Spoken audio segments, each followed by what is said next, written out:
This is a game that you might all be familiar with. However, this screen might not be familiar. Today I'm going to be speedrunning Pokemon Sword any %. You should all know what Pokemon is. If you don't, that's fine. I'm going to be starting in a moment, but this time here is very important. So I thought I'd just show that.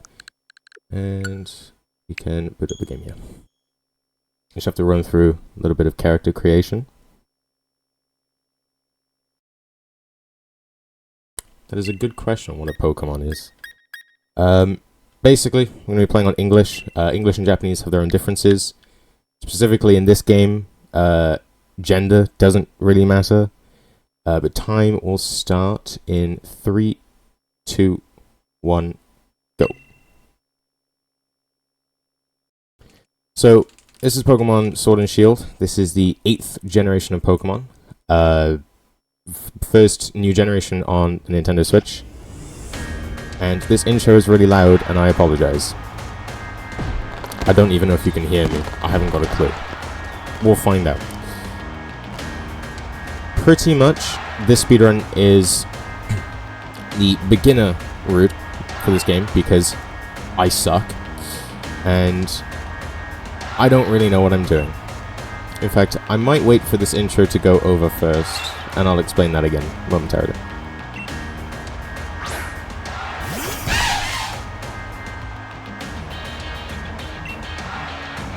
If you can hear me, okay, then I'll continue anyway. Basically, I don't know what I was saying. This is the first new generation on the Switch.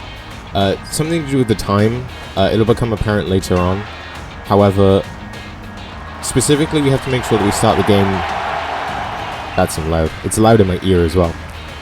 We have to make sure that the game is closed when we set the date and time. This is the easier route. This is what I was talking about before.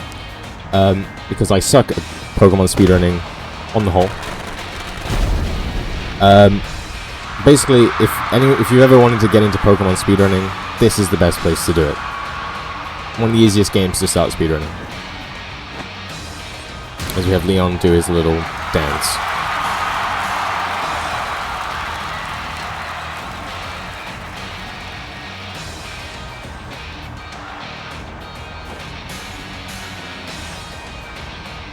So, this speedrun uses 3 Pokemon, 2 for the most part, and they are picks that you probably wouldn't expect from a Pokemon speedrun.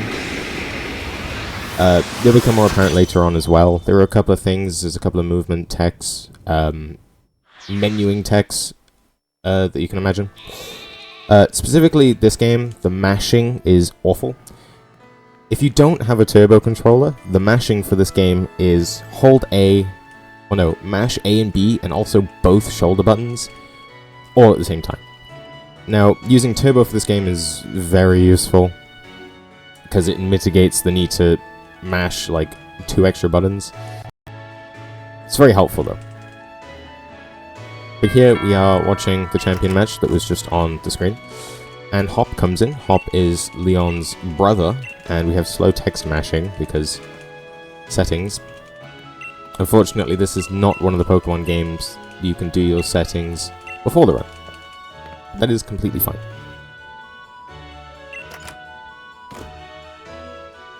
Now we can get up, and here we can do our settings. I have pretty much memorized that movement. The bottom setting, as you could see there, was to skip cutscenes. Not used very often. Pokemon is notorious for having awful skip cutscene options, because it doesn't skip half the cutscenes ever. But we have a pretty standard intro. This game is based off of the UK, I think, as far as I'm aware. It's very British-esque.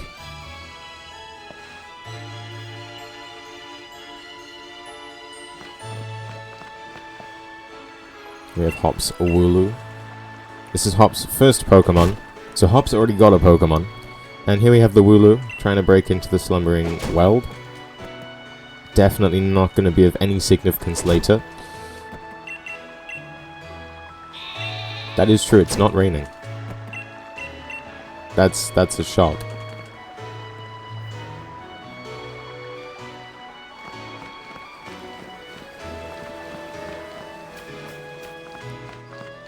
And we have Wooloo blocking our path here, so we kind of have to be forced into Hop.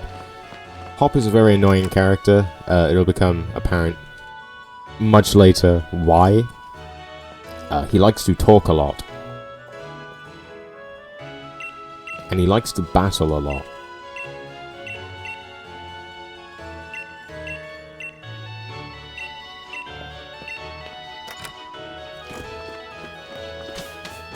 So, essentially that cutscene was Hop saying, has Leon arrived yet? Because Leon is supposed to be coming home after that champion fight.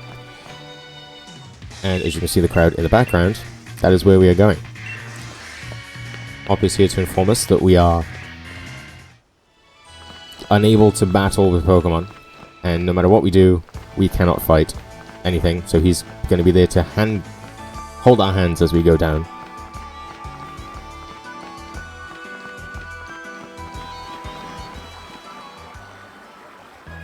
And of course, Game Freak decided to give the champion a Charizard. As if that hasn't already happened before.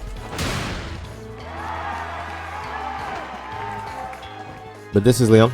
This is the champion of all of Galar. And is... I don't know. The gym challenge in this game is slightly different. It is more of a... What do we call it? More of an event. Much more widely recognized than in, say, Red and Blue. Which makes it feel more part of the story-ish. Don't really know how to explain it.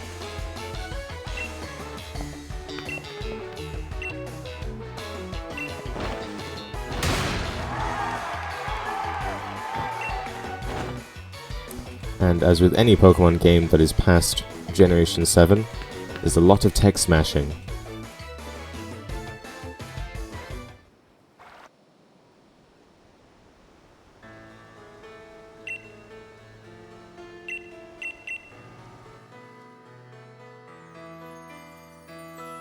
Pretty much a national sport. So, the starter pick here is quite important. Here we pick Scorbunny. For Candy Floss you pick Scorbunny. However, there is a alternate route that is more scary, more risky. They used to be a lot faster, and that would be Sobble. However, Scorbunny is here for a few reasons. The first one will appear in Motostoke, or the main one will appear in Motostoke, which I will explain when we get to it. And now, Hop is stupid, and we'll take the Grass starter, even though he's just watched us pick the Fire one, which means Leon gets Sobble.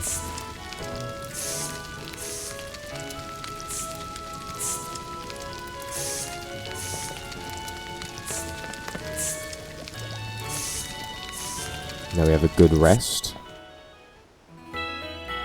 Before misery starts, we'll say. So the fight that's coming up is the first rival fight, and pretty much the first RNG part of the run. Now when I say the first RNG part of the run, you might not be thinking of what I'm gonna say. You might be thinking, oh, the damage rolls, or anything else. No. No matter how it goes, usually, it'll be the same amount of turns. He will lead with his Wooloo here. We will go for a nice tackle, because he has 2 Pokemon, because he's cheating. And this should always do 3 hits. We have our nice Scorbunny here. And thank you for the good luck. So, one issue that I pray that doesn't happen is on every single Hop fight, if you crit any of his Pokemon, he will do some extra dialogue. The issue with this extra dialogue is that it takes a lot of time. And it is completely luck-based whether you hit it or not. Anyway, here's his second Pokemon. His Grookey. And now we have Ember, which we have just unlocked at level 7.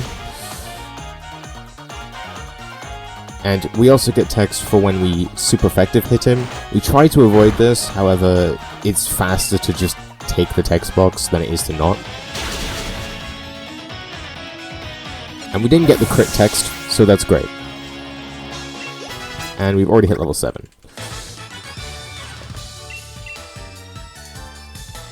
A good thing about this beginner speedrun is that IVs, so the individual stats, or the individual value, sorry, that each Pokemon has predetermined, don't actually matter. Usually in a Pokemon speedrun, every level you would take each of their stats, each of our Pokemon stats, input them, and it would give you a range of what their IVs could be.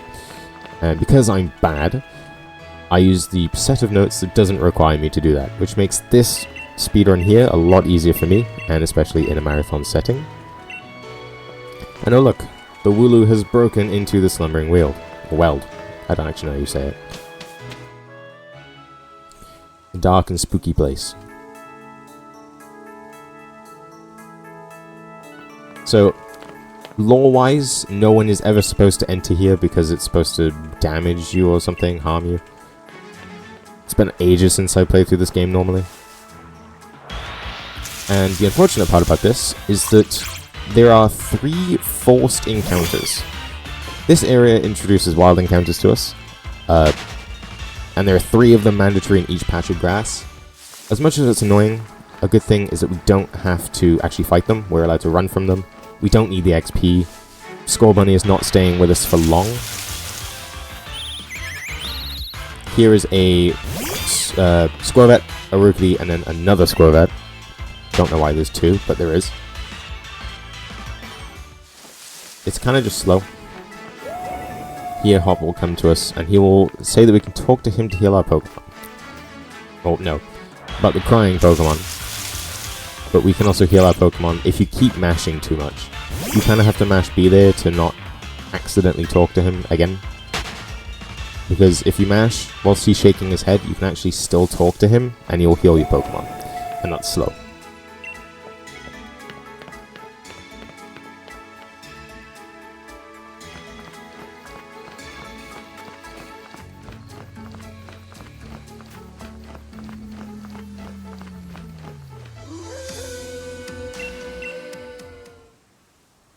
And this is the first of the cutscenes that should be skippable, but isn't. And oh my god, it's the legendary, woohoo! And you all thought the Scarlet and Violet was giving you the legendary early. And now we are forced to fight the box art legendary, looking a little bit different than on the box art, but with our level 7 bunny.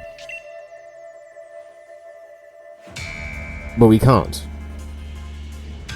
Now, because I've turned move animations off, you can't see the move do its thing. But the moves are supposed to go through the Pokemon. Which is crazy. This is the most overpowered Pokemon of all time. I mean, imagine if they used this in VGC. I mean, it'd be unstoppable. Anyway, we get to a point where the dog's just going to disappear. Never to be seen for however long. Years. And we wake up dead. End of run. Run's done. I'm joking. Run isn't done. I wish. I'm joking. I don't wish. We wake up. Woohoo!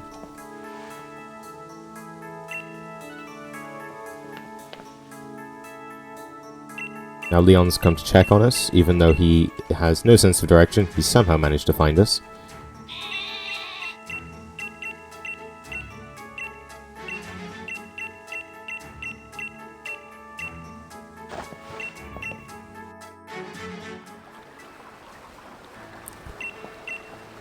And now our journey can finally begin.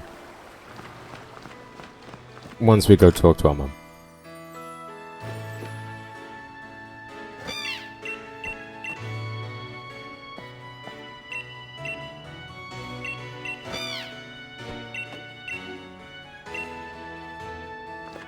Never to be seen again.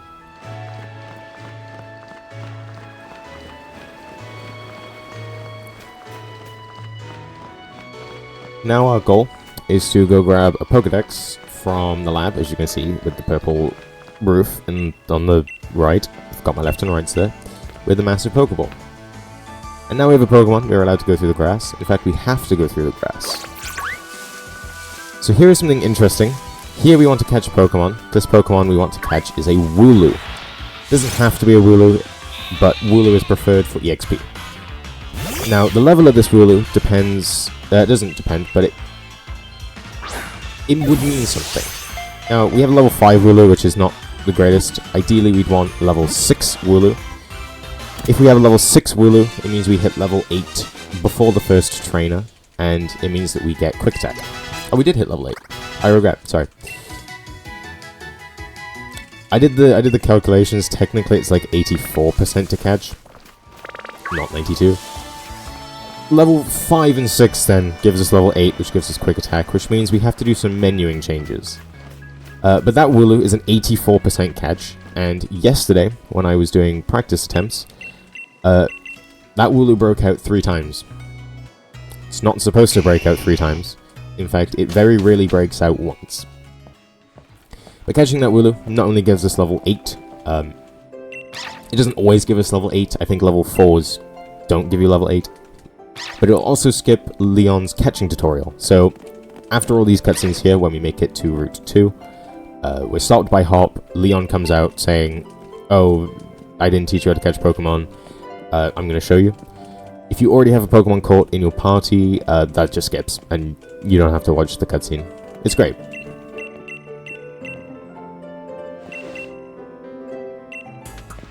So this is Sonia. Sonia is the assistant professor to Professor Magnolia. I wouldn't be surprised if you don't know who Professor Magnolia is. She did the gym challenge when Leon did the gym challenge. They did it sort of together, which is great. And what she is going to do is she's going to give us the Pokedex on our Rotom phone. As seen. The Pokedex is probably the most useless thing in any Pokemon speedrun ever, because we're going to not only not use it, going to completely ignore what it says and use minimal amounts of Pokemon. Then we have the creepy dude who gives us a potion. Might be useful later, who knows. We're going to run around here, which is going to be a rare candy. Now, if you didn't have time to read what that says, or you didn't know what a rare candy was, it increases our level of our Pokemon up by 1. It gives the right amount of XP that we need to just get to the next level, which is going to be useful later on. Basically, the higher level a Pokemon is, the more EXP it needs, which means the more useful a rare candy is going to be. Now Hop tries to show us how to use a Pokemon Center. I say no. And we move on. There's a lot of tutorials going on, but that's kind of just unfortunately how it goes in newer Pokemon games.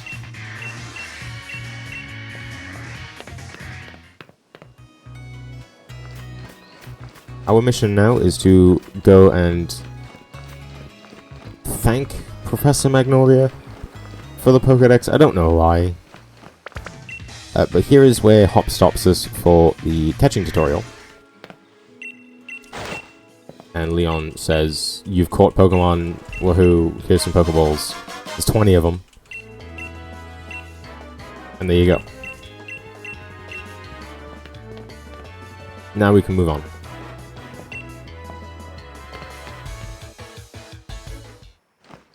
A brilliant thing about Generation 8 and 9 of Pokemon is that you cannot get random wild encounters anymore. Random encounters work in 2 different ways. They're either roaming, as you can see, for example, that Tootle on the screen. All the Pokemon literally run around, and you can just walk to avoid them. Or actual in-grass wild encounters have a little pop-up, so you can avoid them, basically meaning repels are useless. This is the first trainer fight, and because we hit level 8, we can do something. We have to do something interesting. I messed it up there. Basically, this game has a thing that you can do called double input, where if you input down twice, so I do this with the D-pad and the joystick, pretty standard, you can move the cursor down really fast. I did mess it up there. It's a little bit scuffed for me. It's really good, and it saves, you know, pressing down twice really slowly. It saves a bunch of time in the run. A bunch of time. It is really useful. However, it only works if you're doing 2 inputs at once. We're going to have to avoid that squirrel vet. We can walk around this lass, and we can attack youngster Benjamin. I was going to say youngster Jake, but that was the last trainer.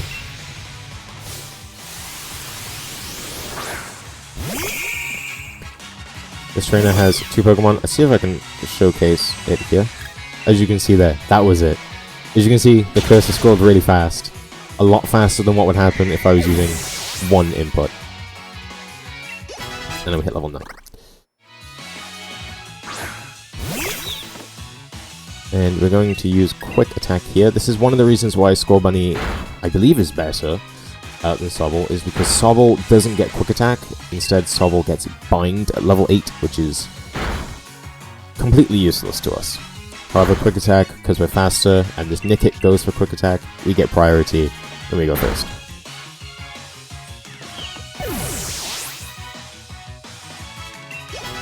This Wooloo is gaining levels in the background, but it's fine. And we have made it to Magnolia's house. This is the professor, who, after this cutscene, we won't be seeing for a good couple of hours.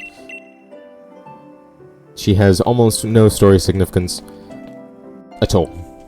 She found Dynamax Phenomenon, I think. And then after that, nothing. Pretty much, Sonia is the professor for the entire game.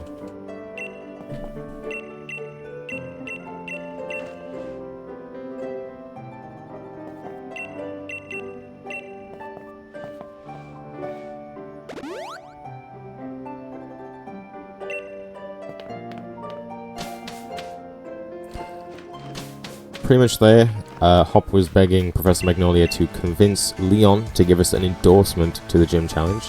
Because in this game, you're not allowed to just turn up, you have to be, like, signed up or something, or you have to get, like, a letter from somewhere. And Leon is not set on giving us one until we show him a good battle. So, we're gonna give him a really good battle by just spamming the same move, like, 7 times.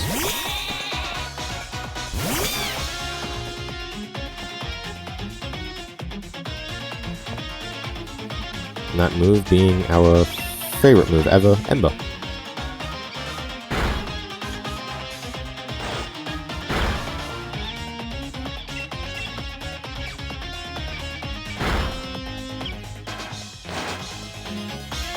Very simple move. Works like a charm. Great. This is the extra text for critting Hop that I was talking about.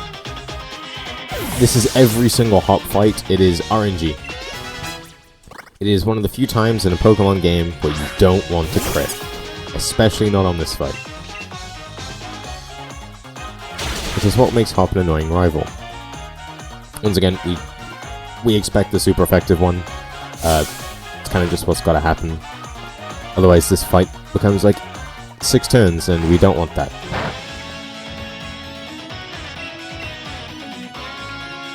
Very important, this is almost guaranteed in every way possible. We hit level 10. We want to hit level 10 for a very specific reason. In a couple of minutes, we're going to be catching our next Pokemon. Pokemon we're going to switch to for a while. And we want to hit level 10. The max level that this Pokemon can be is level 10 when we go and catch it. And Sword and Shield did something very, very annoying. We're pretty much... What you want to do... no, how the catching works is if your Pokemon is lower level than the one you're trying to catch, the chance is, like, really low. Like, a lot lower. If you crit Grookey, no. It lives on, like, barely any HP, I think. Unless you have, like, a really, really good special attack and you hit, like, a really, really high roll. I don't believe you can. If you could, that would be probably faster, but I've never done it, and I don't know if anyone else ever has.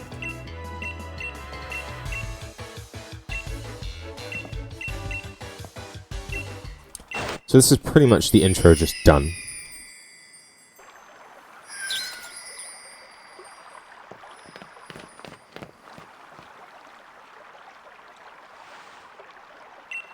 This is what I would call the intro part of the game.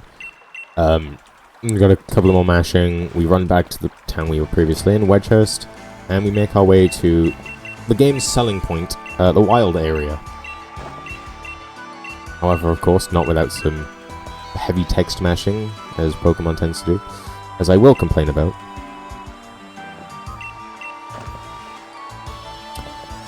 Maybe it'll be, I don't know. All I know is that specifically for the part where it matters in the speedrun, it matters. Which is also why speedrunners in a different category for this game, the Galarian Star Tournament, need level 12 before going to the Crown Tundra, because they catch the Galarian Slowpoke, and that thing is level 12.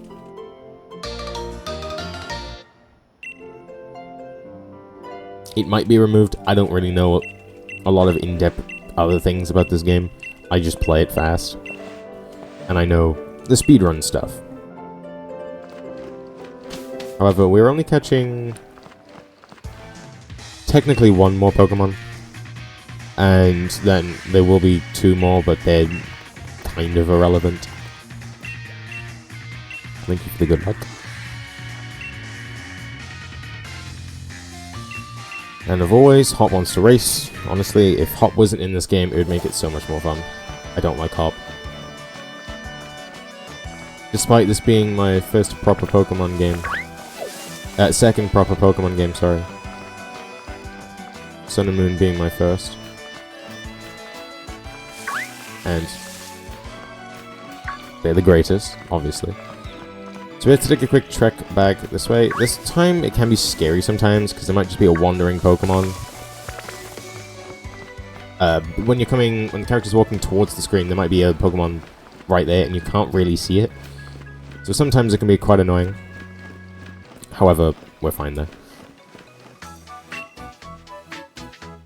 And Hop is cheating as he's running, whilst I'm unable to. It's quite unfair, honestly.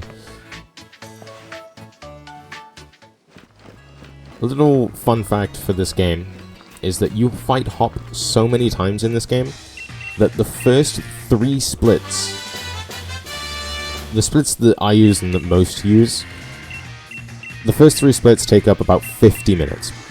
Probably more like 45. Hop is the first 3 of those splits. That's how many times you fight Hop. There is a total of 7 times you fight Hop in this game. In this speedrun alone. If you take it with, I think, complete post-game. I know in Galarian Star Tournament, how many? I think in complete post-game as well. That number gets boosted to 10. There's a lot of Hop in this game.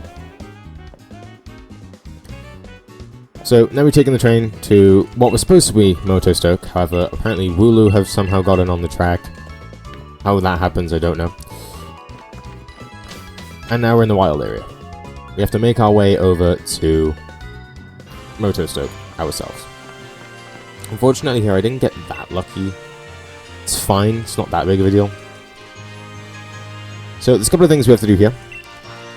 First off, we have to catch 2 Pokemon. I lied, there's 2 Pokemon we catch here. And we also need Watts. If you don't know what Watts are, basically they are given from the raid dens.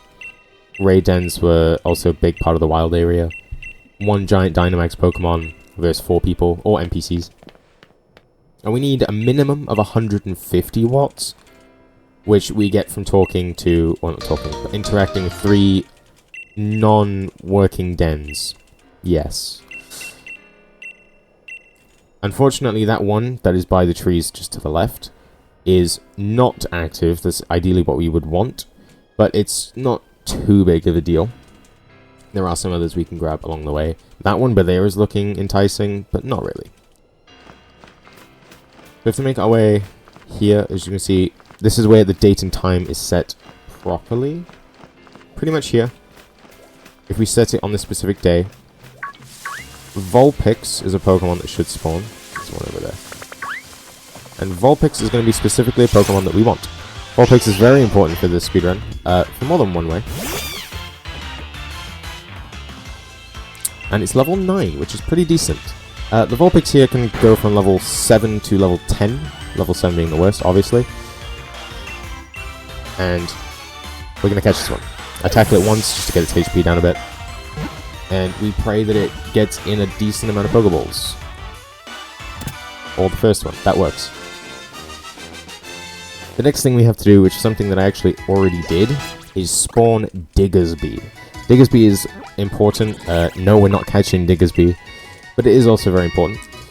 And here I have to quickly change the date and time on this to... boom. Change it to 1 day back. This is important. So that keeps Diggersby spawned in. I need then a wild spawn here. And this gives Minccino a chance to spawn. Minccino is a 40%. This bounce suite is like a 5% to spawn. Which is annoying. But we need a Minccino to spawn. This is for a in-game trade later on. Here we go. This is for an in-game trade in Holbury for, if you know what that Pokemon is, then lucky you. You will know what we're getting. If not, you can wait. 5% you'd think, however I don't want the 5%, which is annoying. But Minccino, first ball. Great. And then we have our catching Pokemon for quite a while. And here's Diggersby. We have to do some menuing real quick. We're gonna deposit these two. We deposit this one. And now we run into Diggersby with just our level 9 Vulpix. You can imagine what's about to happen.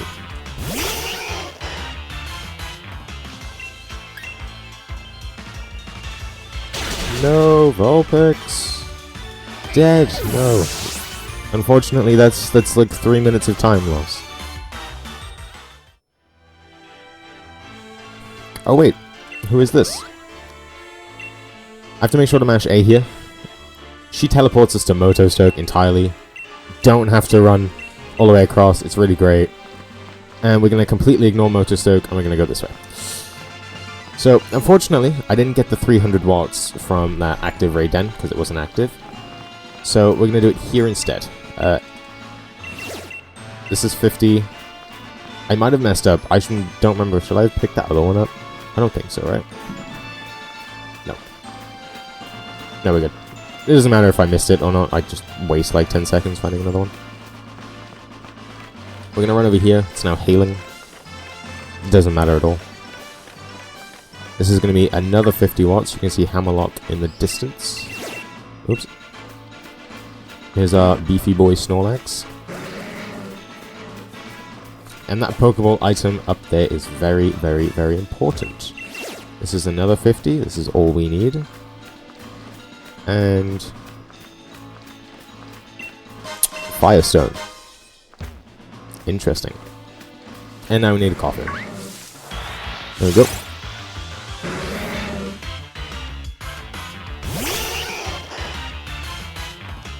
I believe in you, Vulpix. Defeat this level 28 coughing. That's not what we want to see. There we go. I'm not going to make the joke again. We're dying again. We'll go back to that lady and she'll teleport us back to Motostoke. And then finally we can enter Motostoke.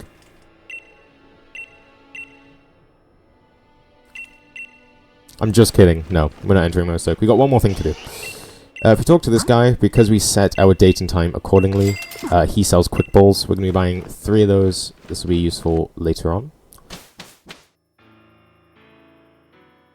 If we set our time incorrectly, so if I do that with the game open, so if I set the date and time at the beginning of the run, the game is open, he'll sell, is it dive balls, I want to say, or net balls? I might be mistaken, don't take that properly. I've made that mistake like twice. I know, it's very sad. Now, Sonia's going to talk to us about the Rotomi. I don't know anyone that uses the Rotomi after getting the Pokemon box, and we get Leon's League card. Not really useful, just kind of a collectible.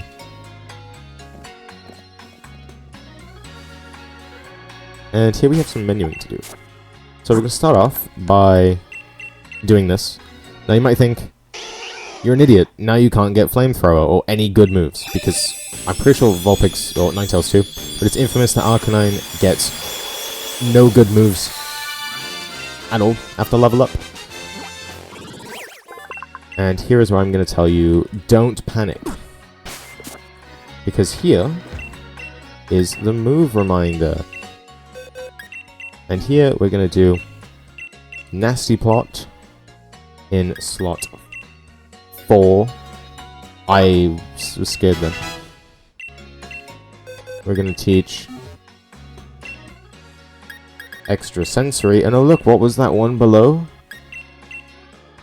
Was that the really powerful fire move?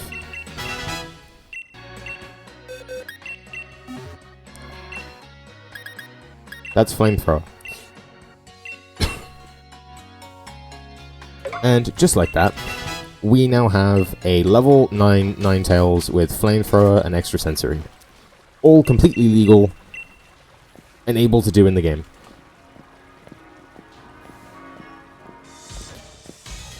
So yeah. Now you can see why Ninetales might be useful.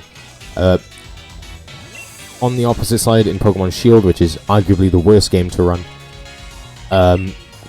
Arcanine, you get Burn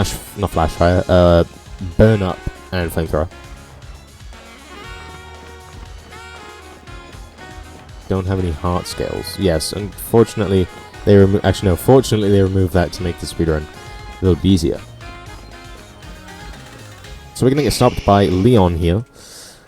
And this is the next reason why Score Bunny was the more important pick. Essentially what Leon does here is he will give you the type boosting item, in this case the charcoal, for whatever starter you picked. So if you pick Grookey, you get a Miracle Seed. If you pick Sobble, you get a Water whatever it is, I don't remember, I apologize. And Charcoal if you pick Score Bunny. And obviously we just picked up a fire type. You can see where this is going. So I'm going to quickly equip it to boost this thing. Oh, don't use the rare candy. Mystic Water, that's what it is. Thank you.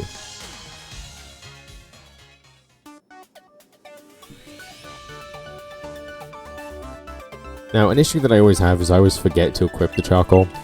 It doesn't make that much of a difference. By the way, for anyone that doesn't know what charcoal does, boosts the attack, or the damage, sorry, of any fire type moves used. Which is great, as always. And we've got some more cutscenes here. This is just entering the gym challenge, pretty much. Essentially, signing up, if you will.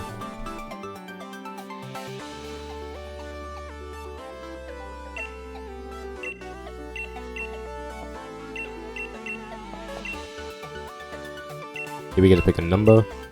I'm just going to pick 1, because fast. We're essentially just going to steal Leon's number.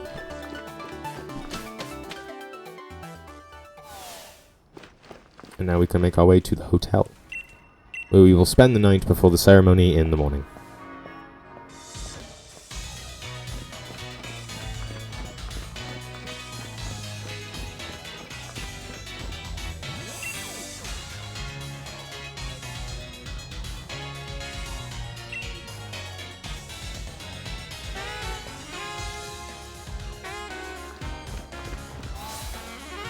I don't understand. Then we have Sonia, and who is that in the background?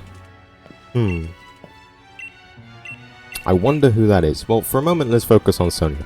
Sonia is essentially going around the Galar region doing research on, is it the Legend of the Sword and the Shield or whatever? the 2 nights when Galar was destroyed or something. I don't remember. Again, haven't played this game since 2019 when I was like 9. The darkest day, that's the word. Anyway, Team Yell. They're here to disrupt. They are massive Marnie supporters. They go around cheering for Marnie. And they use dark types. This is essentially the evil team. Not really. They're not really evil. They're just annoying. They're really loud. Might be why their name is Team Yell.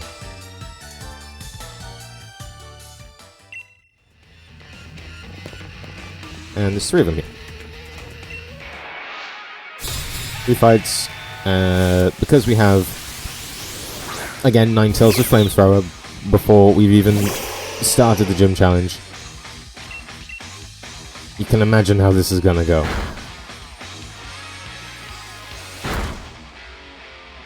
Oh, I didn't kill. It's not guaranteed to kill. It just means we have a not very good Ninetales, I think. That's fun. Slightly concerning. Just pray that doesn't become an issue. The third fight is a little bit different. This fight is going to be a team-up battle, which means Hop is going to be trying to be of use, and actually, depending on how this can go, Hop might be of use. We'll see. Pretty much a good thing here is that we're going to flamethrower this Zigzagoon, and we want to pray that Wooloo goes for double kick into the Nickit, because of what just happened, I might not kill this Zigzagoon.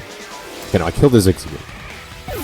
Now this Wooloo can either go double kick, which is good, or defense curl, which is like really not good, or tackle, which is in the middle. It means that I'm gonna kill it for sure, because I might not have killed it before. Honestly, tackle might have been better. It wouldn't have killed with double kick, and then I would have seen the super effective text.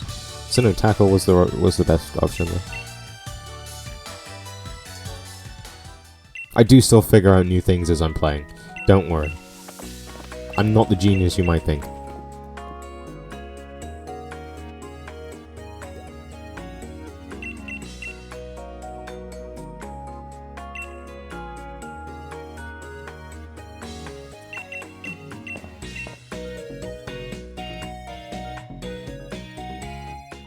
And now Marnie apologizes, and we can actually check into the hotel.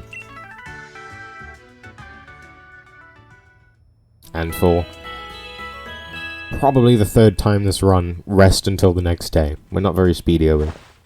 In-game. Here we are. Here we are. We're world recording this, for sure.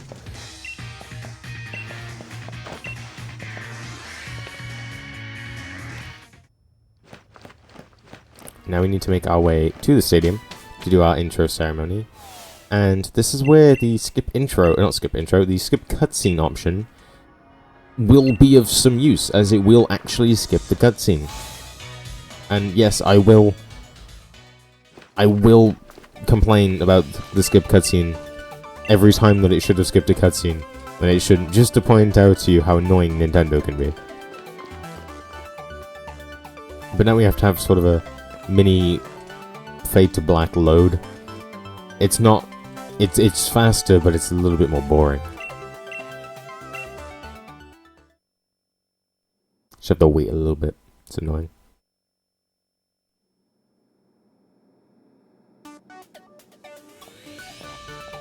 And boom, we're done. Crazy.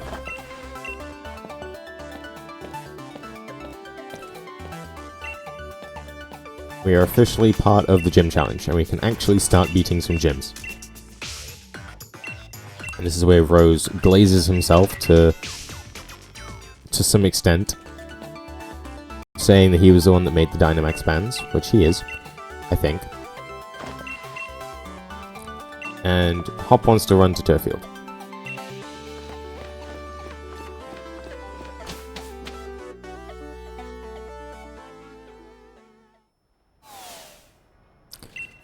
we now get access to a very important tool, this being flying. Unfortunately, we can't just fly to Winden. Annoying, but fine. However, what we can do is, this may sound tedious, fly to Motostoke.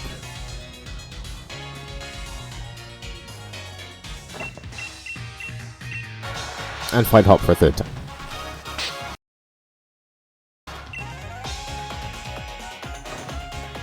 And this fight is a little bit different. It's not just spam a fire move. Granted, not much different.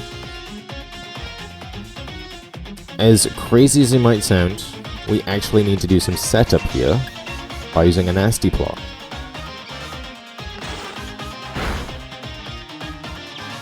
And now we can go back to just spamming flamethrower.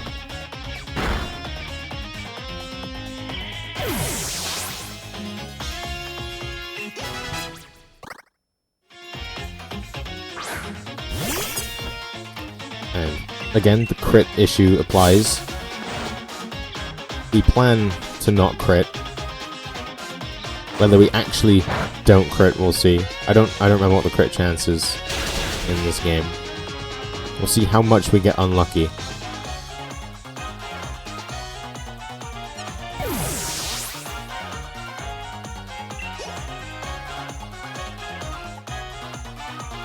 Hop does his speech saying that he's the greatest and that he's going to come back from being backed in the corner. As I simply proceed to just... yeah.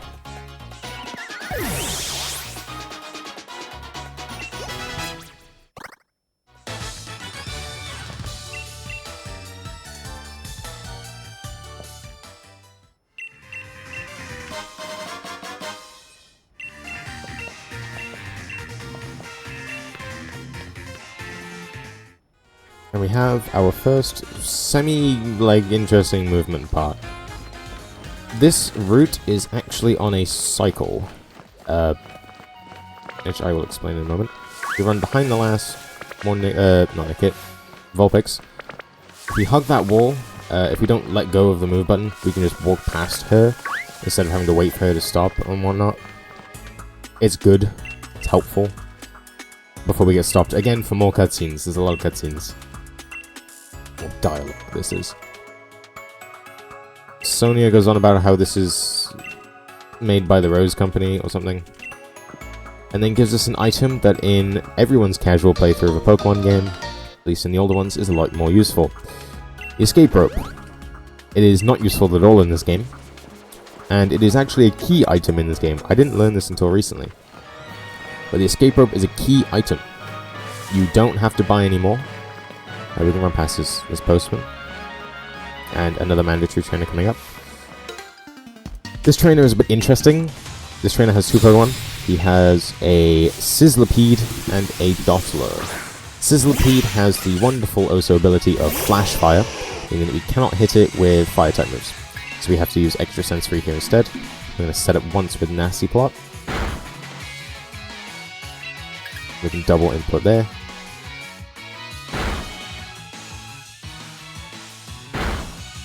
I don't know if this Ninetales has Flash Fire, but I know Arcanine has Flash Fire, meaning that it can hit us with a fire move, and it gives us stat boosts. Not useful, slow.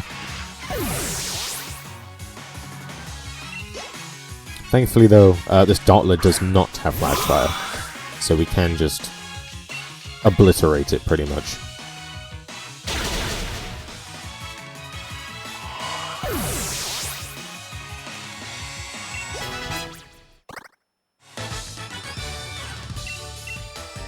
Okay, already moving through the hikes. Trubbish there, wow, that's interesting.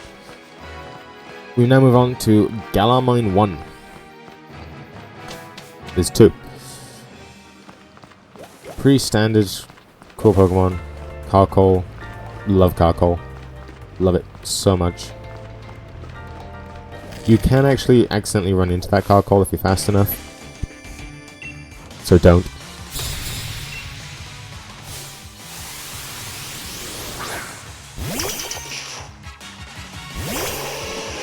Keeping it in tradition, the fights here are pretty standard. The fights do get a bit more interesting as the run goes on. These beginning ones, though, not really.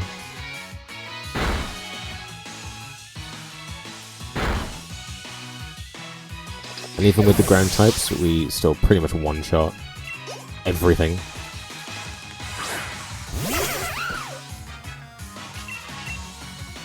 On 21 HP. So, something that I don't have to do here is sometimes you have to heal. If you are below 17 HP, you have to heal. This is for the next fight. The next fight is Bead, or BD. Okay. I didn't register that. That never had an encounter in this mine ever. So, oh, I can't run. Oh, that might be concerning. There we go. Okay. Interesting. The carcoal's gone now. Anyway, here's our rival.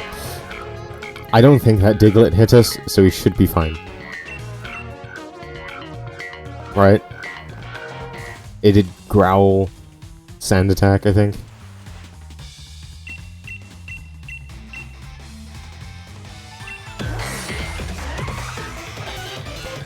Anyway, this is a second rival. This is Bead. Bead. I don't know. I don't know how you pronounce them. Psychic type user. Yes, psychic, not fairy. We should be fine now. It is possible to hit the second carcoal. Because the carcoal... Yeah. Luckily, I don't think Bead talks as much as Hop does. If I'm not mistaken. At least it feels that way.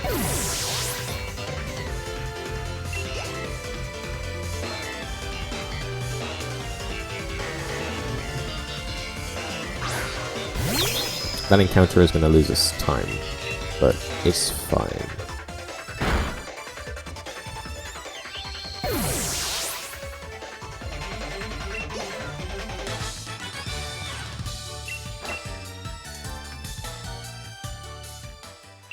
Pretty much Bead's goal here in the Galar Mine is to find an item called Wishing Stars. I don't remember exactly what they're used for. I just know that's what he's trying to find. And now we're on Route 4. Turfield is just there, that's where the first gym is, but we are going to take a short detour. That Pikachu kid shouldn't ever see us, but we'll see. And there can be Electrike hiding in there. So here's another rare candy. That's Pikachu. I think it's fine. Oh, not. And I go wide there, usually, because I hit that trainer sometimes.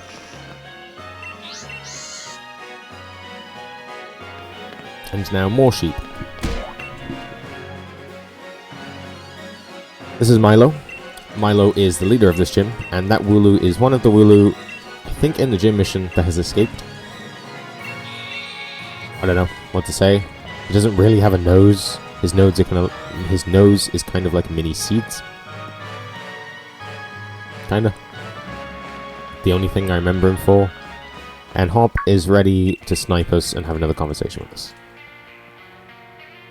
As usual.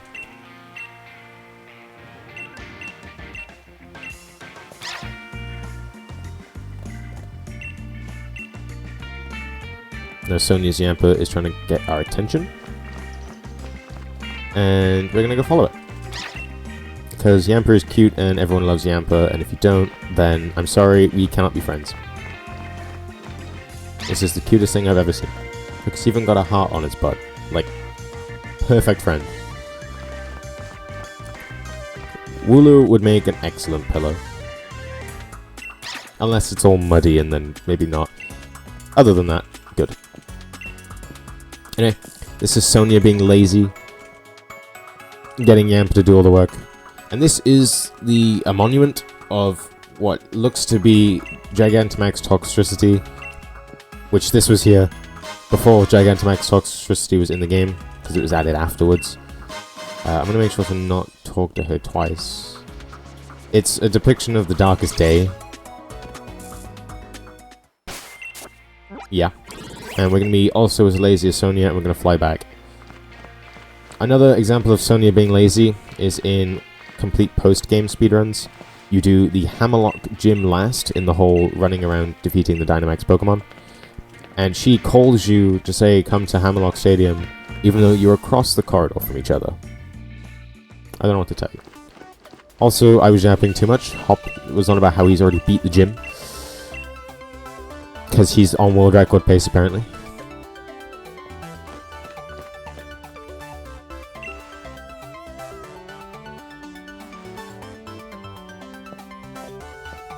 Yampa adorably approaches. I love Yampa when it adorably approaches, but not when I'm trying to speedrun any percent. And also this gym challenge. Hob is very much cheating with the Switch 3. Actually, that's a good talking point. This game came out on Switch 1.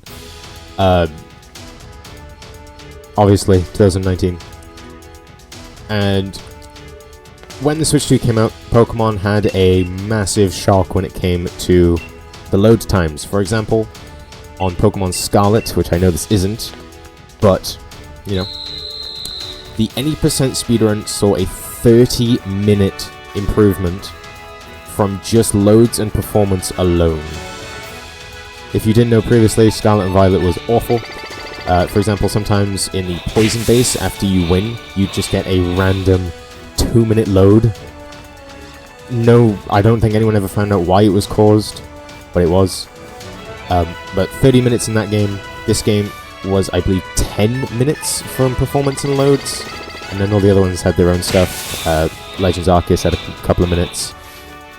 Let's Go had a couple of minutes. BDSP had a couple of minutes. But this game was around 10 or so. I'm running this on Switch 2 because I'm lucky enough to buy one. But just thought I'd mention that out.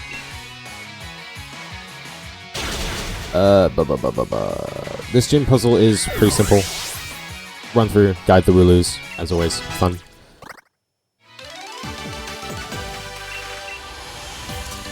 It is very much still playable.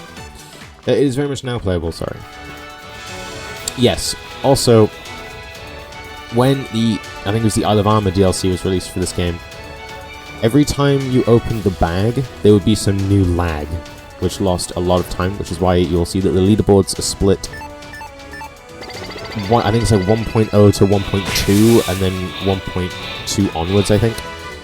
Because the DLC, when it was released, introduced something called bag lag, which pretty much is that anytime... Oh my god, that's scary. Oh my god, that's scary. What are they doing? Anytime you open the bag, there would be some lag. I know, crazy. Luckily, this is mitigated on the Switch 2 a little bit. It's still there, I believe, but it's not as, like, noticeable. This game also had some weird things.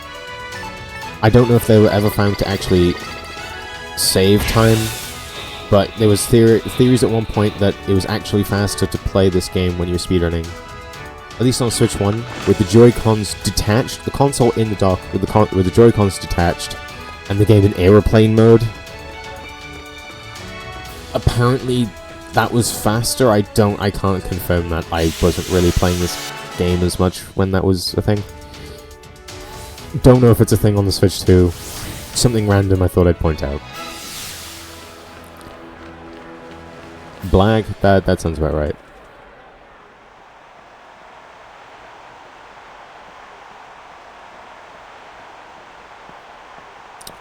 Anyway, first gym leader time. This is Milo, as we already know. Milo is great. I realized how much I need to scroll in my notes, because I've been doing this without notes. This fight is interesting, with 3 turns of setup. This fight requires me to use Nasty Plot 3 times. 3. You could double your speed on Scarlet and Violet. With loads or something? I'm not too sure. Hold on. I need to count. I actually have to count because I struggle to remember.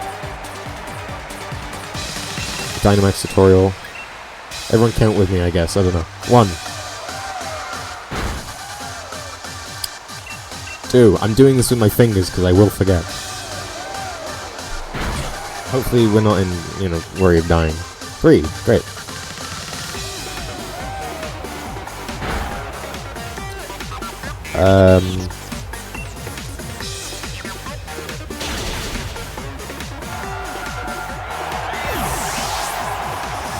That sounds like the super gliding stuff, but not super gliding. A fun tip for this game is Dynamax. Briefly touched upon in that intro just then. We don't use Dynamax at all in this speedrun. It's slow, has a cutscene. It's probably faster to just set up in general. So that's what we're going to do. That's why I used 3 nasty plots instead of just Dynamaxing.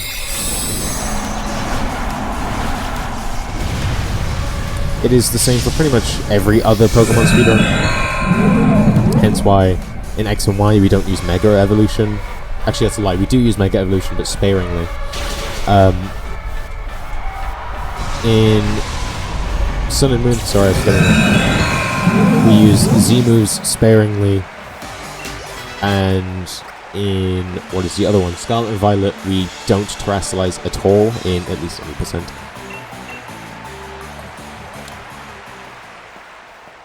And we're an hour into the speedrun, and we've done one gym badge.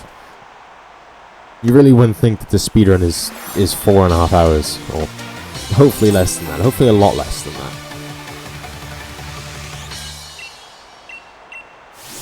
The chanting is distracting. Yeah, I was gonna say that you do. Oh, and also in Omega Ruby Alpha Sapphire, you sparingly use the red orb in the Elite Four. I think it's... You try and use it... You try to use Overheat instead, or something like that. I don't speedrun Omega Ruby Alpha Sapphire. I don't speedrun X and Y. In fact, X and Y is on the list of the games that I need to learn for my massive project.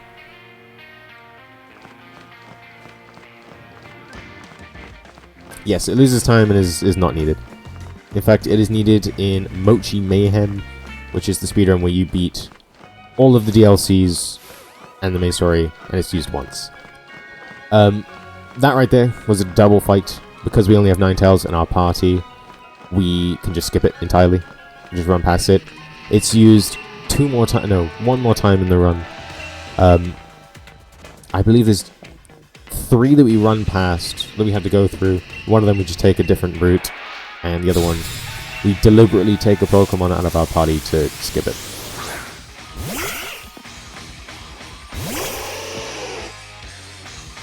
This is Team Yell again.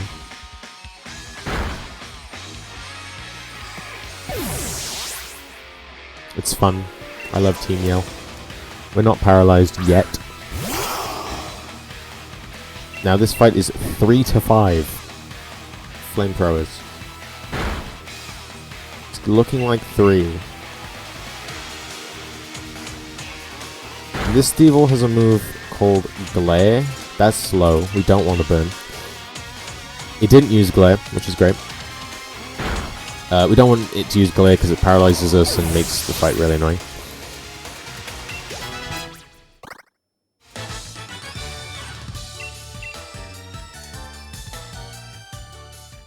And we have one more, which is Save Life.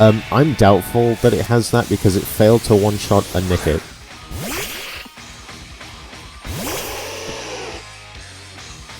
This is a nasty plot. More setup.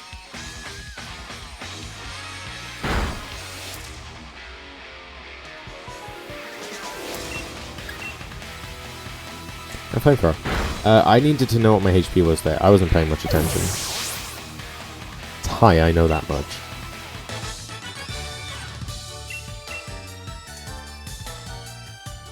So we should just be good to move on.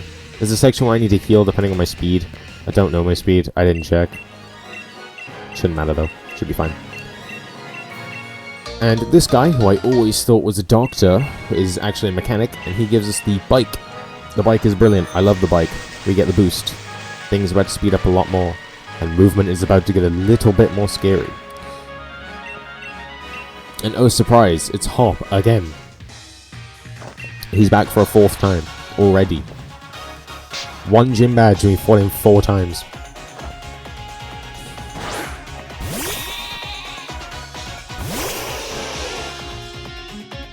It could be Violet, but it did fail to one-shot a not very hard range.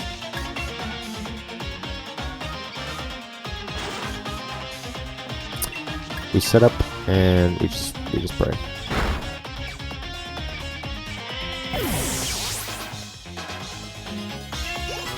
Level 18. I got 59 attack. I don't know why I care. That it doesn't matter, and nor do I really know.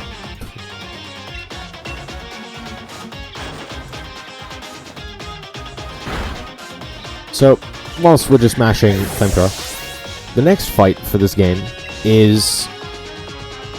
Oh, the next gym, sorry, is a water type, that being Nessa. Now, we have a Ninetales.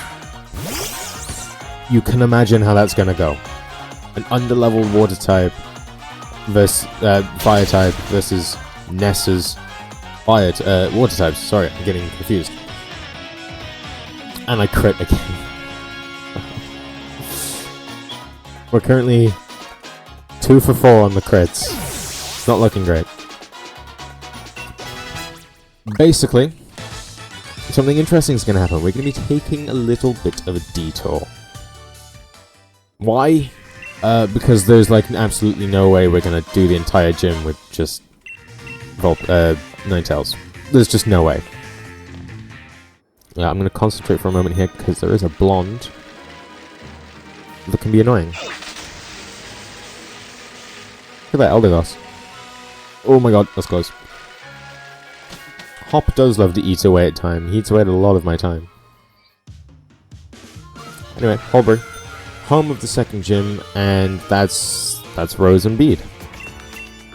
I've always thought what Rose's outfit is weird. Those shorts with a white jumper make me uncomfortable slightly. I don't know, it's a bit weird. Not important.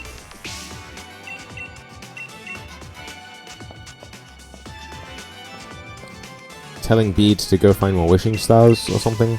We're starting to get to the point where I know less about the story. But Rose here is inviting us to a lovely afternoon lunch. After we beat the gym. So that's exactly what we're not going to do, and we're going to go down here. To this camper, and we are going to quickly withdraw our Minccino, and we're going to swap it to slot 1. Nope. Whoops. No, that is score money. And we're going to do a little bit of an in-game trade. Jumper, shorts, and the slight belly of screaming villain. They definitely are. This is a cottony, better known as Candy Floss. I reckon you're understanding why this route is called Candy Floss, even though I don't think I ever mentioned... No, I did definitely mention it. Anyway, this is a level 23 cottony. It is a trade. If you know what a trade means, it means that it is not my OT. Or original trainer. Or I am not its original trainer. Which means that... Oh my god. If it goes outside of the level cap, it won't obey me. It's not like if it was my Pokemon. But it also means it gets... I believe it's... 1 point times 2 more experience or something? No, that's the sparkling thing from Sun and Moon. It's like double XP or something. It gets a lot more XP. It gets a lot more XP and a lot more powerful. And because we don't really have to worry about level caps, we are completely fine. Now, I'm going to take a risky trip by bike boosting through the grass. I don't recommend doing that because, you know, encounters galore. But we're running over here, and no, we're not just going to completely skip and go to Hammerlock. I hate to disappoint. You know, skip like an hour of the game or something. We're actually coming over to... this is the Stony Wilderness. I don't know if this middle area is something different. I can't remember. Dusty Bowl, that's what it was called. Again, playing really risky going through the grass. And we're going to come to specifically this spot here. This spot is a sunstone. And what we're going to do is we bought a rose incense, which I don't even know what it does. I'm sorry.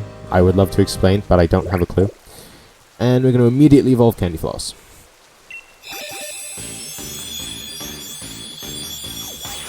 I think the rose incense boosts like grass type moves or something. I don't know. I couldn't tell you. But now we have a level 23 Whimsicott card, which makes Nessa look a lot less scary. And we're going to quickly go fly to Motostoke, which is not Hulbury at all, but that's fine. And I'm going to suck at movement. And we're going to come back to the move reminder, my apologies, and we're going to teach some really broken moves again. AKA Moonblast. In fact, we're going to give this thing a whole new moveset. The next one is going to be the bane of my existence, Hurricane. You'll see how annoying that can be later on. That is the wrong slot. Hurricane is a pain and is only used unless... isn't used unless absolutely necessary. As you will see, I pray that I don't have to use it. We have Energy Ball over Razor Leaf.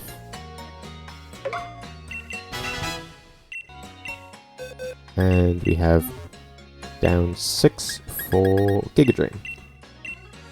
We're going to teach Giga Drain over Poison Powder. And now you're going to see the most ridiculous thing you've ever seen. We are going to buy 42 X special attacks. 42! This game uses a lot of X items.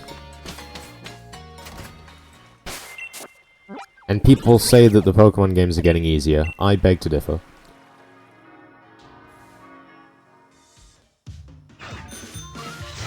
They all say they're getting easier, yet as it goes on, you need more.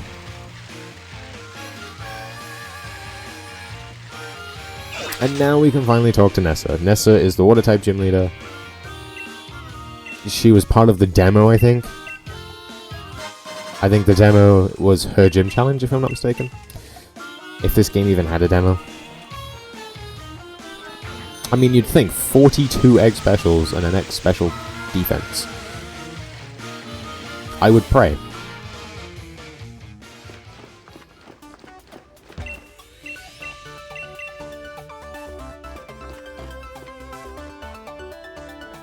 The cities in this game are very beautiful. The only issue is that you can't really explore them that much. I mean, you can, but you have all this background stuff, which is a little bit annoying, but it's still beautiful. I love this game. As much as I clown on it for being an annoying speedrun, I love this game. Anyway, gym leader. Might drown, I don't know. The point of this gym challenge is to press colored buttons. These colored buttons will change the water flow. You'll see it in a minute, I can't really explain it. And the goal is to get to the blue switch to turn off the blue pipes to go through the door, as you can see it in the top of the screen. But before we can do any of actual gym puzzles, we have to fight a trainer. Gym trainer Julia, for example. Something I'm going to do here is something that is very minuscule in time save. I've been doing this throughout the entire run. You'll see me do it in later hop fights. Is instead of doing, oh, it's a water type, I'm obviously going to do a grass move, you know, super effective. I'm going to use a fairy type move.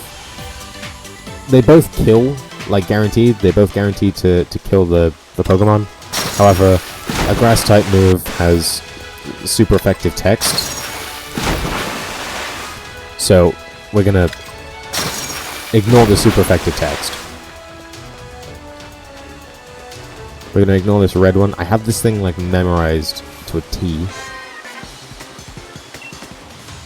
Imagine them missing the chance to make this pipe kind of puzzle with... Sorry, I can't read. Oh my god.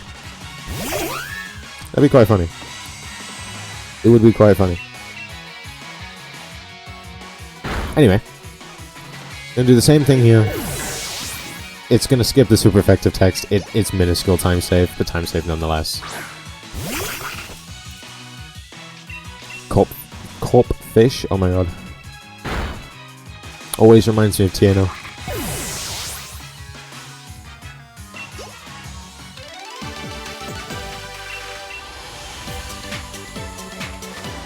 And now we can actually do the gym puzzle. We're gonna hit this yellow one. And then we can run around here. Hit this red one. And we are good to go.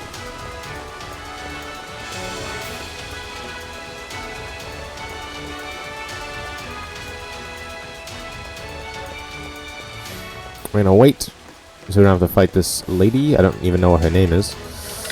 We're gonna press this, and hopefully we're on kind of like a cycle here that she turns fast enough, and then I can just run up. Yep, we're good. Don't want to hit that trainer. Touch the red one. Right. Hit the blue one. And we are great. Some fun knowledge. In Pokemon Sword and Shield, the game is split in two. Shield actually has its own leaderboard. In Pokemon Sword and Shield, they use a route called Arcadrill, which is Arcanine and Excadrill. Yes, Excadrill makes a return after being gone since Black 2, White 2.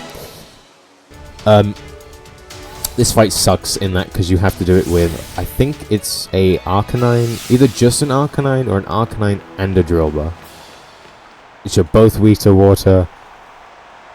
I think it depends on if you do like early Drillbur or something. I don't know. I always ran Candy Floss when I ran Pokemon Shield, which is much worse in this game because much worse in that game because of Melanie, which is one of the other things we'll get onto shortly.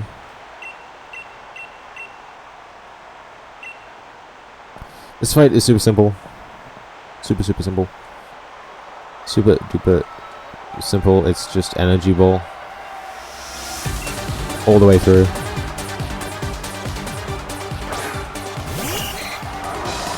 This fight becomes a lot easier when you have a over-leveled grass type. Question is, what slot is Energy Ball in? Is it 2? Yes. I never remember what slot these moves are in.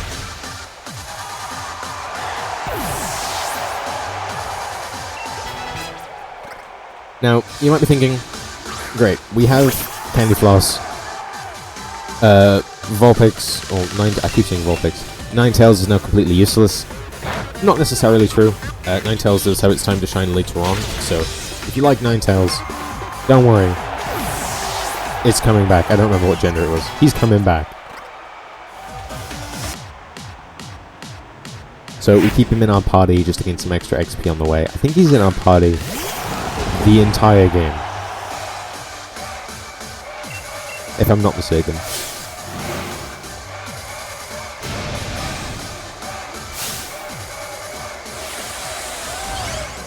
And once again, more really annoying cutscenes.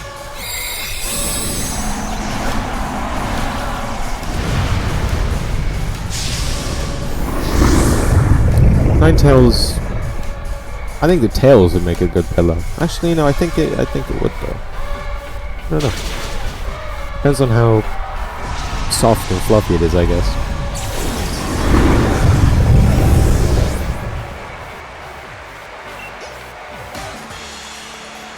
Anyway, gym down. Problem solved.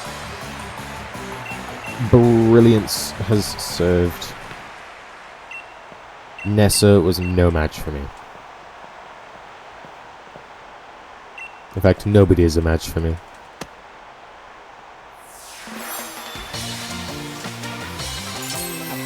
However, now that we've done the first two gyms, the game starts to pick up just a little bit. We have an annoying movement section coming up. The next gym challenge is a little bit interesting and has some actual meaning. I think the gym fight's a little interesting as well, if I'm not mistaken, right? Yeah.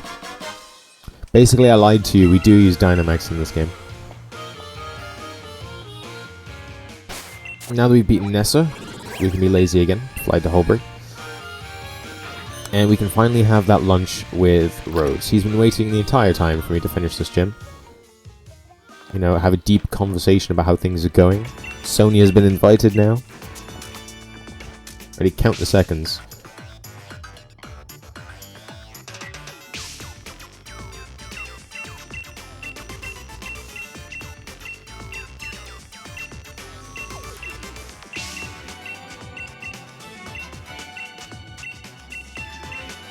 Lovely. Didn't even order.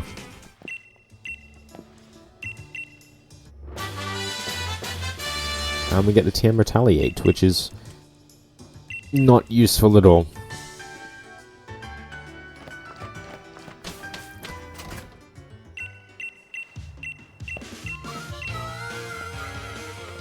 Now we need to buy some items too, before we can move on. Back down here, and we can go talk to this guy. It is, we buy 5 heal powders, and 7 energy roots. Energy roots, sorry. And now we come to a very scary movement part. Random encounters, tight spaces, and biking. Galar Mine 2. Crazy. They didn't even bother naming them. Where Bead comes in, again, this is the next Bead fight. This fight is... It can be slightly interesting. Not really. No, I take that back. A little bit interesting. The team is the exact same, except for there's now a Galarian Ponyta, and for the first time in the run, we are going to use an X item. Something I will mention is that you can also double input in any direction, it's not just down. That is a lot of damage. So I'm using double inputting, going to the left, going down to attack, and into the bag, and also to the right. And as you can tell, with the 43 X items that I bought moments ago, this is where bag lag becomes sort of an issue. As you get lag for opening the bag. A lot of times.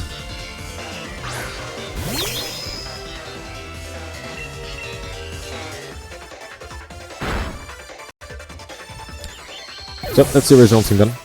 We have a slight difference here. So, because we took damage setting up that X tech, we are going to come into play with our 4th move. This being Giga Drain. We're going to heal up here because the next fight is interesting. Next fight is Work of Francis, who is a trainer who has one Pokemon, but it being a Carkol. A Carkol that we cannot one-shot. And I feel like he could kill us. Probably. So just to be safe, 3 Giga Drain. Heals us pretty much to full.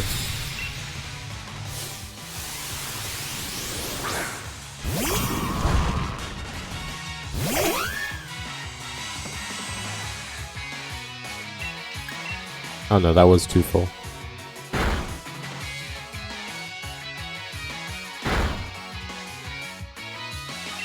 Rapid Spin is fine. Of course, the critical hit on the second turn, it doesn't matter. The crit would have mattered on the first turn, but not on the second one. Now, here's where hard movement comes in. On the floor, as you can see, these mini Pokeballs, they are Sunfisk. You have to keep moving, otherwise they pop up the ground and they're wild encounters. That trainer there spins, so you have to be quick as well, moving behind her, and you have to make sure that you go behind her. If you take too long, I don't remember how many second leeway, I don't think it's much though. She spins and she can see you, she's a trainer. I don't know what she has. I haven't looked at trainer data. We've encountered Team Yell, yet again. This time we're doing another tag team battle. Hop can be useful here. Depends on what he does. I'm going to do the same thing every time. And I need Hop to take out that Thievul, which I believe he can do. This makes it a little bit easier for it to happen, because obviously he can go double kick, and I'm faster, and I knock out what the other Pokemon is. See double kick here? Oh wow, never mind. I might be forgetting something. My bad, I guess. Anyway, Moonblast the Pancham. Boom. We need to pray that this Thievul doesn't know Glare, and doesn't use it.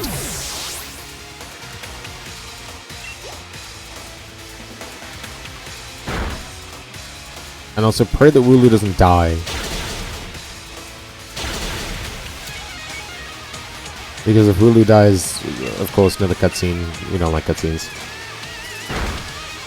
And he dies, okay. I feel like if that wasn't a crit, he would have lived.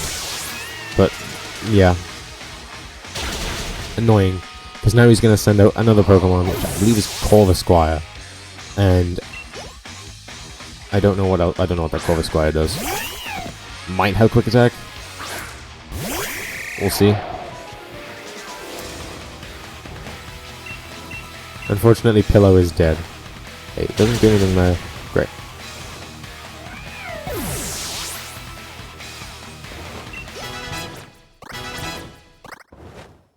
And now we have more annoying movement. This next set of movement can have Pokemon lined up. You can't really see in front of you. So wild Pokemon that you can encounter, and there's a trainer that's a little bit annoying, and there's a Stunfisk, so you kind of have to keep going. So pray that nothing has spawned. We're good there. Never mind.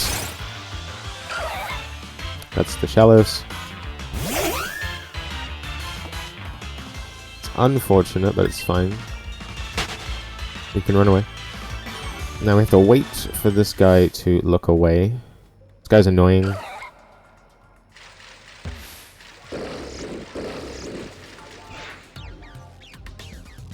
And then we see that we learn about Pokejobs? Jobs for Pokemon. Essentially that Carcol is helping Kabu with his training, I think. I don't know. Hop explains what Pokejobs are after we leave. Essentially they're something that you can send your Pokemon to do, and what they will do like a job for someone and come back with some rewards, I think. Shellos loves to waste time. Luckily, I believe we are very far ahead of estimate, so good. At least for now. But now we've pulled what happens to Rourke in Gen 4. We've essentially forced Kabu back. And Hop takes us outside here. He explains what Pokejobs are. And then runs away. We're going to fly to West Motostoke because now we have to sleep in the hotel again.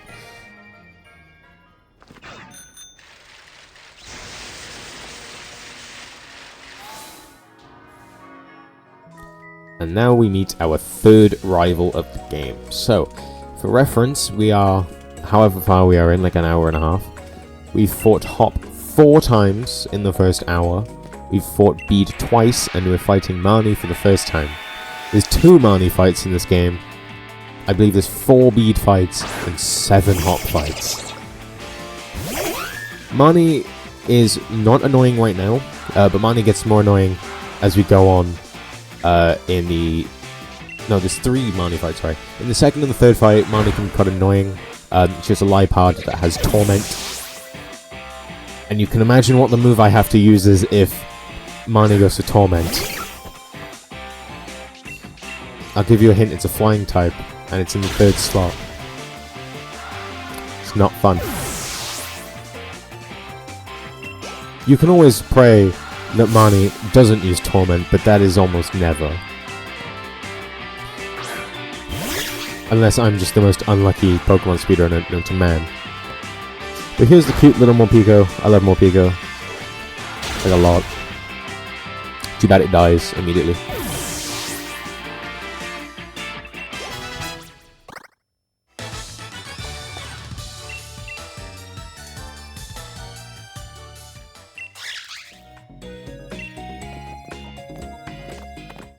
And now we can actually sleep. And unlike how the start of the game to Gym 1 was, and how Gym 1 to Gym 2 was, we are already about to enter the 3rd gym. It is as simple as that. Is run through Galar Mine 2, and we're in fighting Marnie, and then Gym 3. Gym 3 is interesting. Gym 3's puzzle is to... You have basically 3 different Pokemon. It is a Sizzlipede, a Litwick, and Vulpix. You can encounter them, and you get points on if you kill the Pokemon or catch the Pokemon. If you kill the Pokemon, you get 1 point, and if you catch it, you get 2. Yes, and the goal is to get 5 points.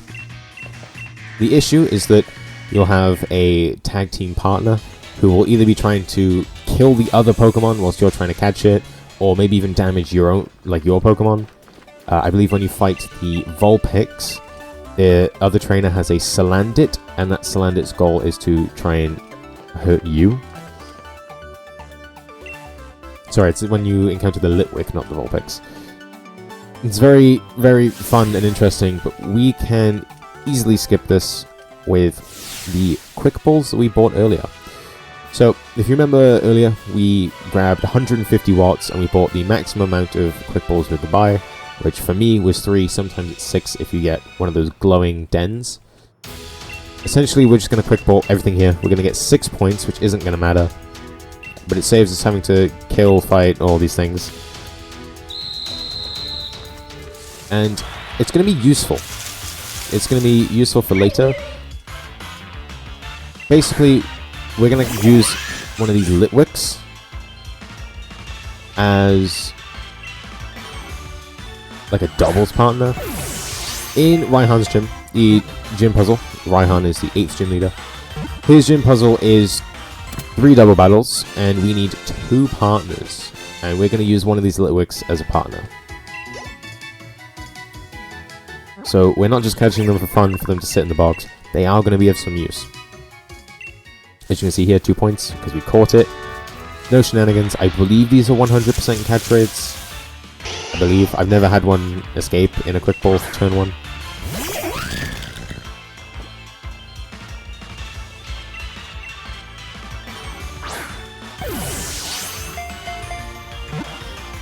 Unfortunately, we don't get to see the new Pokemon Sizzlipede, because after we catch this Litwick, this Vulpix, sorry, the Litwick at the top respawns, and we'll just catch that again.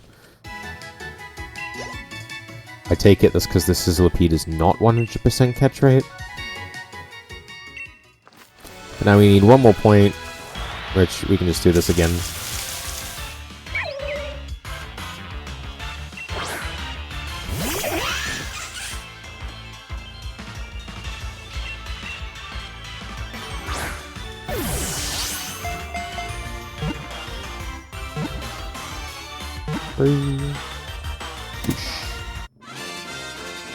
And that should be the last Pokemon that we're catching until literally before the last fight in the game. You can imagine what that Pokemon is. That is the gym mission cleared. And Gym Leader Kabu is where I apologize for lying to you all. We will be Dynamaxing in this fight, actually. We'll be Dynamaxing, not before setup though. It's kind of scary. We are a Whimsicott who has to set up 2 X specials in the face of a Ninetales. It can go a little bit south to the point where I have to actually heal. We pray that it doesn't get to that point, but we'll see.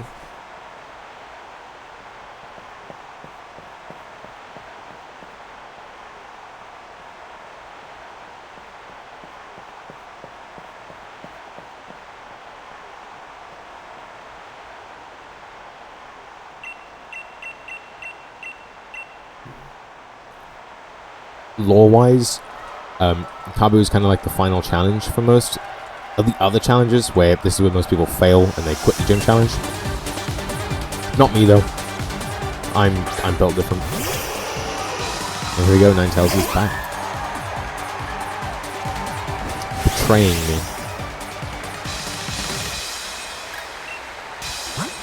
So here, this is the first one.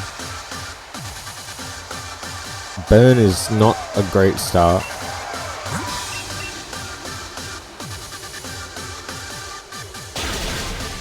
Okay, we're fine.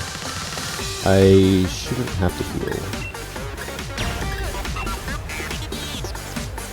I should be fine. I believe I'm alright.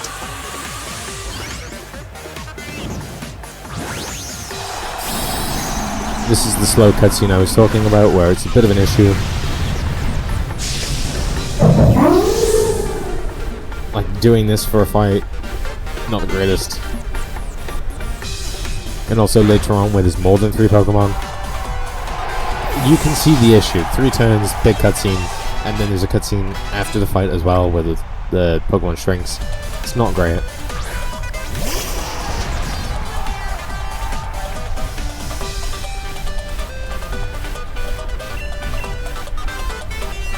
This is the Arcanine.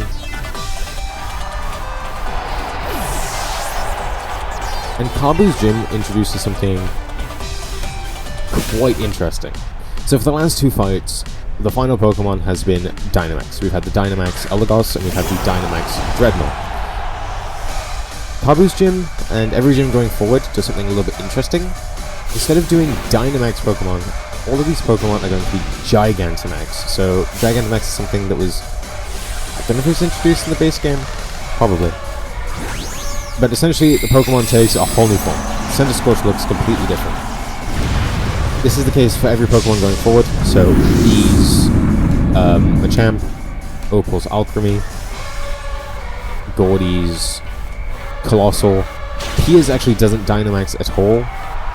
Lore-wise, it just doesn't have a Dynamax spot. And Raihan has Skyscraper, pretty much. G-Max Duraludon.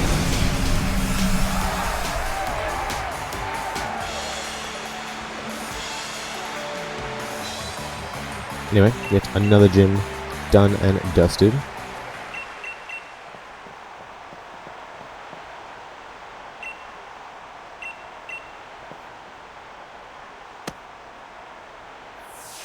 And that is 3 down.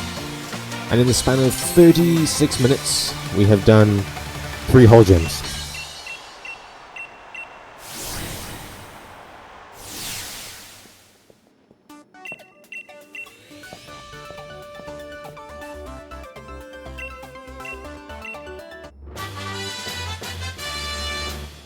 Get the TM for Will-O-Wisp, which unfortunately isn't very useful. In fact, none of the things I think we get is useful at all. Nor is the fire uniform. It's not very fun.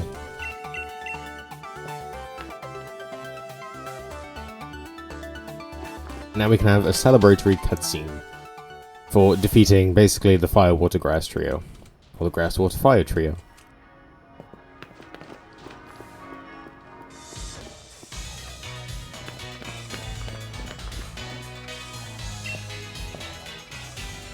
And now we can leave for Hammerlock.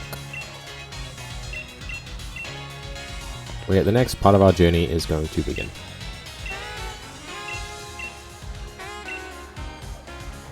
And my hand is getting very tired.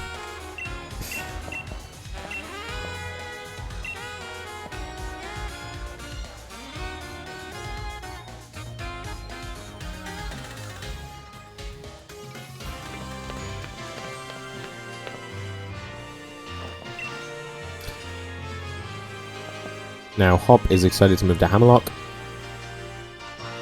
as I am too. Lady spawns in randomly. But oh no, Bede comes out of nowhere. Bede essentially challenges Hop to a Pokemon battle. Because Hop thinks he's better or something. Don't really know. As we just, you know, make our way ahead. We're saving time on Hop.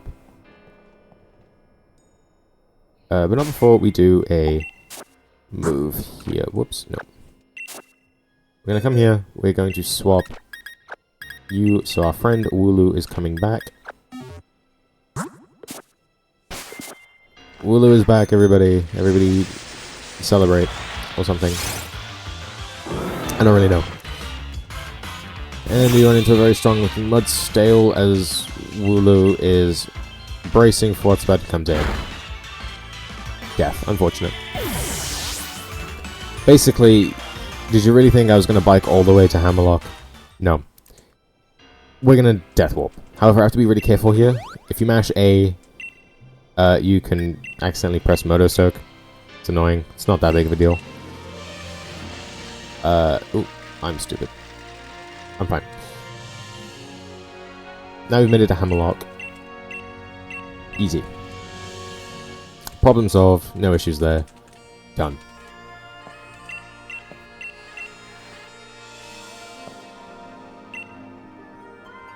Somehow Bede has battled Hop and got there that fast. I don't know how. Honestly.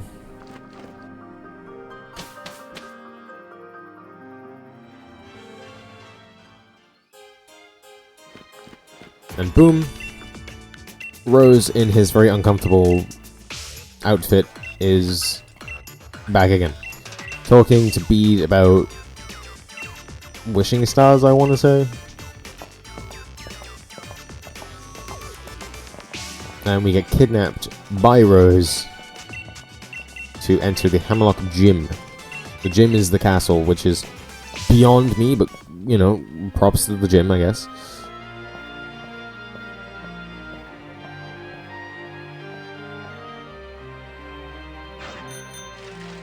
I don't have any bike boost. I'm biking here to gain bike boost. And because it's just faster.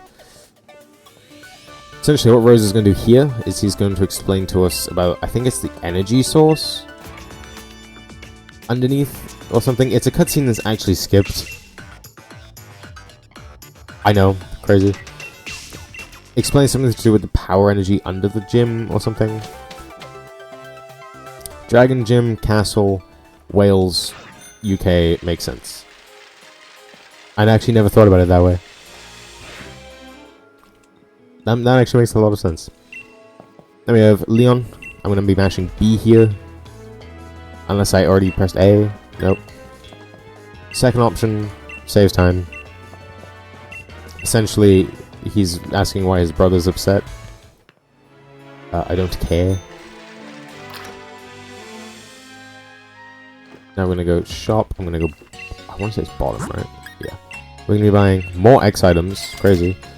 2 guard specs, 3 X accuracies, and 4 X speeds. Because I am loaded and I can afford it. And once again, we're going to disobey exactly what I was told to do. And come up here. Up here, there is 1 item that we want. It actually is sometimes 2, depending on the speedrun. But, you know, we're going to be picking up another rare candy. I'm sorry, button just didn't work. We're gonna candy floss back into slot 1. I'm gonna put Ninetales into slot 2. Yeah. And we're actually gonna use the rare candies that we gained. Now, something that I always make the mistake is that you can give more than 1 rare candy at a single time. Always forget that. Your brother is upset because his pillow keeps getting set on fire. That is probably true. Something interesting to note is that menus in this game, so when we go to the bag to, I don't know, use rare candies, equip items or whatnot, is done in a way that, for example, just then, I had to fly to West Hammerlock to do this. It's quicker to fly there than walk. The menu around the rare candies was centered around the fact that I can back out of the Pokemon menu, immediately fly. Saves me opening the menu random times that I don't need to. Very useful, saves a couple of frames, probably. And fast. Now we have a bit more lore dump on the Darkest Day. Sonia coming to the vault, explaining that 2 kings, disaster, they find Sword Shield, they save world. They become king and king. Maybe? I don't know. They become higher in royalty because they save the world. Oops. And then we get gifted with 2 revives that are pretty much useless to us.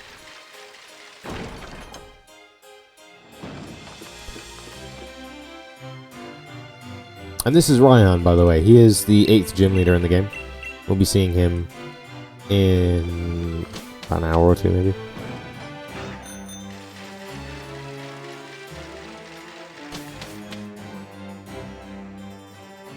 And now we can move to Stow on Side. But before that, more cutscenes and more random people interrupting me. Is Team Yell again. This time they have put a Silicobra to sleep. And they won't let us past. But they'll let the granny past if she doesn't wake up the Silicobra. I don't know. I don't know what their aim is here. But Hop comes. Hop is going to take one of these grunts. And I'm going to take the other one. But as you're going to see momentarily, that's going to change. and I'm going to have to do some heavy lifting.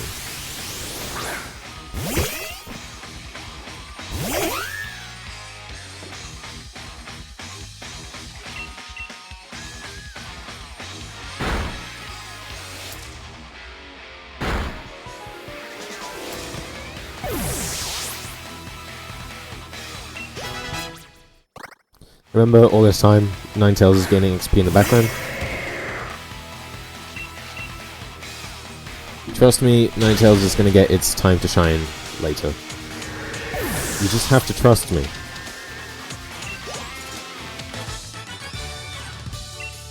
So now, me and Hop have defeated each grunts.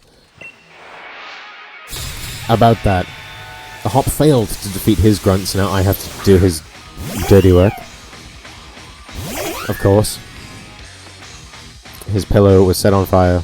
Or maybe not set on fire this time. But his pillow was killed once again. Thankfully, this is only a live pod, and it's simple.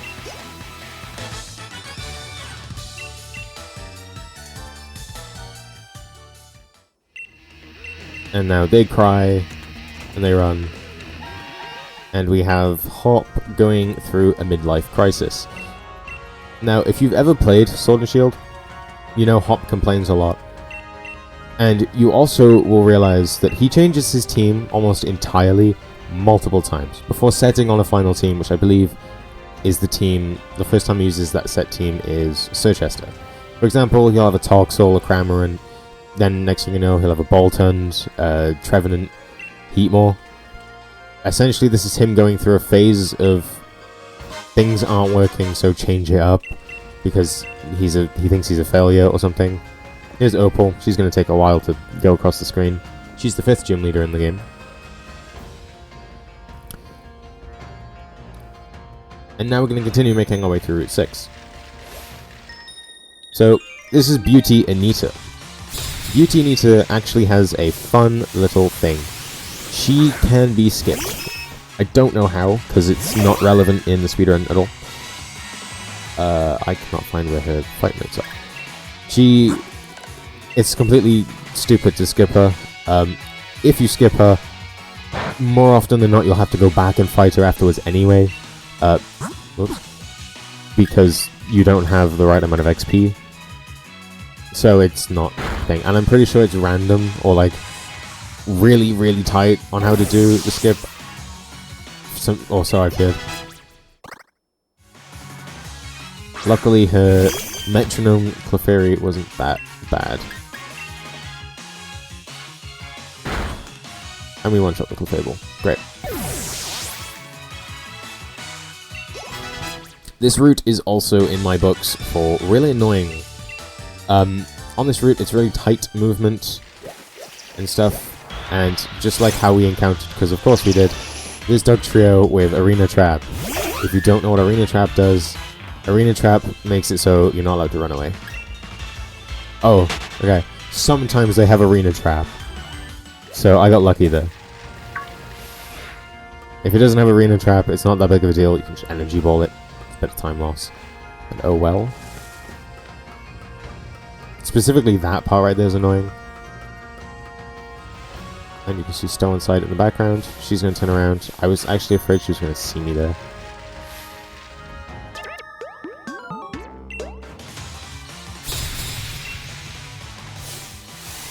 Now, Artist Duncan can be annoying sometimes. Depends on what he does. If he can do some annoying things, or he can be really nice. We'll see.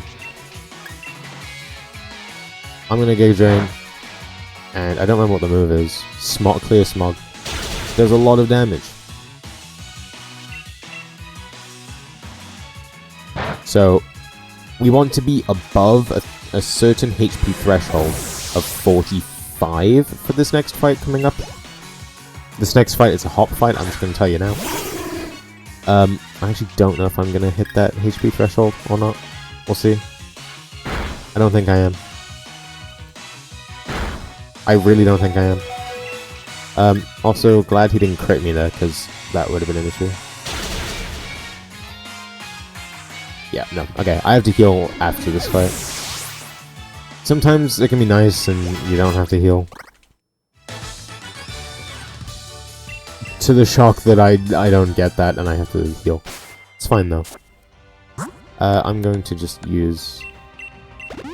I'm going to use 2 potions for safety. I can get away with just 1, but, you know, marathon and all.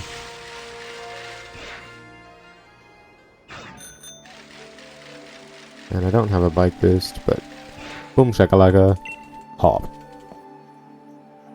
This is going to be one of the first times where you see Hop really change up his team. I'm pretty sure the Corvus Squire is completely gone. I don't think the double's gone. Or maybe the double is gone. What was the other Pokemon? His starter. His starter's not gone. I'm stupid. I could just read the notes. Yeah, he drops the Corvus Squire and the double.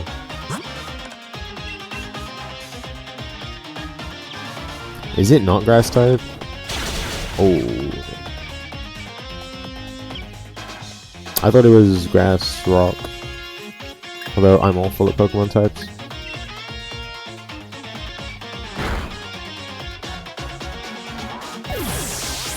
Yeah, that's the reason why we need the right amount of HP, about 45, because it can go for pluck and kill.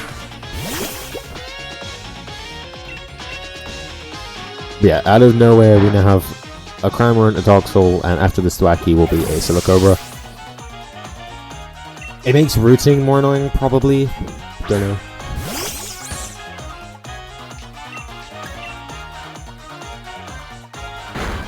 There we go, Moonblast. This is one of the few fights that we don't super effective hit this Thwackey, which is great.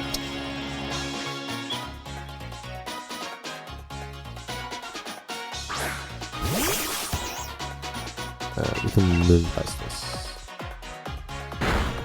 Now, who knows if this is the same Silicobra from that cutscene? Probably not.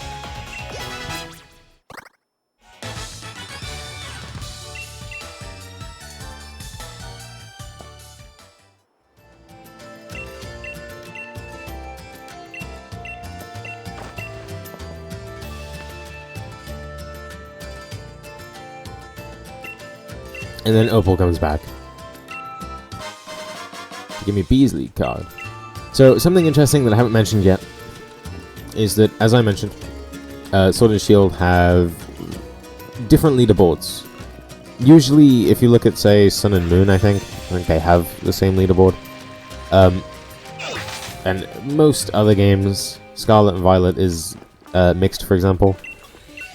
The reason why Sword and Shield are separated, one of the reasons, is because each of the games have their version-exclusive gyms. They have 2 each. So in Pokemon Sword, this gym is B, as you can see. However, in Pokemon Shield, this gym is Alistair, who is Ghost-type and has a Cursula, a Mimikyu, I think a Poltegeist, and then a Gigantamax Gengar. However, the other one later on is, this game has Gordy, which is Shuckle, Stonjourner, Colossal, and something else, I think. And the other game has Melanie, and Melanie's Lapras sucks. Especially in Candyfloss, so that's why this game is easier. Opal is very much a mood. Opal is like me. Me when I go outside, which isn't very often. This gym puzzle is simple. I always mess it up, but it is simple. Move, essentially. Spin the joystick until you get into the thingy. There are 3 trainers we have to fight. And because this is a fighting type gym and we have Moonblast, you can imagine how this goes.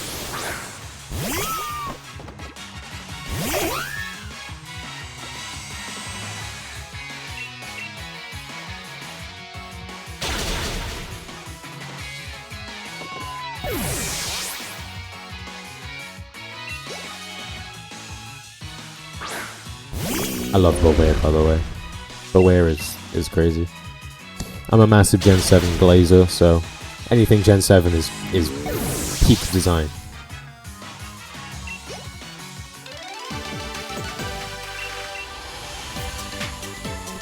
This next part of the gym puzzle is a little bit more complicated. We can sort of just... We want to try and get in this pole thing here. So we can pretty much skip that little punching glove down the bottom. Usually what they want you to do, I think, is go down there. And then that one to the left. And then go up. Move along, etc. We can kind of skip it. Nothing big, nothing major. Just something nice. Gen 7 is a perfect generation, obviously. Excuse me. Now we have a slightly different looking Farfetch'd. Anyone that runs Generation 6 will know that that is not what Quacklin looks like. Yeah.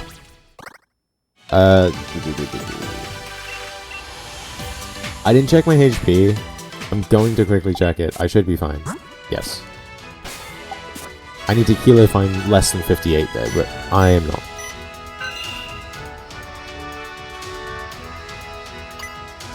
Oh my god. No.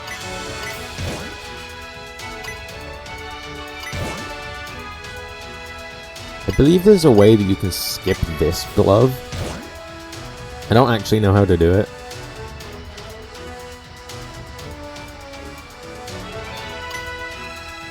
If I stop spinning at the right time, then I kind of just slide into the thing. And we have our final gym trainer. Gym trainer Simon.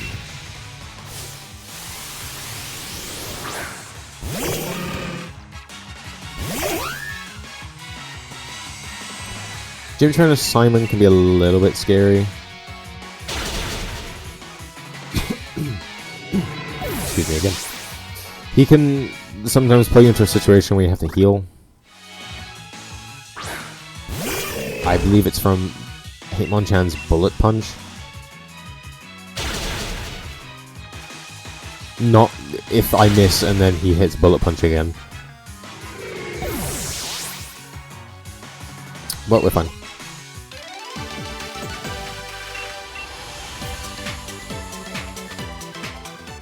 And now I actually need to heal the fault anyway. I will use the last potion. Just to be safe. And that is our very not great gym challenge.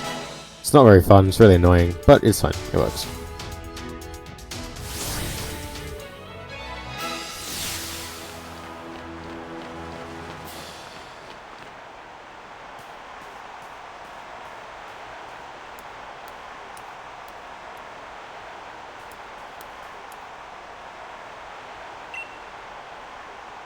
I am like 16 seconds behind my personal best.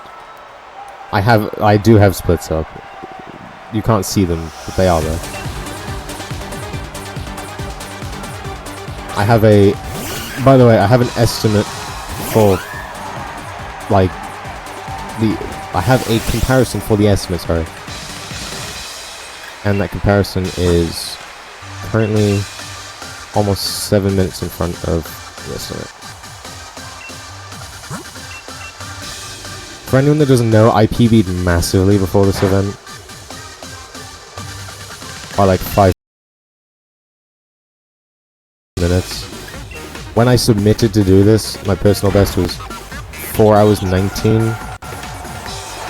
That's gone down to just under 4 hours 14. Which isn't an impressive time. It's cool.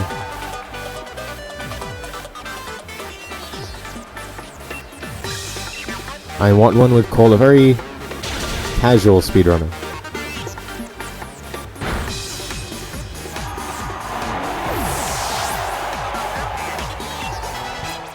My goal in speedrunning is not to have a good time in every game.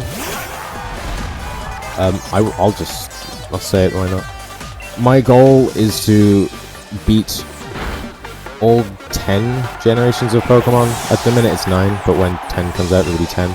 All 10 of those generations of Pokemon back to back. So I care less about my final times and more about consistency. Okay. So this Machamp is going to Gigantamax. So I kind of have to switch it up a bit here. I have to go with a super effective move. Should be fine, I guess.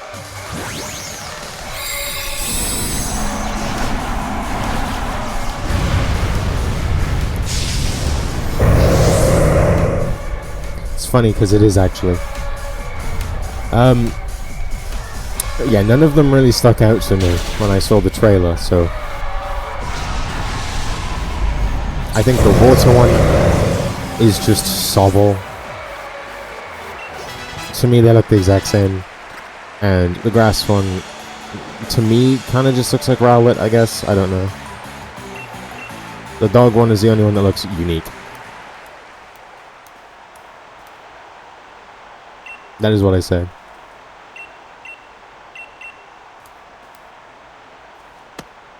Anyway, that was B. We're now 4 gyms down. 4 gyms down, 2 hours in.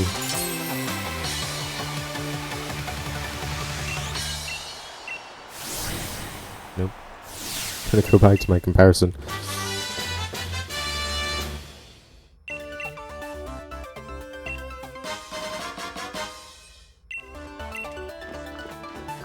And now we can go straight to the town that I cannot pronounce. Ballonlea? Which is the 5th gym. Straight there, with no interruptions, right? No, okay. I hoped. I did hope. But no. What a shock. Interruptions galore. Now we must go see what is going on all up here. Oh my god, it is Bede with a Copperaja. Against the mural that looks like a 3-year-old painted it. I don't know why that's a mural, but, you know.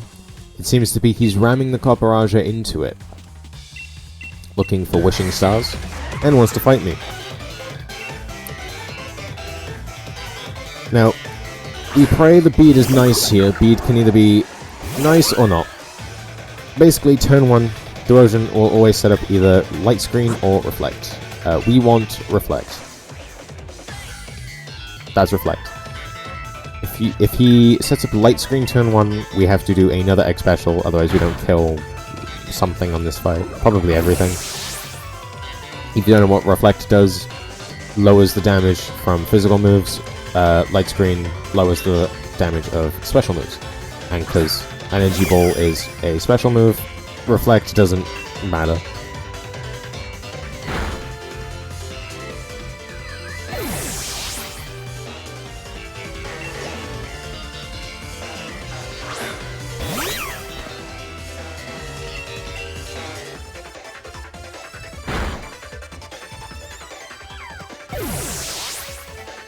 I will always stand by what I say, that this game, apart from like Black and White and maybe Generation 7, this game has like the 3rd best set of OST.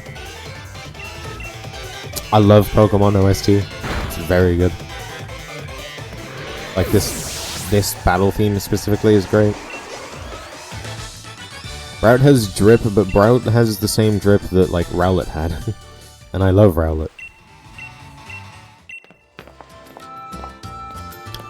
So, going back to more story, Rose and Oleana figure out whatever the hell Bede was trying to do, and has to withdraw him from the gym challenge, so he is no longer allowed to participate in the gym challenge.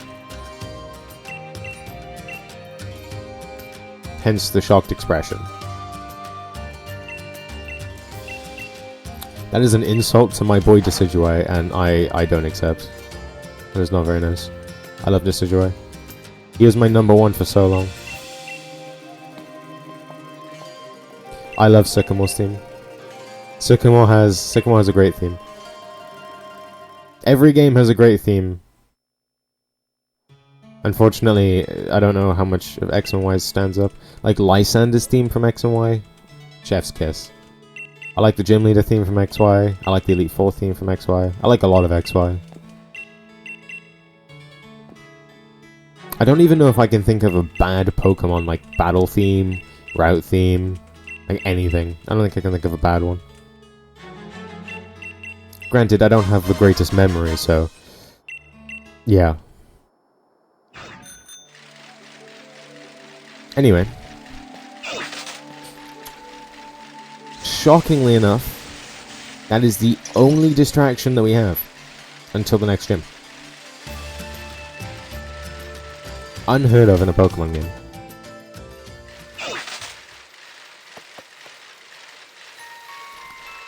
Now we have the Mystical Glimmer Tangle. Usually we'd go through where that double fight is, however we're going to take this second route because we actually have 2 Pokemon in our party now. And here is the mystical town of Ballonlea or something. I don't really know. And we're already into the next gym. Rowlet is very cute in the anime. And in PvP, depends on what type of PvP. I mean, you have TCG, VGC, Unite. I don't think he's that bad in Unite. By the way, I don't know if anyone cares, but speedrunning aside for a second, we've got Pokemon Champions in like 4 days. Just saying. As one of the very few people that enjoys VGC. Yeah, he's not very good in VGC right now, I will admit. So, we move on to Opal's gym. Opal is Fairy type. Her gym challenge is interesting. Essentially, she's really old. As much as she'll deny it later on. She's old and she's looking for replacements for her gym challenge. For her gym. She's looking for retirement. So I think she wants me to fight other trainers to see if they are worthy to come to the gym. I think.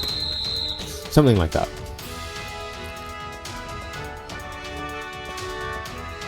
Well, according to her in her gym challenge, or her gym fight, she's 16, so...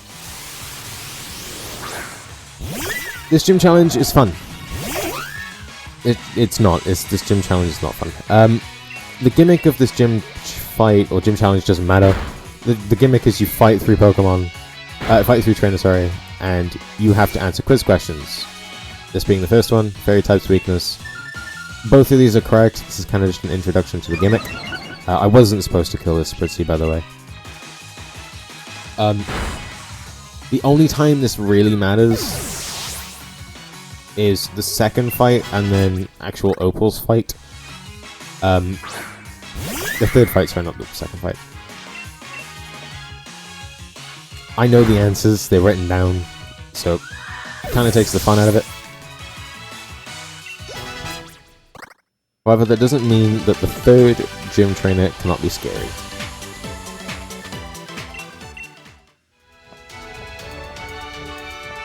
So that was the first one.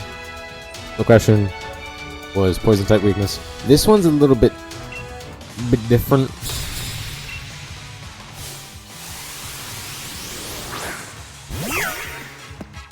This trainer has a Swellix, which is the opposite. Pretty much, she has the opposites to what they had. If you know, Aromatisse and Slurpuff are kind of like go hand in hand. So they'll have opposites. This question is the previous trainer's name. This one doesn't matter. So we can just smash A. It's a speed... Ooh, no. It's a speed drop. Not really important to us because we are really fast.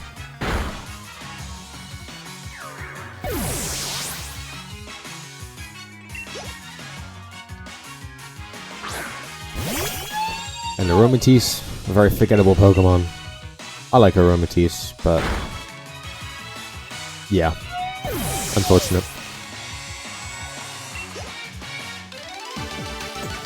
Now this last trainer is somewhat a little bit scary. I mean, this game doesn't have a lot of scary fights. But it does have some fights that could lose you a decent chunk of time. This being one of them. This is Gym Trainer Theodora. Her answer in the quiz does actually matter. And she has 2 Pokemon. First one is a Morgrem, the second one is a Gardevoir. So immediately what we're going to do is we're going to set up, because we always do. False surrender is pointless to us. Her question is, what does she eat for breakfast? Now I don't know how you're supposed to know, but the answer is omelets. And just to make sure that we are in the right position here, we're going to use Giga Drain to heal us back up to full. And the Morgrim didn't confuse us. I believe it's the Morgrim that confuses us. But it'd be quite scary if we get confused by the Morgrim, and then we hit ourselves in confusion against this Gardevoir, because, you know, not very good. It's also only a 87.5% or a 14 and 16 chance to KO. It can be a little bit annoying, a little bit iffy.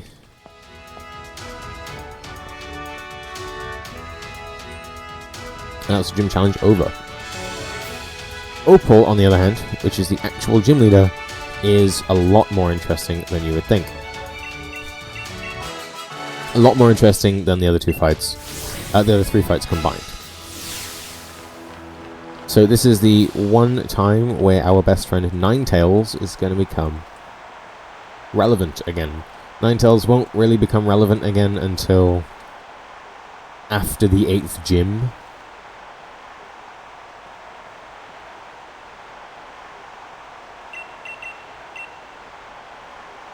But yeah, you'll see, you'll see.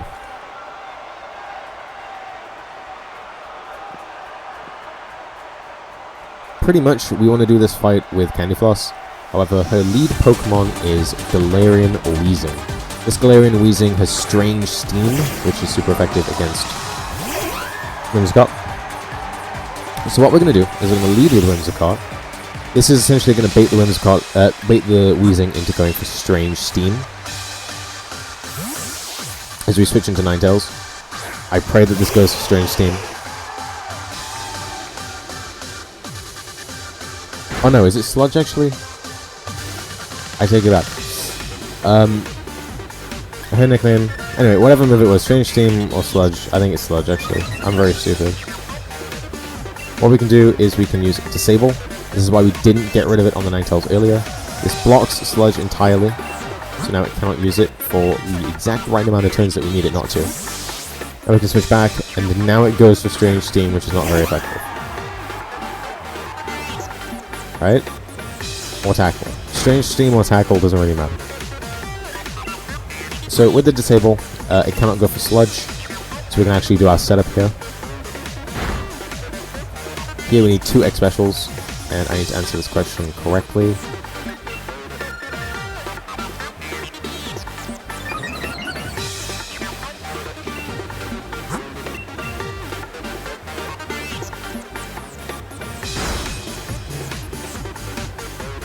And now we can go with Energy Ball.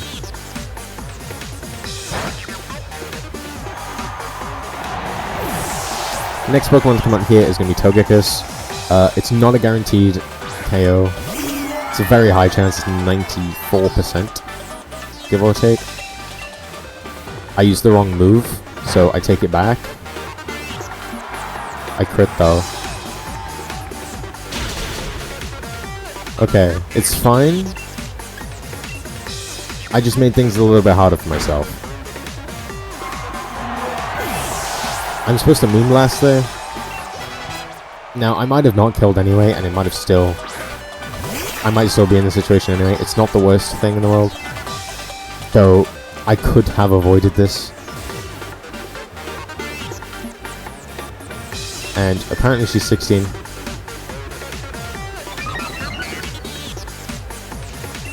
We're going to get Energy Ball here. We'll knock this out. Since, I don't know, Pokemon started getting weird. If you want the real answer, if you don't know, since they started doing regional forms for Pokemon, which started in Generation 7, which is another reason why Gen 7 is the GOAT.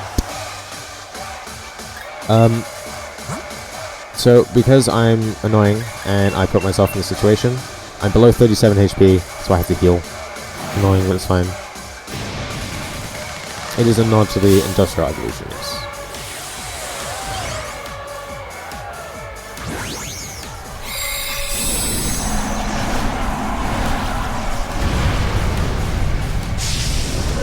So we're going to be losing time because I have to heal. I had to heal, sorry. Not I have to, I had to. which means that I'm no longer ahead of my personal best, which doesn't matter. Nope, that's the bag again. Oh, I need a prey I kill. Oh. Oops. I don't have... Okay, drain. That works, I guess. The notes say that energy ball twice if I don't KO. I didn't have a second energy ball. I must have made a mistake somewhere. But it's fine. We're living. We live. We move on.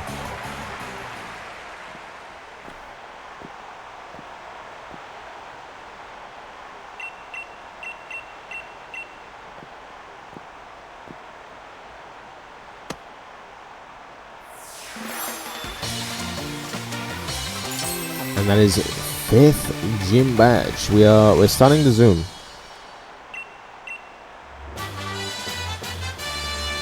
We're picking up the pace now.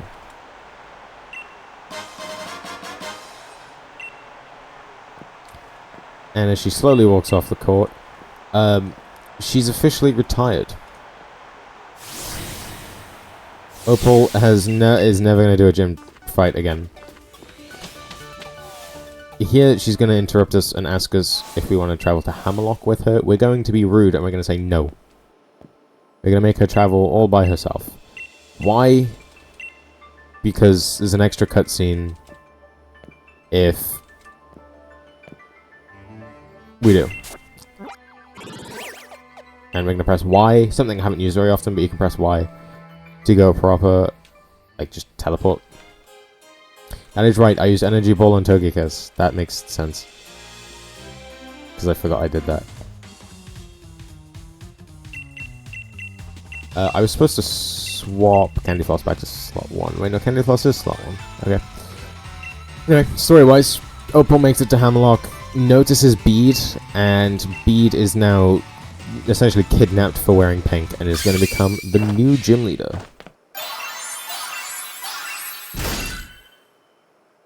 Just like that, all of that work to find a new replacement, and Bede just gets the job. Which means that Bede is now a fairy-type trainer, not a psychic-type trainer.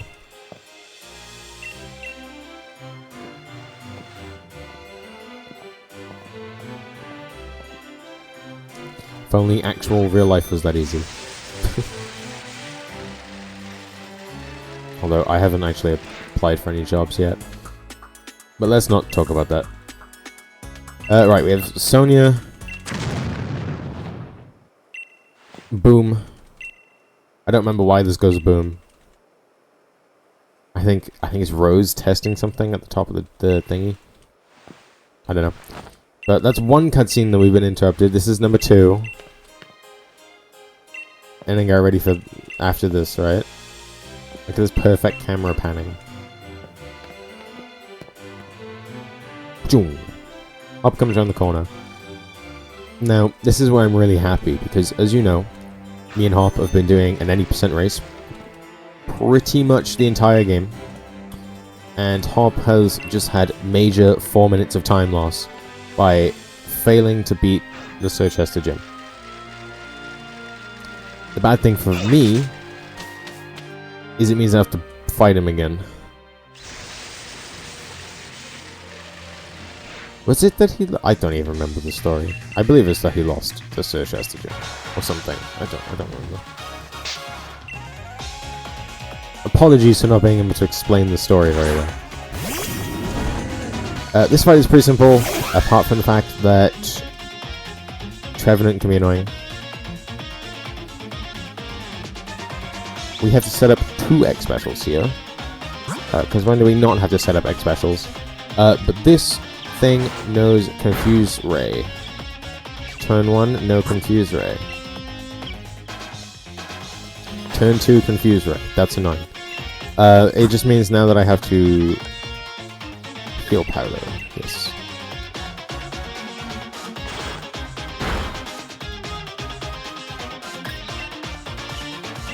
And now I can go Moonblast, and we should be fine. Rich guy who wants to harness the power of... who is Yeah. Crazy. Also, I crit hot there and there was no cutscene playing. I don't know why. I'm not gonna complain. By any means. And this is the next part where the Hop changes his entire team. He's now added a Snorlax, a Heatmore, a Trevenant, and a Boltund.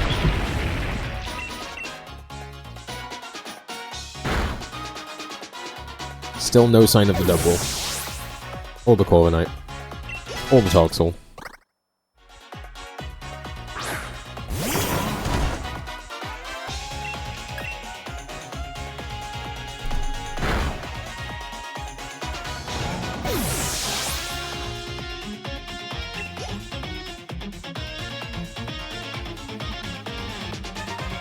And then we have Boltund, and then we're good. Before Route 8, which is going to suck. And yeah, pretty much it's just gonna suck. Route 8's first trainer is a trainer called Dr. Joanna. Dr. Joanna's first Pokemon is a Roselia. Roselia is the first Pokemon that we have to do Hurricane ranges on. Now, if you know anything about Hurricane, Hurricane is a flying type move, really powerful with, I think it's 80 accuracy? Or something along those lines. Almost hit that cabbie. I've had runs here where I miss Hurricane like 4 times in a row. And sometimes I get it first try. This is one of the few fights in the run where... No, it's one of the few times in the run where no matter what happens, you're still gonna have to use Hurricane. Marnie is another one. The rest of the Marnie fights, you might have to risk Hurricane. It's slot 4, no, slot 3, sorry. Count with me, people. 1. Let's have some fun. 2.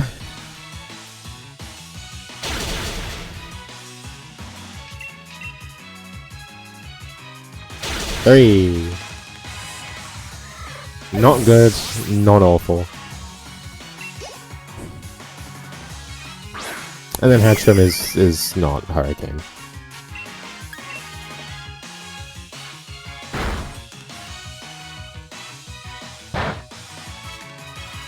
It's unfortunate, but it's fine. I've seen worse. I've seen worse.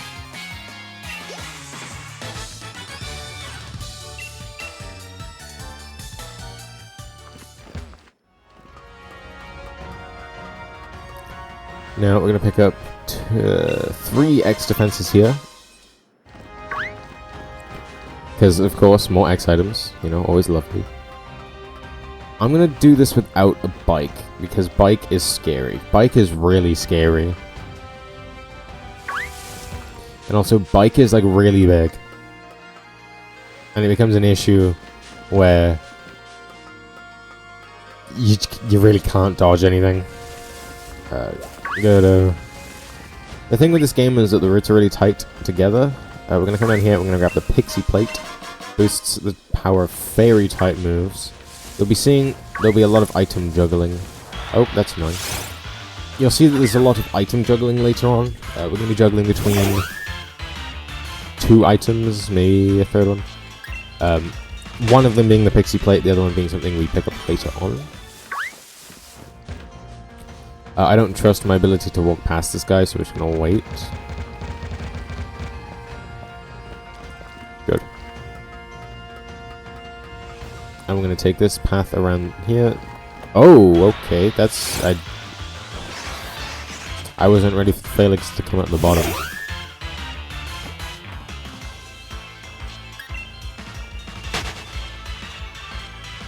Fine, I guess. We can... I shouldn't have got on my bike there, but... No, maybe... I don't know.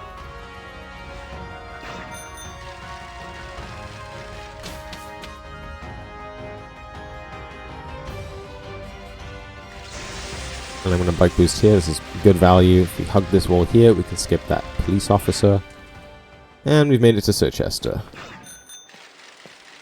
Now, the fun fact about Sirchester is The gym challenge is annoying. The gym challenge is something that I still have never memorized. And good job, I remembered that it's at the bottom. There's a map at the bottom of the set of notes. The gym challenge is basically dowsing machine, but more. It's pretty much a maze where you have a metal detecting type thing that looks very similar to a dowsing machine, if you ever played any of the old Pokemon games. And it kind of just flashes and tells you where a hole is and where it isn't. This gym has a very interesting fight. A very interesting skip. There is a skip in this that is useful. Sorry, I need to go and check, because I might miss the skip. If I miss it, I need to know what to do.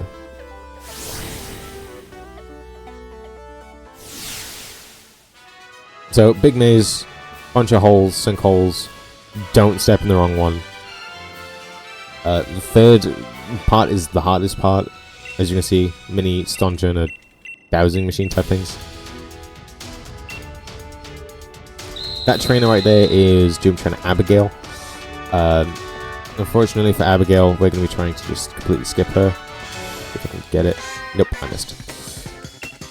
It's kind of tight, but if you can, like, very, very, very tightly step on that like, checkpoint thing, and it falls into a hole, the game has registered that you've hit that checkpoint, and spawns you past her. It's kind of tight, and you kind of just have to wing it. There's not really a setup for it. Unfortunately, I missed it, but it's fine.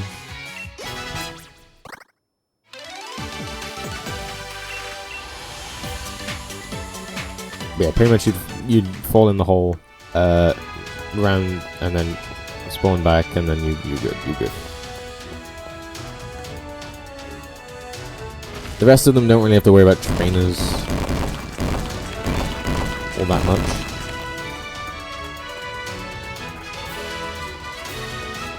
Alright, make sure I follow the map correctly. Here, you kind of have to just wing it and pray, and then also make sure that he's not facing your way. So we can go here, go around. Great.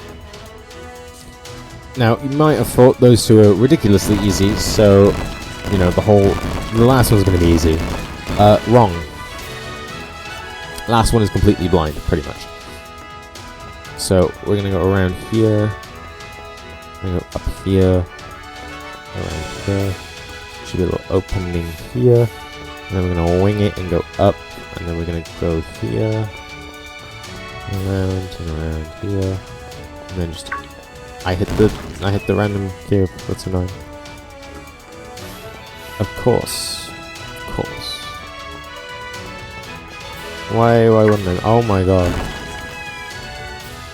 This is dumb. Trust me, I never make these mistakes in actual runs. Clearly the game just doesn't like me today. Up, and then around, and then up fully, and then shoot fine. A little bit of trouble, but we got there in the end.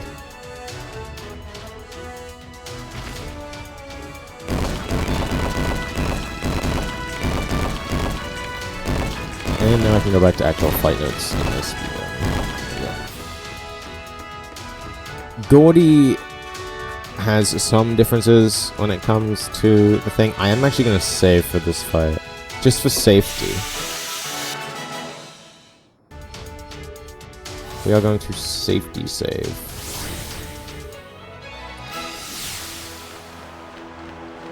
Because so far I haven't actually saved at all this run. Which honestly is probably not the smartest idea. I mean, the run's really easy, so I could get away with it, but probably not the smartest idea.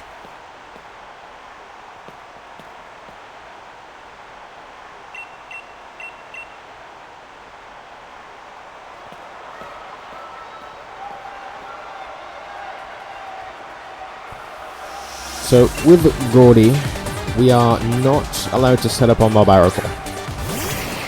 Barbarical can kill us, cause some issues, so we don't. Instead, we set up on Shuckle, meaning that we have Shuckle on screen for a lot longer, and Shuckle is cute as hell, so, like, I'm not complaining.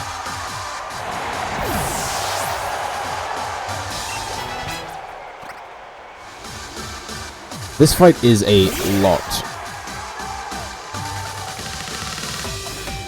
of setup. This is a guard spec, an X defense, and 2 X specials. Possibly a third one if this Shuckle decides to go for power split. Now I pray it doesn't.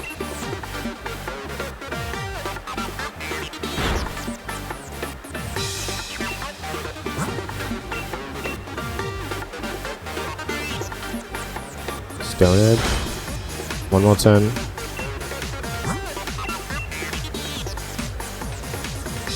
Good, okay. So, it doesn't go for power split, meaning that I am pressing the wrong move. It should be fine now. Pretty much, power split, I think I halves my attack, meaning that I won't kill the thing, so I have to X special again. It doesn't have to worry about it.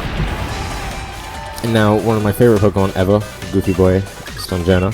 I love Stonjourner. I love a lot of Pokemon. This one really stuck out to me when I saw it the first time. And now we have Colossal. Colossal, I cannot one-shot, so I need to Energy Ball twice. And it's also a Fire type. And I believe it has Eruption or something. Some Fire type move. So fun, I guess. We pray. Pretty much we pray.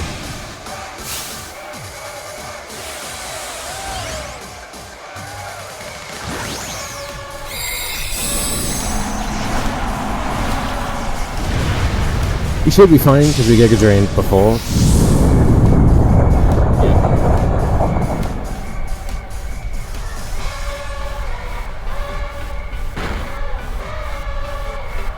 Max Flare. I forgot it's Dynamax or Gigantamax.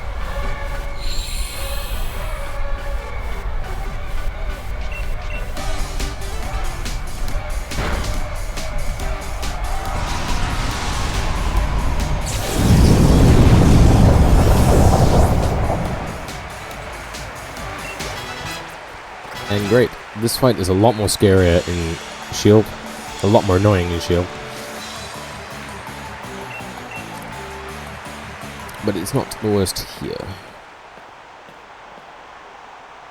And if you remember that Pixie Plate we picked up not too long ago, it's finally going to get some use. You actually get to use it. Anyway, gym number 6 done. 2 more to go.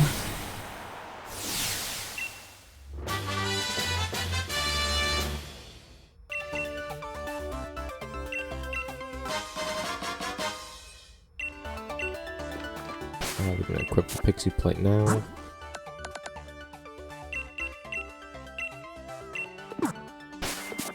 Great. Sonia here is going to invite us to a restaurant. Don't remember what the restaurant's called. And to have a chat with Hop. This one, yeah.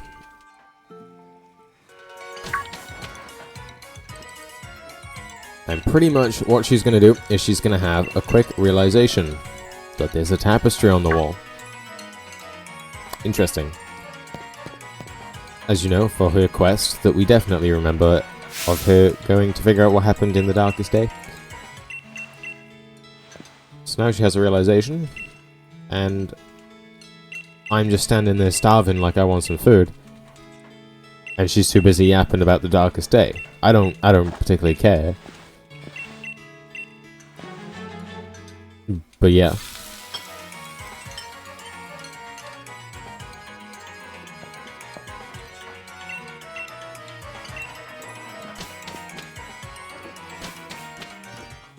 And Hop wants to fight. Shock.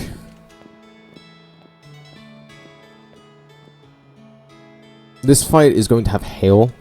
Natural hail. Which happens sometimes in fights. Be slightly annoying. Might make me heal on the 3rd turn if I have to.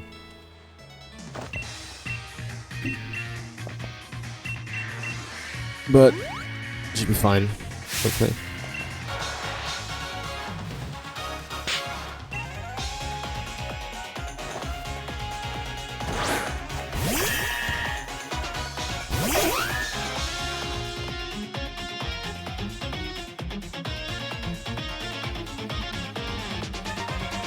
so we're going to set up 3 X special attacks here.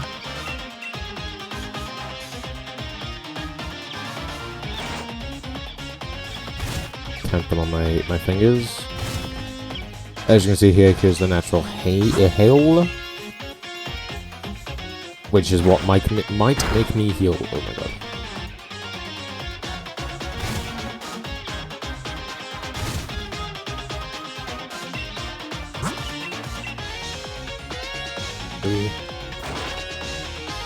Do I need to heal? I don't. It didn't hit me, so if I'm...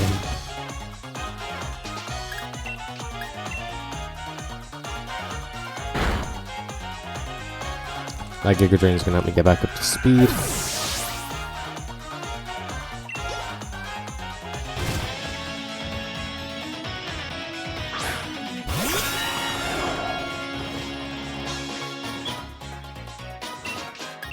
Now we can Moonblast.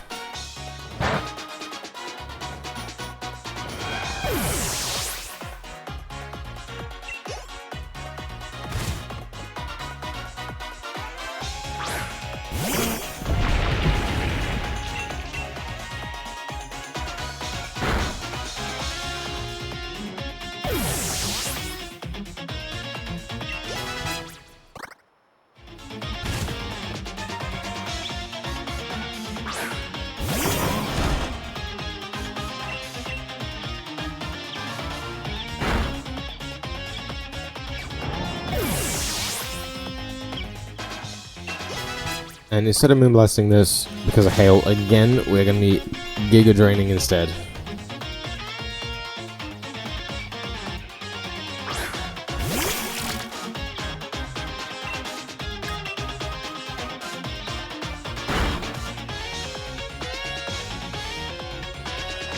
That should clear us up, because surprisingly, for the first time after a rival fight, I think, we don't get healed. You'd think, but no.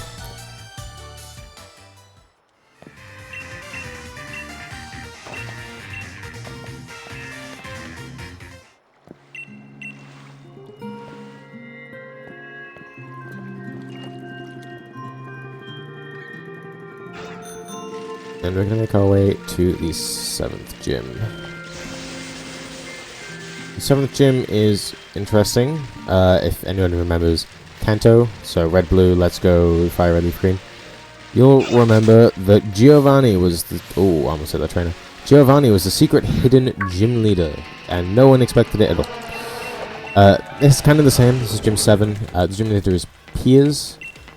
Piers is essentially kind of the leader of Team Yell. I don't know if you can even call Team Yell an evil team. The interesting part about Piers' gym is that Piers' gym is not like a proper gym. There's no stadium. There's no... nothing, really. It is just like an arena. Like a... what's it called? What is the word? Like a court. We'll say a court. And lore-wise, Spikemuth is not built near a Dynamax spot. So, something I didn't mention earlier is that this game only allows you to Dynamax in specific spots, this being in raid dens, gym leaders, and like any of the champion tournament stuff. And Piers' gym is not built anywhere near one of those, so that gym is done without Dynamaxing at all. No Dynamaxing is allowed whatsoever. It also requires you to have 2 Pokemon, which is fine because we have Ninetales. Maybe some other cases, maybe not. This is a Rotom Bike upgrade. Rotom Bike can now go on the water. Essentially surf. This route is annoying because Whalmers are massive and they spawn in random places. And Mantike and Mantine can just randomly jump onto you. Not much you can do. Like that, for example. Not really great. It's fine.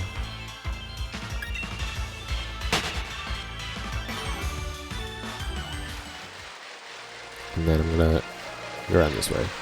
All safe. I'm gonna pick up this Max Elixir. It's gonna be used very shortly from now.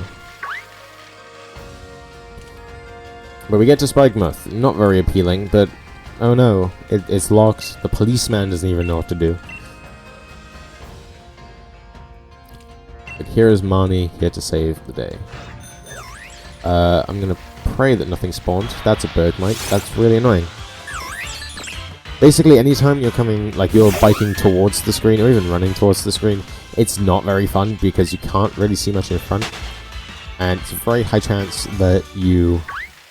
do I need those? I don't need that. Very high chance that you just run into something, because you can't see it until it's too late. Unless you have the reaction time of, like, a Formula 1 driver or something.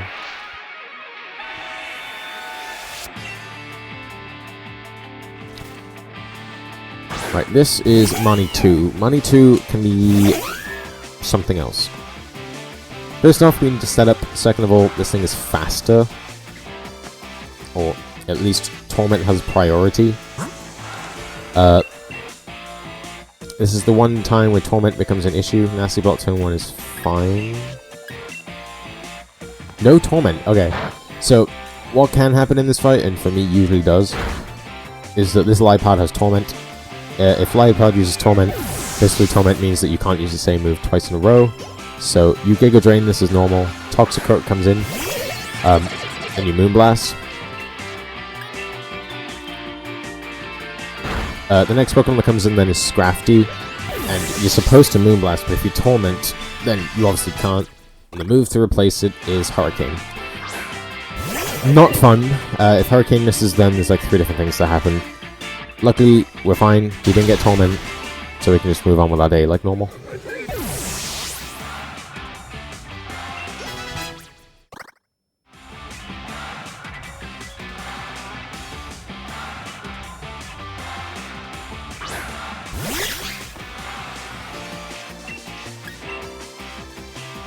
Don't Giga Drain this, because we don't get a heal anywhere else. Not that I think we really need it.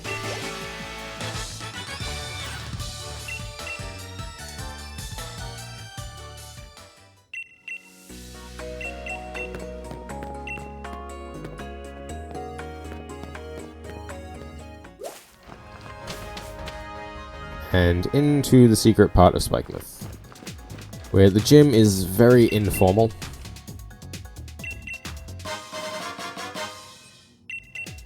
We get Piers' lead card, and because we have 2 Pokemon, we can enter the gym. However, if you don't, you're not allowed in. And a lot of this is just fight Team Yell Grunts / gym trainers. It's not very fun. A lot of these are kind of just I don't know, they kind of just fight gym trainers.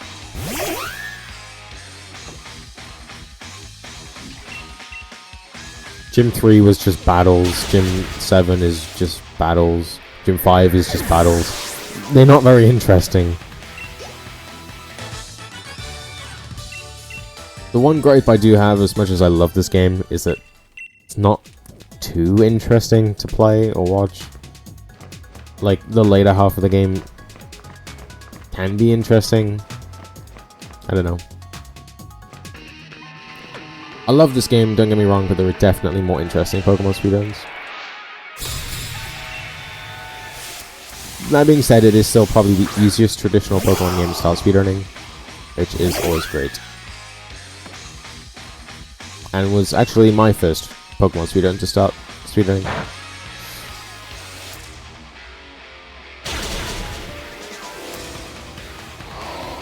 Hence why I'm still playing it after, like, over 4 years.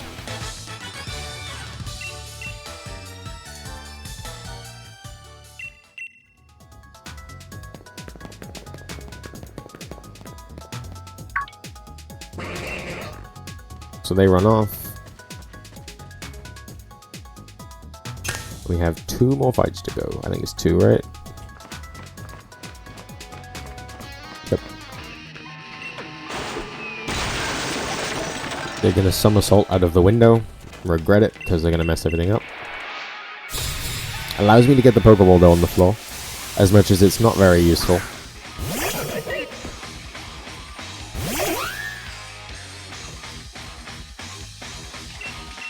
Sorry, there's 3 more fights, including this one.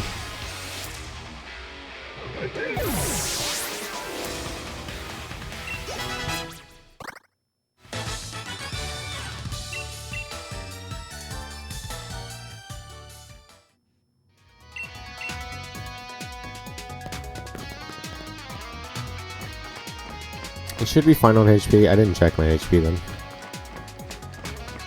But we should be fine. Oop.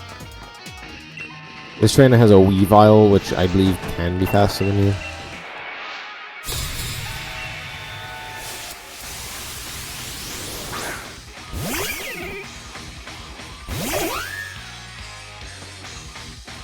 I believe it uses Ice Shot. Okay, not faster than me this time.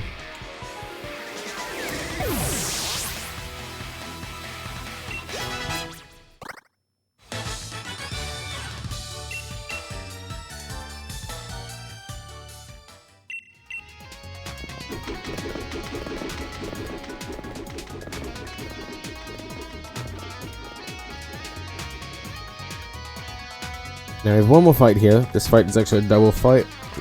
Pure doubles, not any tag team stuff. Gonna be useful. I'm gonna take the advantage here to attack and set up on the same turn, and also get myself sorted for Pierce. Pretty much turn 1, I'm gonna be moonblasting and setting up with Ninetales. Show that Ninetales coming back. So we're going to take that advantage. As you can see, I'm running low on Moonblasts too. First though, we're going to set up this turn.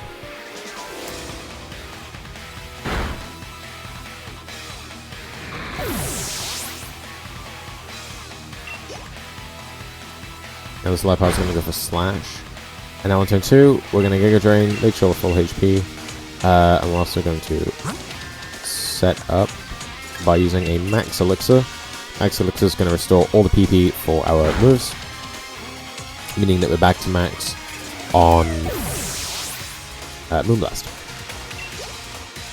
A neat little optimization there, which we can do instead of having to open the bag and then, you know, small things like that.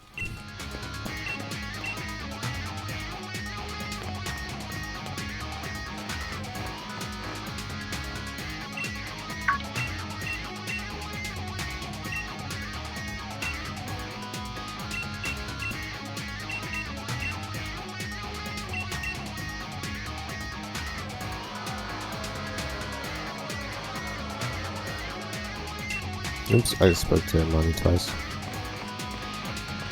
And now here is time for the biggest disappointment ever, which will make you wonder why Pokemon doesn't have voice acting.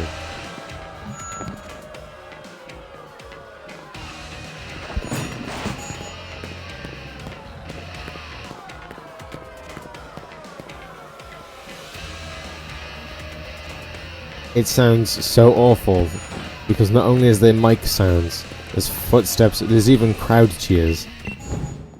It honestly is all, oh my god. I don't know. It is simply incredible. Anyway, here's for the gym. Got the DJ in the back. He's gonna get probably killed. His little hut's gonna die. This Scrafty is more than likely to go for Fake Out at turn 1, so we take the chance to set up. However, it can also go for Sand Attack. Sand Attack is annoying, as Sand Attack means I have to X accuracy. Although, goated theme, so can I complain? Also Intimidate, fun. Doesn't matter though.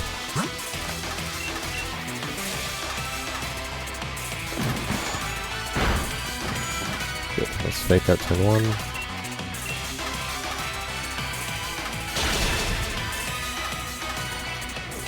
The other slightly annoying time loss that you can get in this fight is... sorry. Obstagoon can sometimes go for Obstruct. Obstruct is essentially just to protect. Does the exact same thing. It means I have to attack it twice.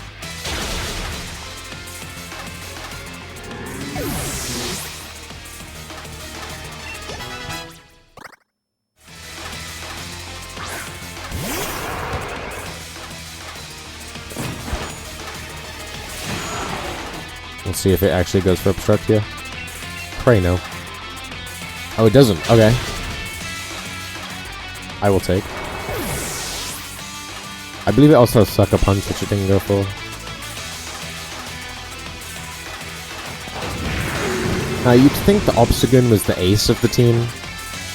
Surprisingly not.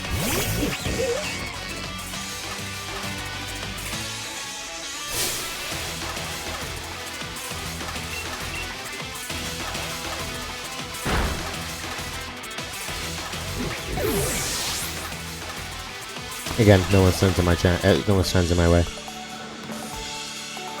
But we got no torrent, sorry, and we got good fuels. So good. I will take that.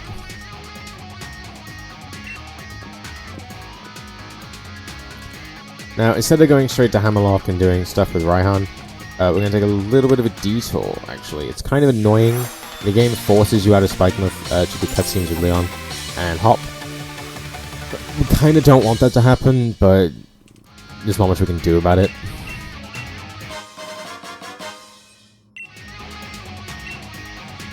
It is just something we have to live with. But we do want to come back to Spikemuth, because Spikemuth has something that we want. Something that anyone that plays VGC will know very well. Choice specs. We want choice specs. It is very, very useful. But we have to bike all the way through Spikemuth again to exactly where Piers is. It's right by the stage. I have none of those right now. I have a Whimsicott and a Ninetales. And I'm living the dream. Trying to. So here we have Leon talking about the fact that random Pokemon are Dynamaxing. I think some Meowth. Technically, the cutscene skipped, but... Well, the cutscene is / will be skipped. Yeah. And it's all Rose's doing. So we're going to come back through here. I'm going to risk it. I'm going to bike boost. It can be annoying. You can sometimes just bump into an NPC. Not only then do you have to have the animation of slowing down. Your bike boost is completely wasted. It's fun. I know. I love it. I'm going to do it again here. Here's the pair of choice specs. And unfortunately, you can't fly in a building, and this city is technically a building. So we have to bike back out.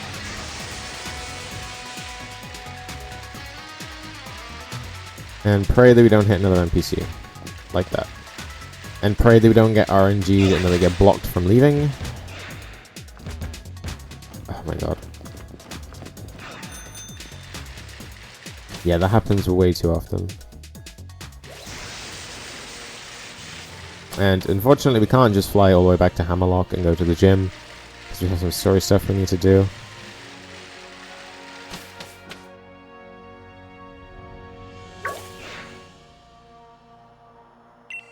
Hop is going to tell us that Leon sorted it, I believe.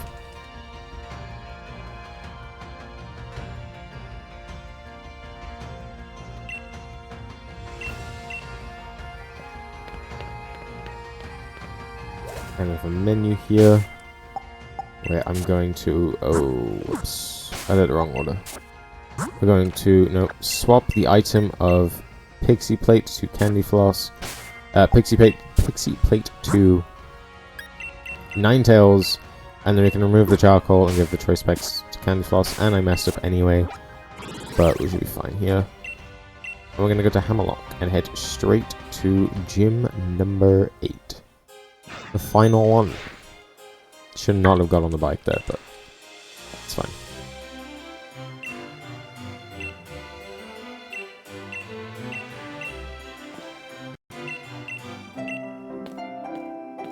And here's Magnolia's appearance. Do you remember Magnolia from literally 2.5 hours ago?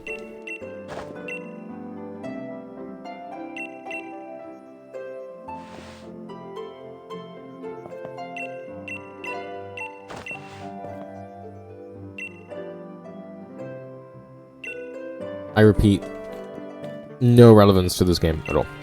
She doesn't even say anything productive.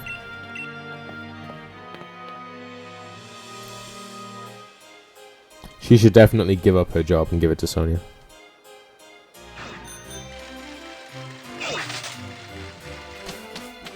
However, that is the only interruption. And we can head straight to gym number 8.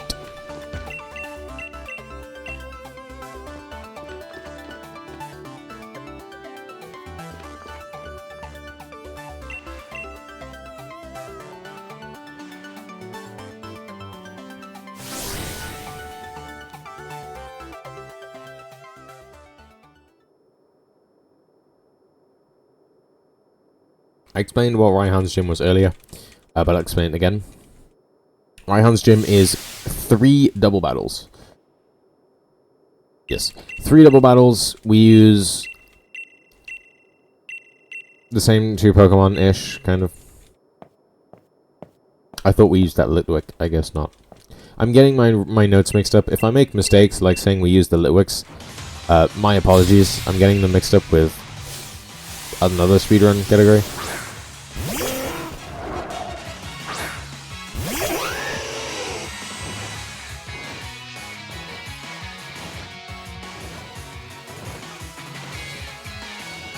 So we're gonna double up into Palapa.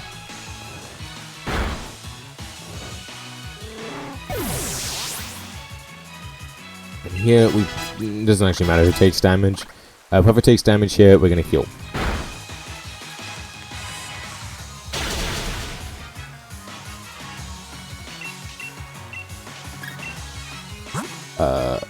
Energy root.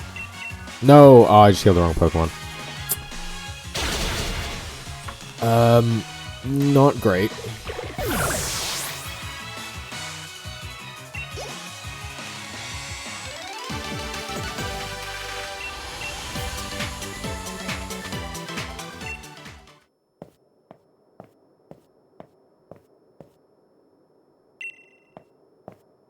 It's an extra menu I have to do, and now I'm down an energy route. Not particularly where I want to be.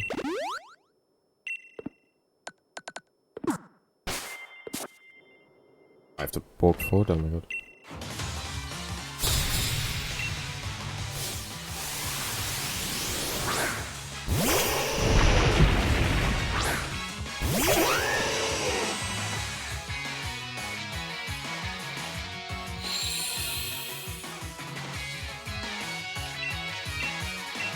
So, this Ninetales, not mine, the other one, actually we both do. The other one has Disable. It can disable Moonblast. It's annoying if it does. We'll see. Of course. I've actually never had it do that. Ever. So, that's fun. Of course it does it in this run.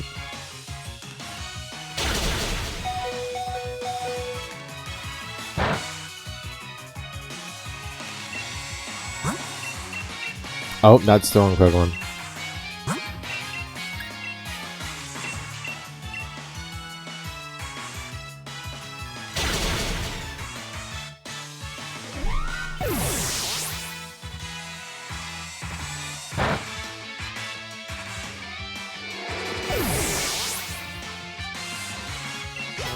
This is where the revives come in handy, though.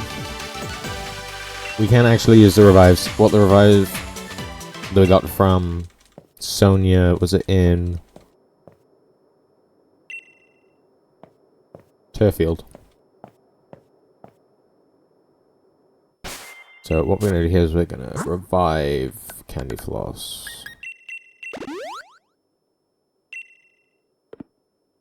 And we're gonna swap the items around again.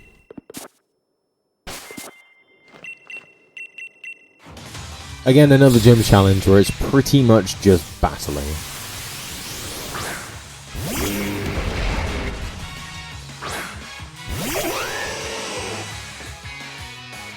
So we're gonna Moonblast Hakamo. This is one where Ninetales actually becomes really useful. Ninetales can solo this Abomasnow because it's 4 times weak.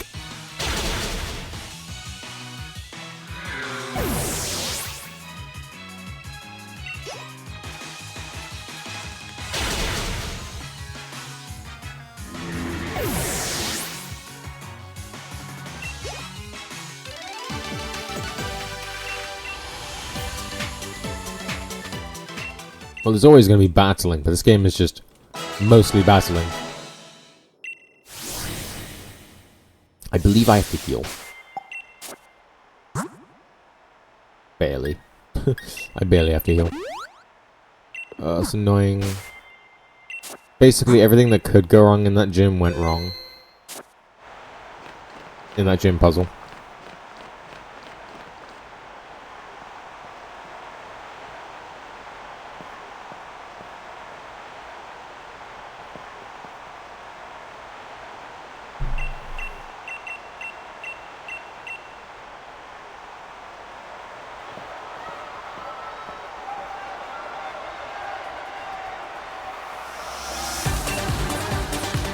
I would too.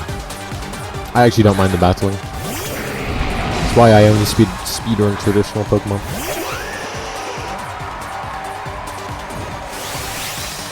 So, much like the gym challenge, this is doubles. Raihan is supposed to be a Dragon-type gym leader. He's more a weather gym leader. Yeah, that's fine. We are going to keep the Flygon alive for a while. Essentially what we want to do is we want to get the Duraludon out as soon as possible.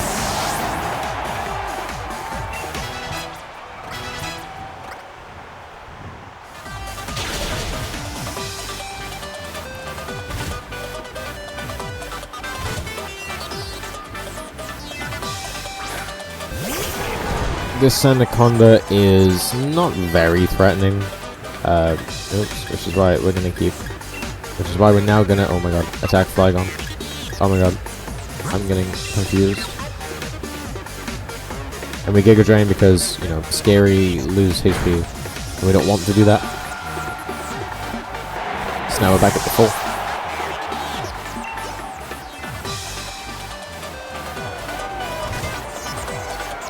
And we're going to do something fun here, is we're going to heal Powder Candy Floss. Even though we're not paralyzed, we're still going to do it anyway.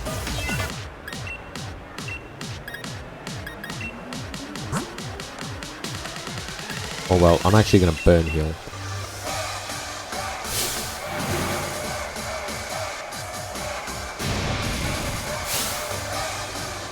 We're going to get Skyscraper.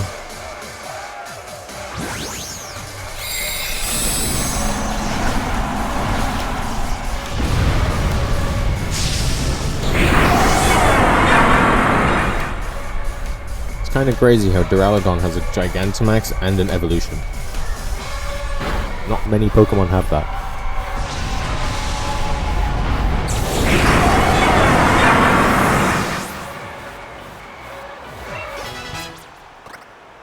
And we can finally take out this Anaconda. Its pretty much only purpose is to use Glare, so... Oh, I should have actually heal powdered there. Whoops. That's my bad. We're fine. Scary for a moment there. I should have actually heal powdered, not burn heal.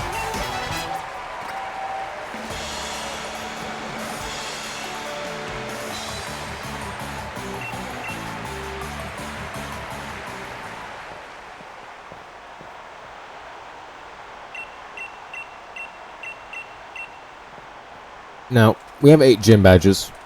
We're just over 3 hours in.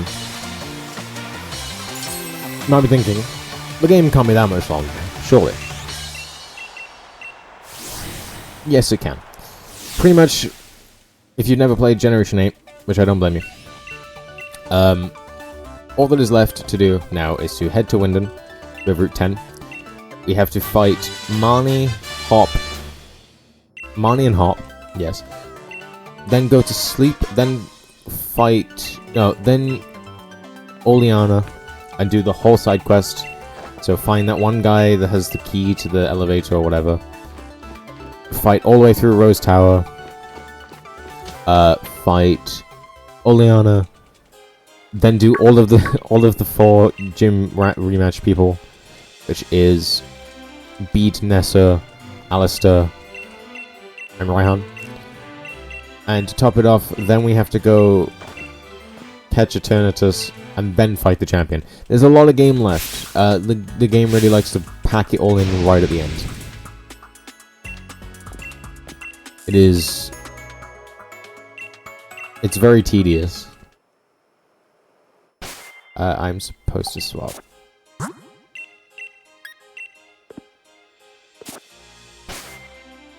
And then we fly to East Hammerlock.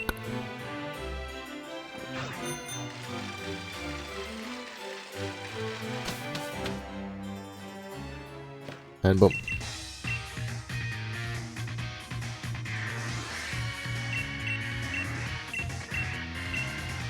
We are good. Now on to Route 10. Route 10 is the last route in the game. Like 2 fights, I think. 2 or 3 fights. Nothing too bad. We are going to talk to this guy. We're going to... That's max potions. I went up 1. We're going to buy 11 forest ores that should last us to the end of the game.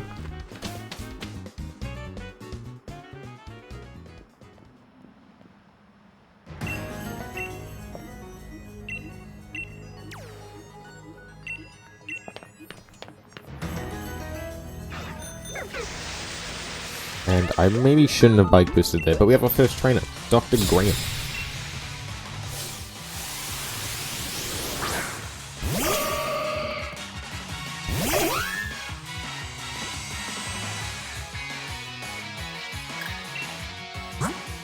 Now we are running low on X attacks, X special attacks. Running low as if the number's not 40. Not really running low. Oops. Gonna go Giga Drain.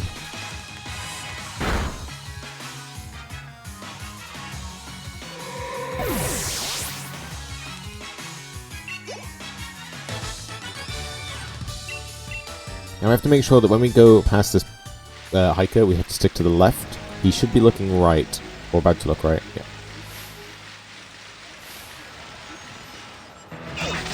And this guy, I have to be really careful to move as soon as possible, because he turns around very quickly. Then we have a choice on who we're fighting, either Postman Harper or that taxi guy. Postman Harper is a lot easier.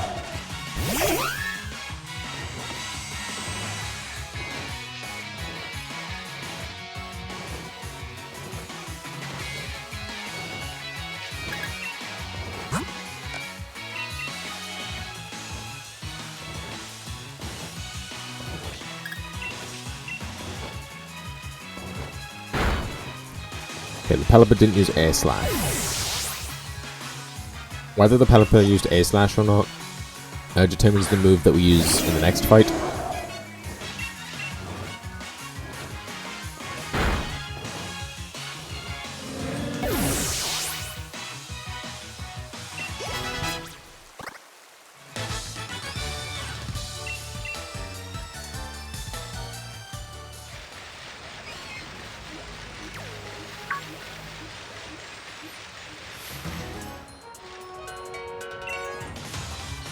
Now we only have 2 more fights here to go.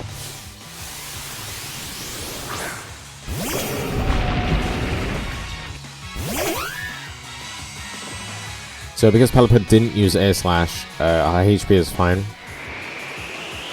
And we can just do Energy Ball instead of needing to use Giga Drain.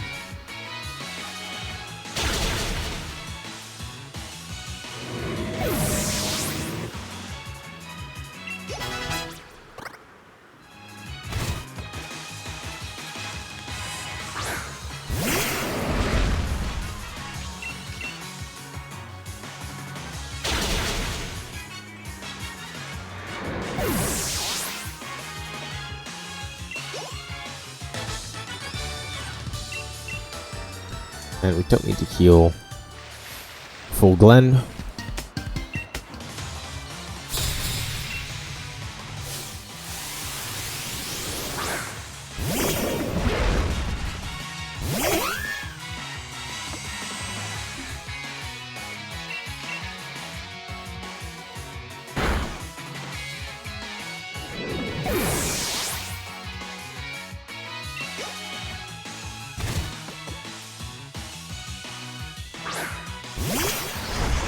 Now, there is a double fight that comes up after this. And if you remember how we did it earlier, after Turffield, we only had 1 Pokemon in our party, and we were able to skip it. And unfortunately, we have 2 Pokemon in our party here. And with no way to very quickly menu it properly so that Ninetales is not on our party, we just have to suck it up and just take Ninetales out. And then as soon as we're in Winden, when we're about to fly to the stadium, put it back in our party. It's kind of annoying, but it's just what we have to do. It's annoying, but unfortunately there's no way around it. As you can see here.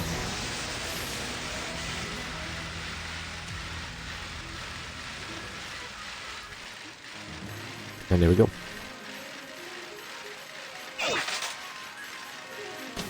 And welcome to the final town in the game, where we're going to be spending probably the next hour.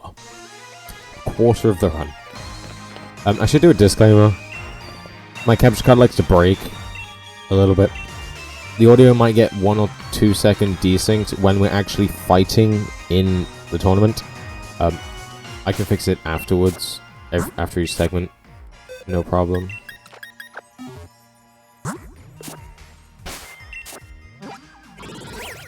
I was supposed to do more.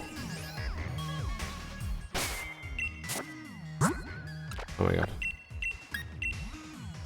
Build the Pokemon to 33 plus. I'm not gonna bike boost because... Oh no, maybe Hop doesn't stop. Okay.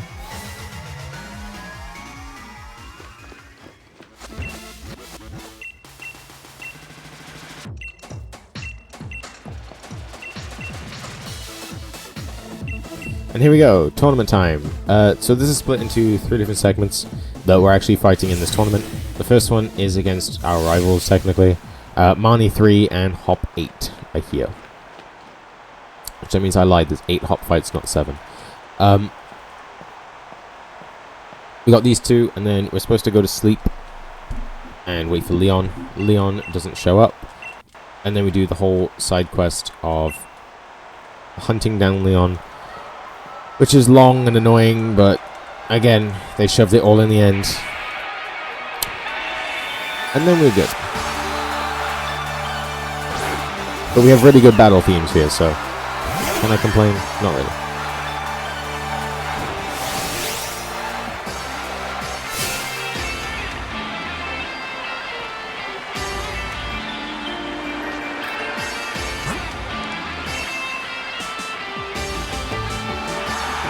Also another point where it could be an issue for torment. Here we go.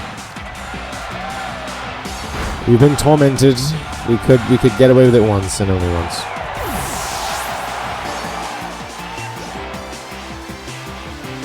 So we're gonna be risking Hurricane or Scrafty.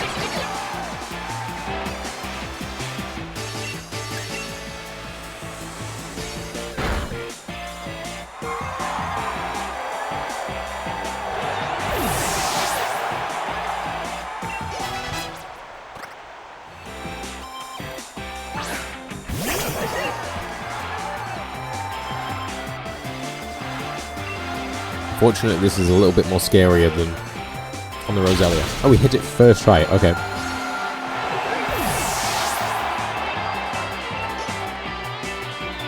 This is Redemption.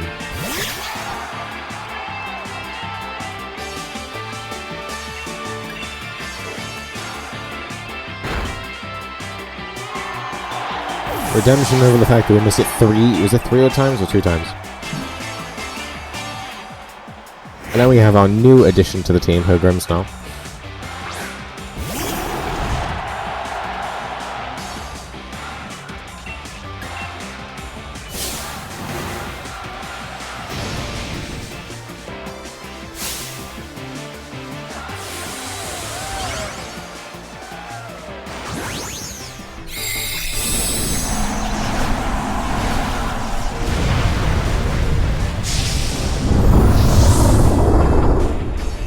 Good old Gigantamax Grimmsnarl. Looks awesome, by the way. Dead.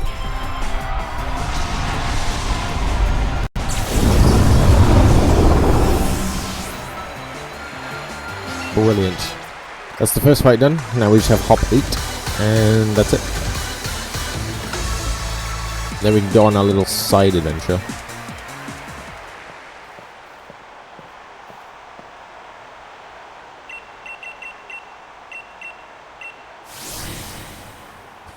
Before we head into Hop, though, we need to swap the items around. This is where a lot of the item swapping happens.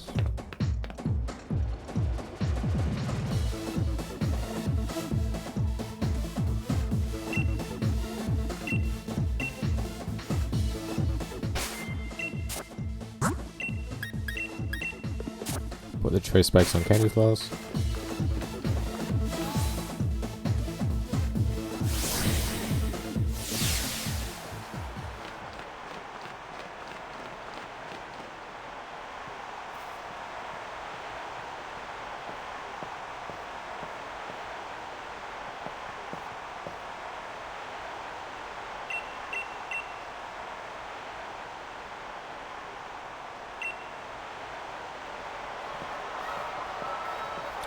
Hop has finally brought back the double.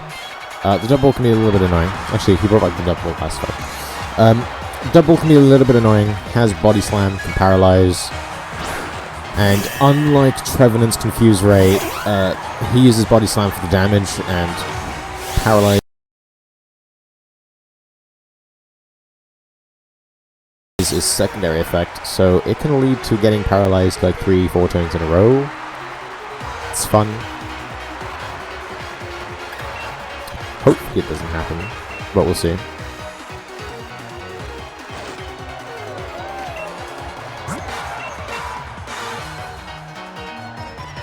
Double con guard, okay. Nice.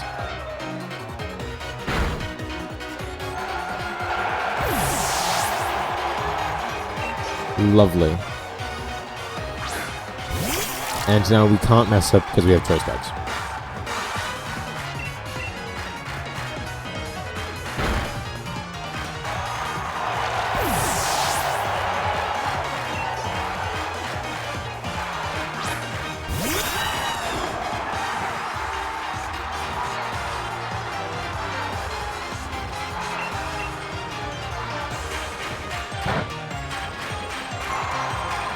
Unfortunately, not a lot to say for this endgame.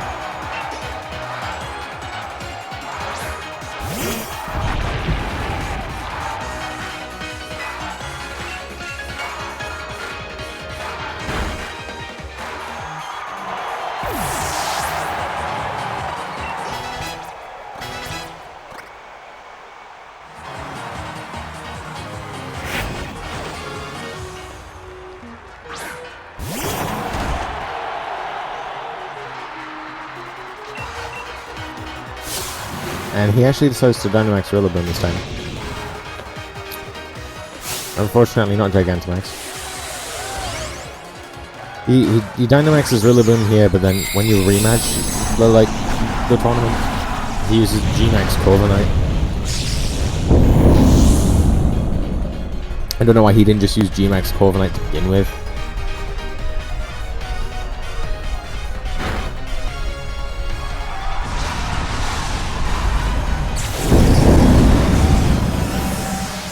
It's a little bit disappointing, but you know. And that is the first and easily shortest part of the tournament then. And the tournament's like a 3-day event, like an actual VGC event. So yeah. I guess. Interesting.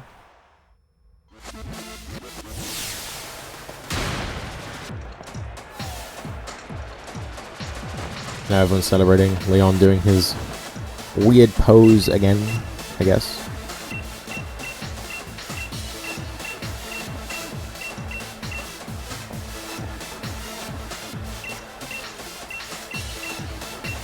And everybody's celebrating that I made it past the first stage of the tournament and nobody else did. Because that was crazy. And this is the hotel that we're staying in.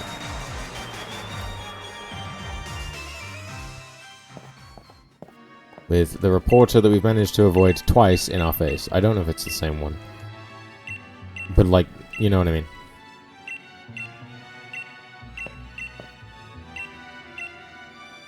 Hop happily tells them to go away. And we wait forever for Leon.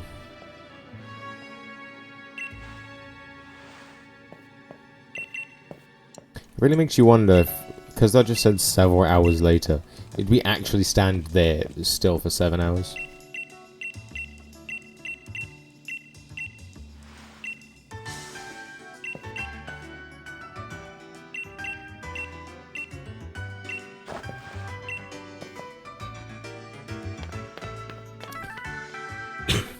Hop, I think it's Hop, has the idea to go find Leon. PS decides to help. And of course we do, because we're the main protagonist and we're dragged along to do literally everything. And pretty much all of Team Yellow is going to help us. By all I mean 2 idiots. And I guess Marnie. I don't really know.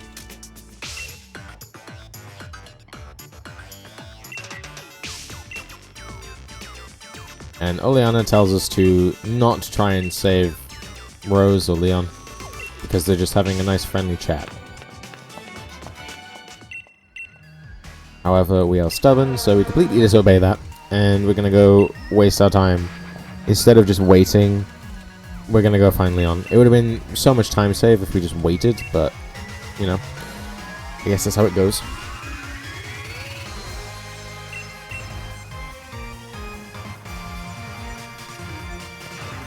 Now, before we fight the trainer is up against the wall.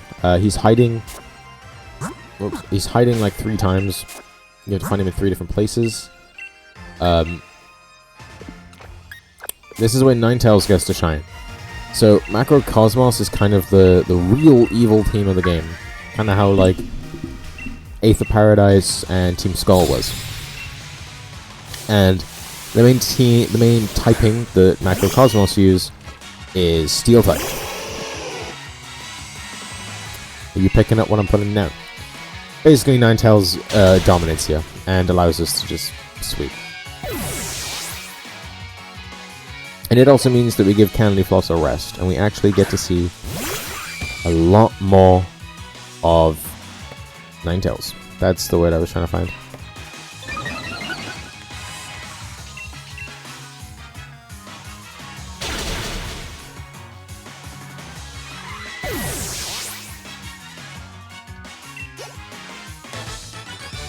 Marnie is also here trying to give us help. We don't really need it.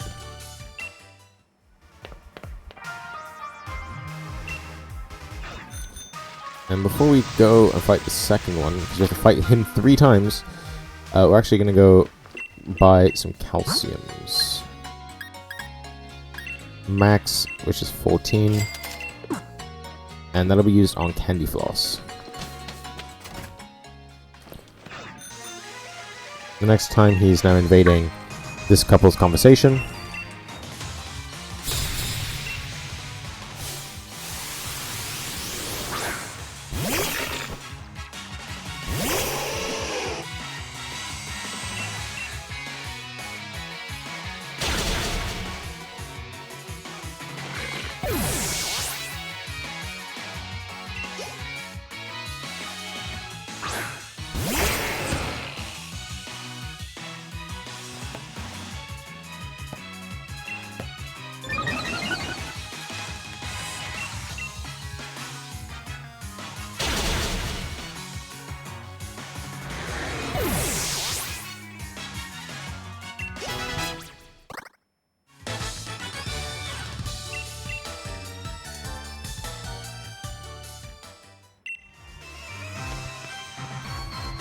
And one final time, this being in the telephone box.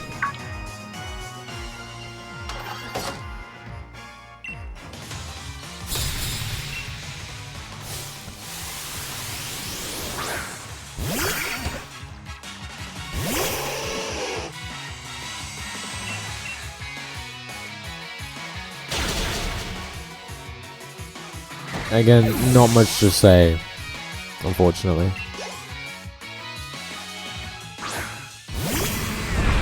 This part of the game is just unfortunately very boring and very annoying, and I hate it every time I run this category. Because it is just run here, fight, and then it gets to a point where it's not even run here and fight, it's just fight. Unfortunately the worst part about this run, but just have to work through it. So, now that we've fought Macrocosmos Eric 3 times, what's going to happen is he's going to go to the train station and line up with a bunch of other corrupt Macrocosmos people.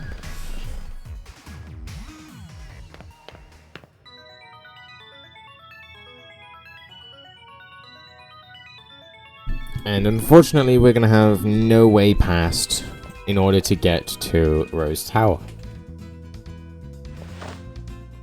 And Hop is mad about that, as you can see. However, Piers steps in and is like, step out the way. I have an ingenious plan. And that ingenious plan is the awful no voice acting singing again.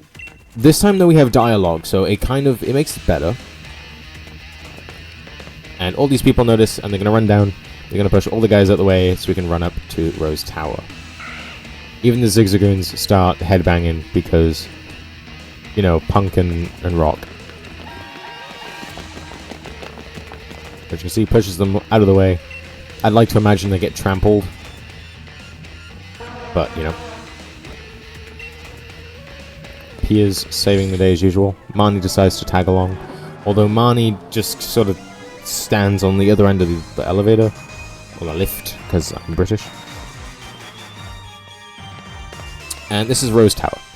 Rose Tower is a tower for Rose. Crazy. Once you beat the game, and Rose is sort of like found guilty and arrested and stuff, this is rebranded to the Battle Tower. The Battle Tower is pretty good, where you can have rematches with Leon and etc, etc. But for now, it's the Rose Tower. And this is the Fight Gauntlet. This is... how many? This is a single fight with Macrocosmos Elijah, and then 3 back-to-back team-up battles with Hop. All of these are just hit flamethrower.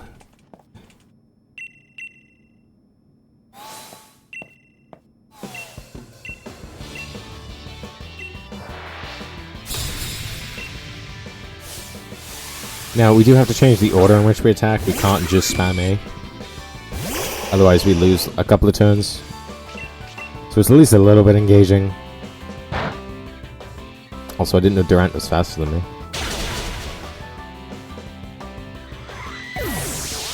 But this gives an even more of a big reason why Ninetales is really good.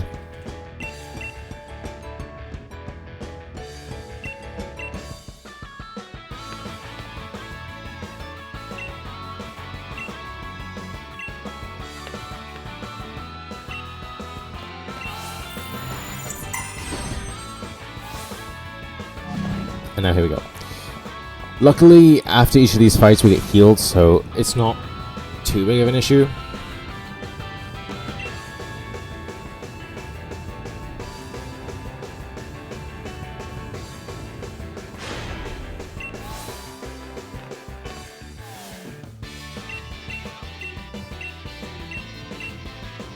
At the end of this, I believe. Oh, maybe not at the end of this.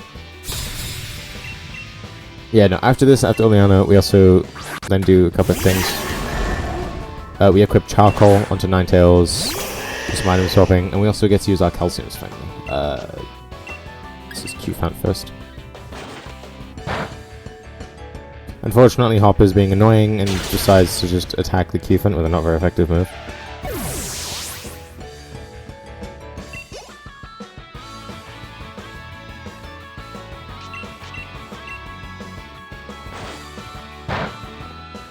Again, and we'll lose time to paralysis, so not very good.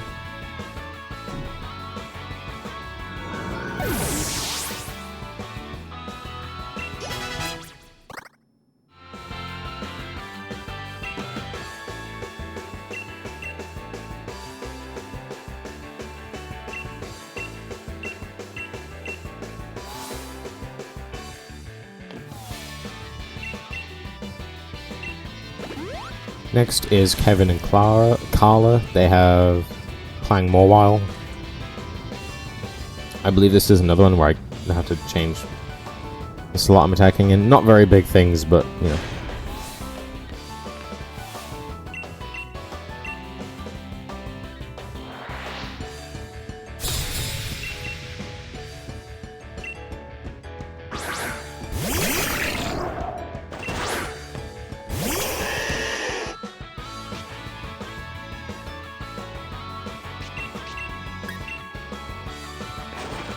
Again, Body Slam not being very useful. And I crit. Wow, this is so far like as bad as it goes for both fights. Or as slow as it goes.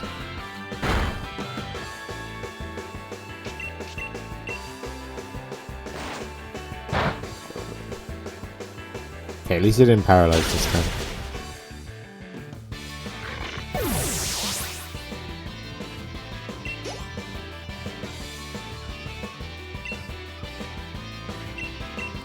And the last one before Oleana is Adeline and Justin.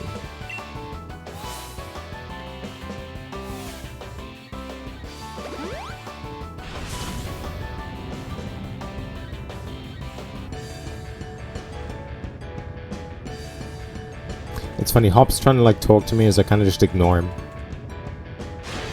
As it should.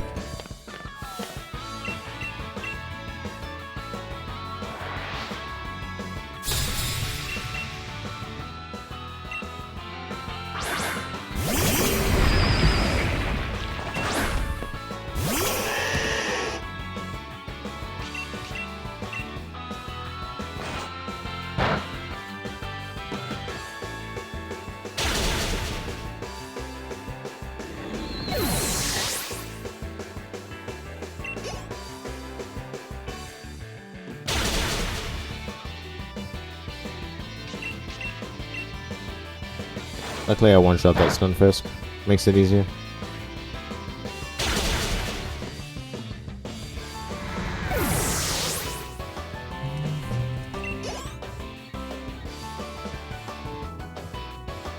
Okay, now it's time for Oleana. A little bit different happens here. We kind of start with Ninetales. We don't stick with Ninetales for the whole fight. As you will see. Hop likes to heal us. Actually useful.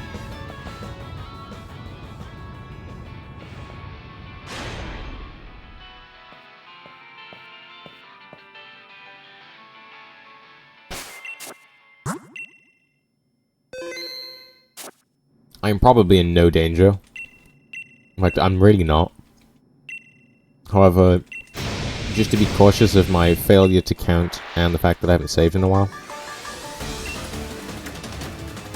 And just in case. Because I don't want to do that again. So this fight starts with Ninetales. We start with Ninetales because Frostlass is not fun to set up against when you're a grass type. So we can use Flamethrower on it. It is faster, it's not that big of a deal how much damage it does to me.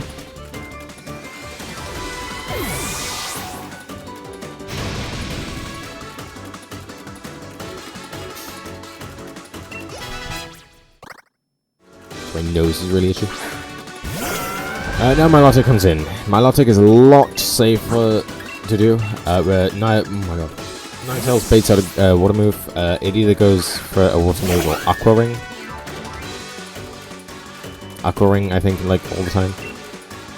And because it's a water type, now we have a free setup. We need 3x specials. It also goes for Safeguard. 3x specials, so this is 2, and an X accuracy.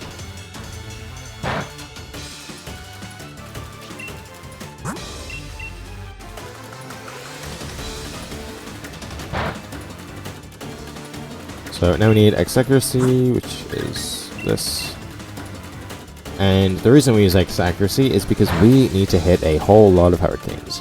And if you expect me to hit 4 hurricanes without an X accuracy, you are crazy. It would be almost as bad as the Ultra Wormhole luck in Ultra Sun and Ultra Moon speedruns.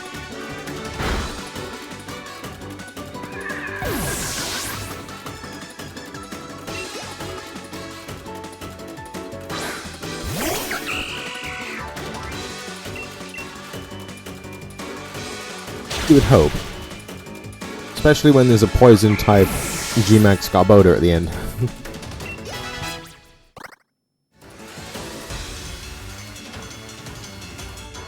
Anyway, she gets really mad. Because, you know, her secret plan of Leon having a harmless conversation with Rose is really an issue.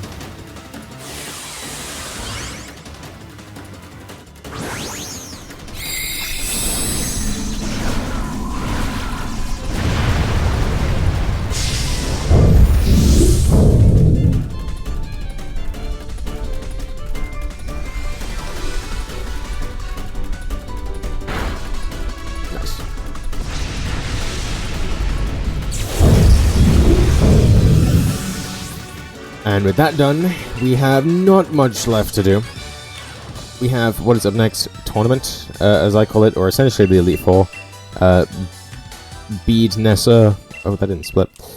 Bede, Nessa, Alistair, and Raihan. Not Alistair, B, sorry. B and Raihan. I'm too busy thinking of Pokemon Shield again. So, It's pretty much the E4. This game doesn't really have one, but 4 trainers, specific types, 5 Pokemon, you get the gist. That's the next part of the game. Hopefully, good.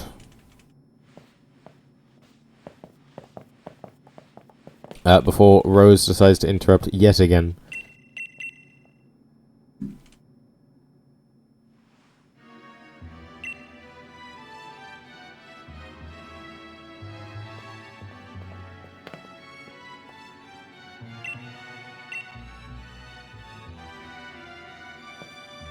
Yes, now he puts the suit on.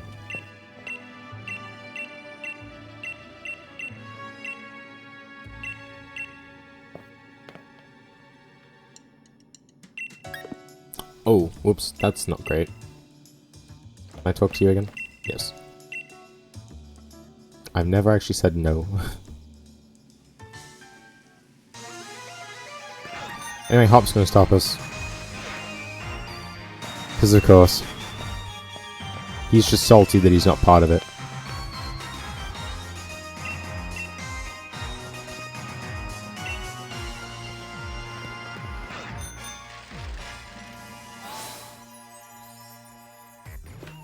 And before we enter, we have to swap these.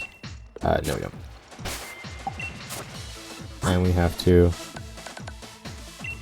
charcoal on Ninetales. And put the choice specs on Candy Floss. And then use all the calciums on Candy Floss.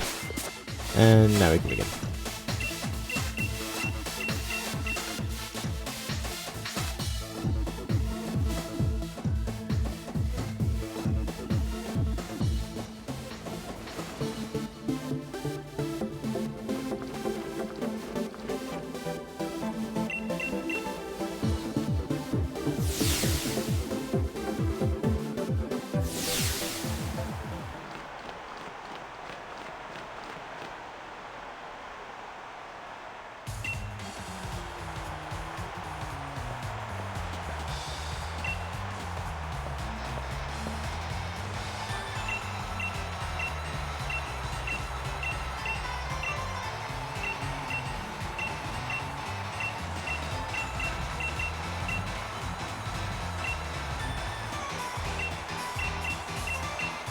Basically, I'm not supposed to be fighting Bede, but he kind of just interrupts anyway.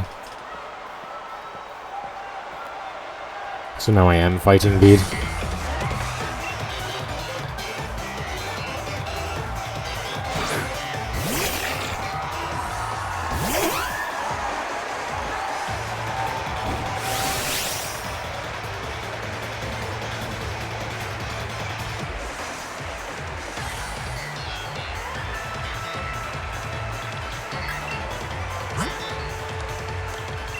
Yes.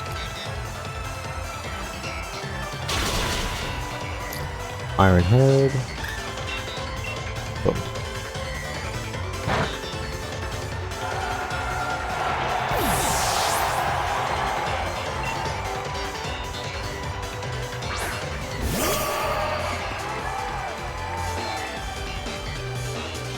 And because Choice Specs is broken, we kind of just spam one move.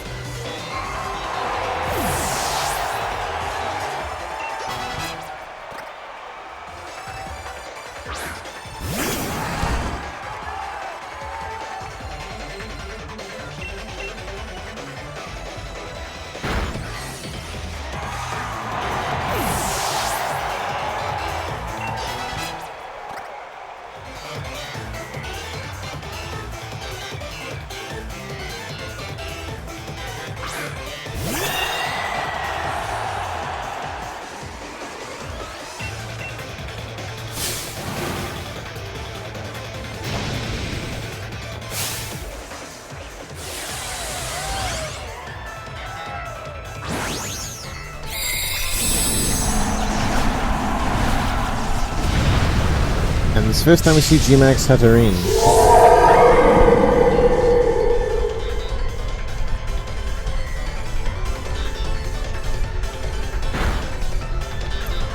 And that is wonderful.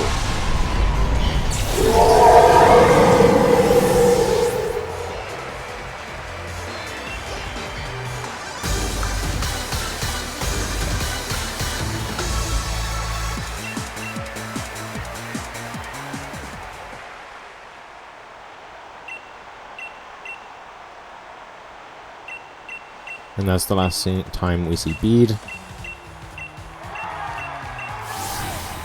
It's actually the last rival fight in general.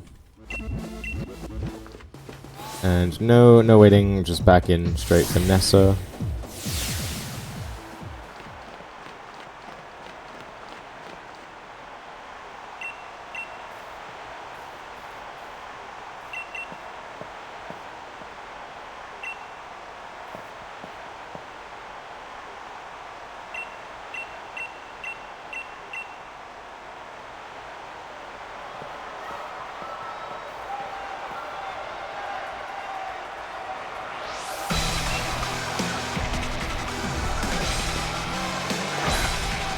If you couldn't tell, I'm also getting a little bit tired.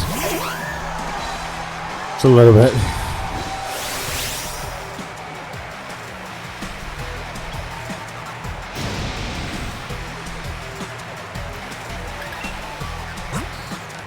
Alright, cool. Now, we also need to X speed here.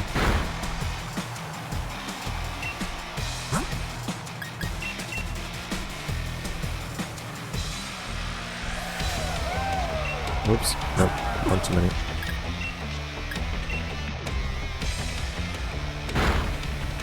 So could I.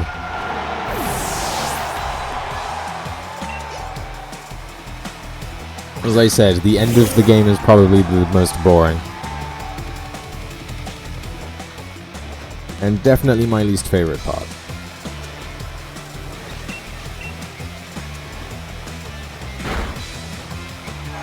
Which is why I don't run this as much as I used to.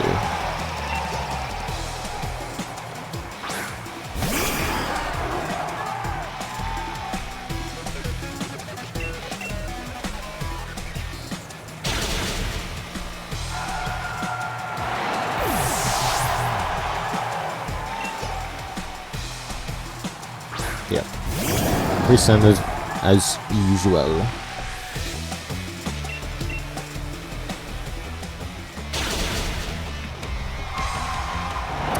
So, one difference over the gym fight, if you remember when we fought Nessa as a gym leader, the Ace was Dreadnought, however it was Dynamax Dreadnought.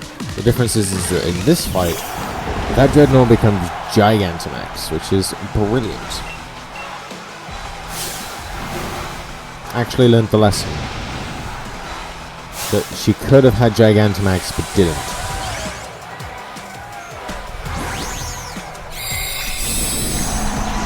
It's the same as having Gisa learn that her King Gambit should have come out first and that Glamora shouldn't have been the last thing. No, not Glamora. Glamora should have come out first, not last. Sorry.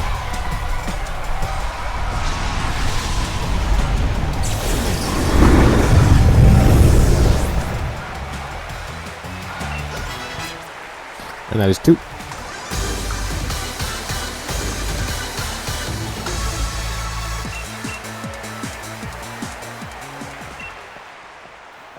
Two down, 2 to go.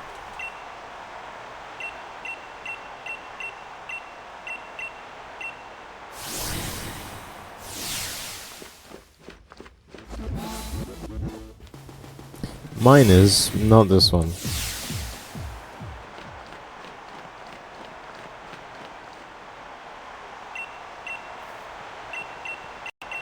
And luckily there's still, what is it, 2 or 3 runs after this one, I think, for this event. I think. Don't quote me. I don't have very good memory. Anyway, B time. Interestingly enough, we cannot set up on the Halucha. We set up on grab block instead.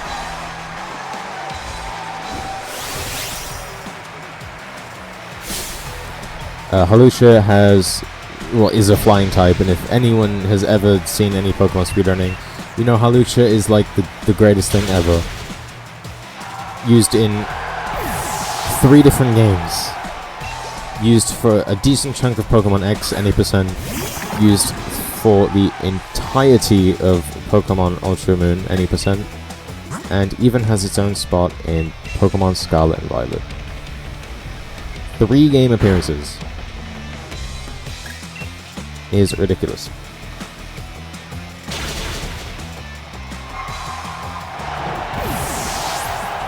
And I think coming in a close second is Excadrill, being black 2, white 2, and Escape.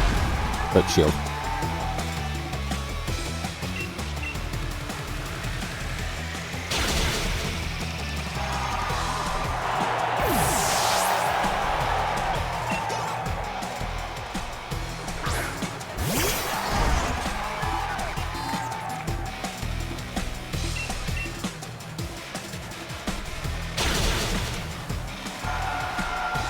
Which was very much the Incineroar of speedrunning.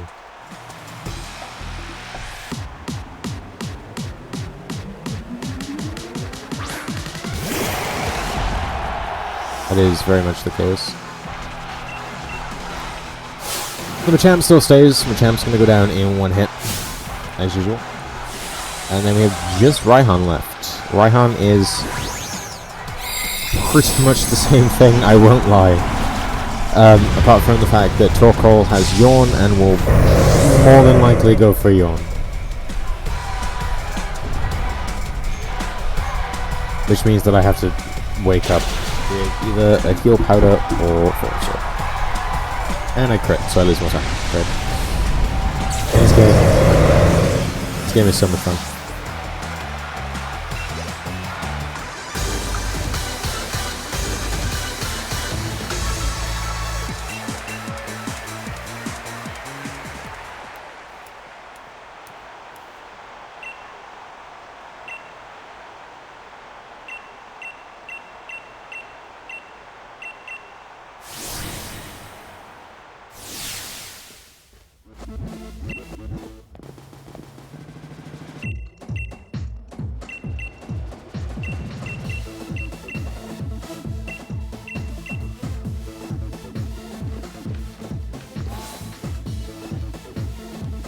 Last one. Everybody cheer.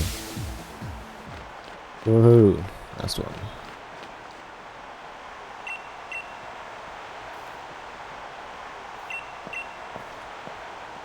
And then we have the last big story section of Winden left to go.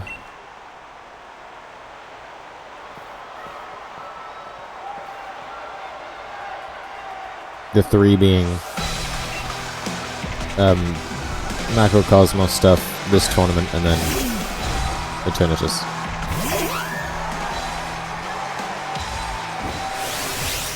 Now we can hope that this thing doesn't go for Yawn. It will. Also, very much not a dragon type.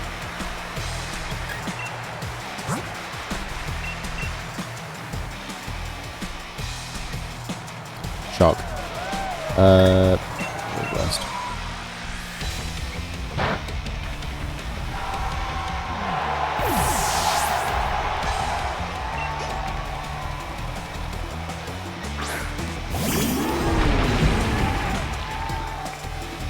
I fall asleep. I'm going to go powder.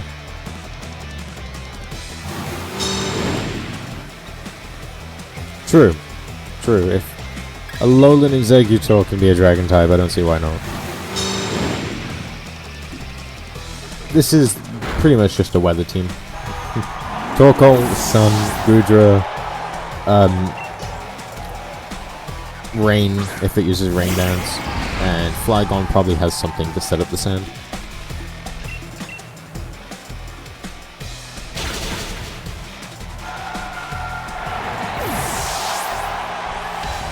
Or if we're also using the prior team, Gigalith sets up with Sandstorm.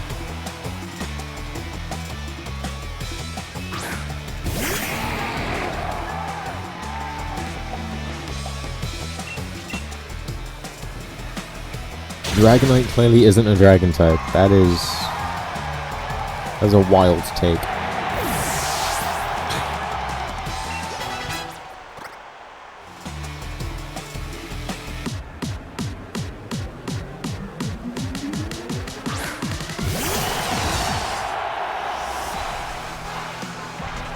And now we have The skyscraper comes back. And that is it. That is tournament done.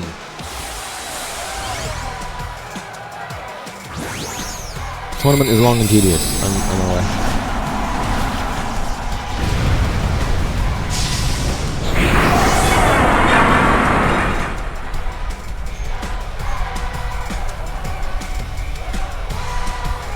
That is true.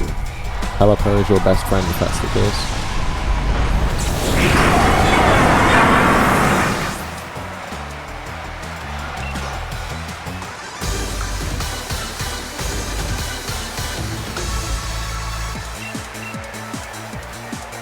Oh, I just realized it.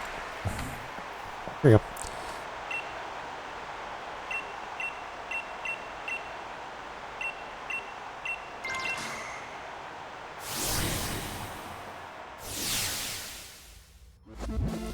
Look at this, staring up to the dream.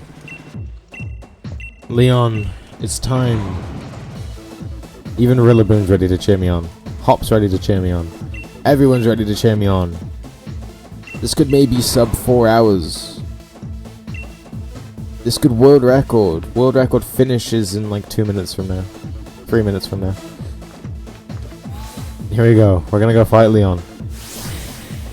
Is everyone ready?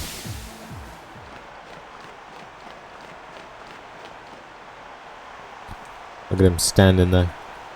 He's ready to try and destroy me, but he doesn't realize that I have the power of candy floss.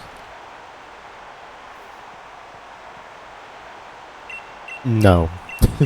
No. No, we're not close to the end. You want an actual answer? No. Sure, yeah, sure. Look at this, we're standing up, ready to face off. Hold on! Cutscene gets skipped. Oh no. How sad. We've been interrupted almost every single step we go with Team Yell, Hop, or Bead. We got interrupted after the first round of the tournament. We got interrupted after the second round. Every time we get interrupted. Every time. If no one knows what's going on right now, because the cutscene was skipped, pretty much Rose comes up on the screen saying the world's going to end in like 5,000 years or 500 years. And that he needs to do something about it, and because Leon's the champion, he's supposed to stop. And now we come to the Slumbering Weld to... I don't know what Hop's intention was, but essentially we grab the Rusted Sword. I don't know if Hop was aware of that. I don't know why his idea was to come here. Or, no, I think it was my idea to come here. I don't know. Yeah, the free Lego Mega Wormhole Snake, yeah. The Ultra Beast, pretty much.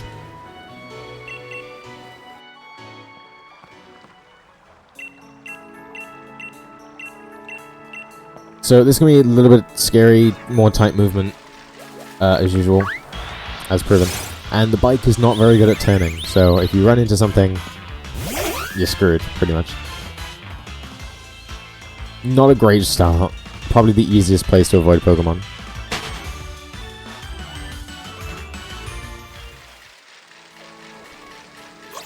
I mean, aren't the Ultra Beasts technically aliens? Oh my god. Alright, let me... Left, right, left. I'm trusting that I'm supposed to go left, right, left. Oh my god. Left. I was supposed to go left, right, left. I'm familiar. I know the speed game I'm running. Trust me. Boom. One encounter will take it.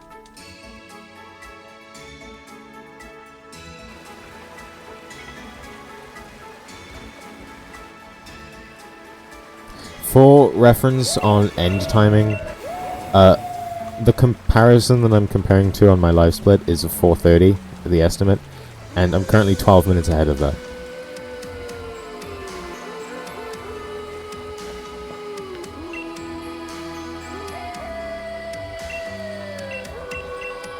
Eternatus is closer to Deoxys in Origins. Isn't Origins a film? I don't know much of... I don't know much. Yes, the dogs are here.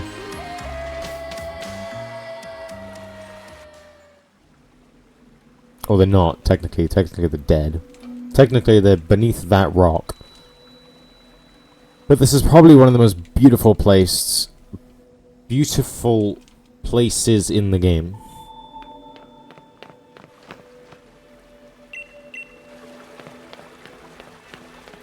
This place is absolutely beautiful. And you cannot deny it. Oh, I see. Origin to its existence. That makes sense. Yeah, I can see it being more closer to Deoxys. Ah, that really hurts.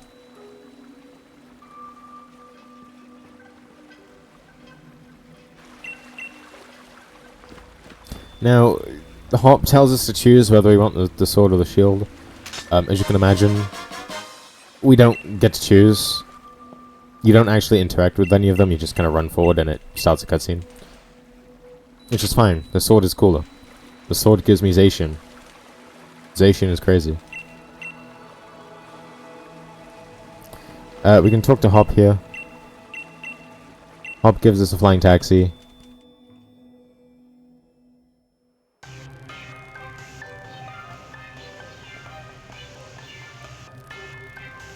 And everyone gets to see Ninetales for hopefully the last time in the run. I love Ninetales, one of my favorite Pokemon. I've said that a lot this run, but it is genuinely one of my favorite Pokemon. Hopefully it's the last time we see it in the run. It, you know, if everything goes well.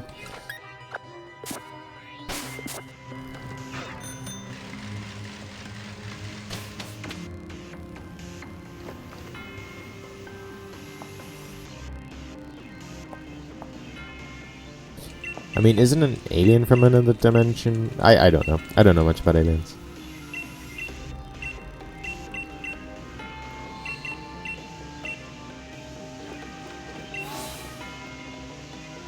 As much as it may look like there's a lot of game left, technically there's only 3 fights left. Actually 4 if you count Eternamax Eternatus and regular Eternatus different. Then it's 4 fights technically.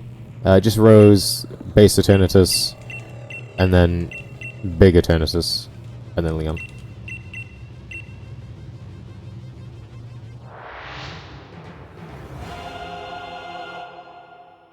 And another brilliant OST.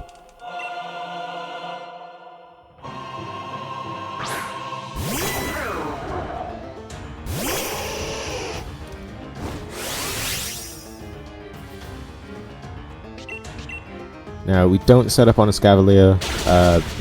I don't know why. It is quad weak, so the chances of it dying are really high.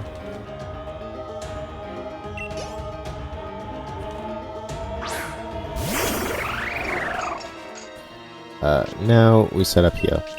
Oh, okay, I guess I just don't, because I'm stupid? Okay. Don't. I'd rather it didn't kill. Okay. Ooh. I kept mashing, and I wasn't supposed to. This Ferrothorn might kill me. We're gonna try it.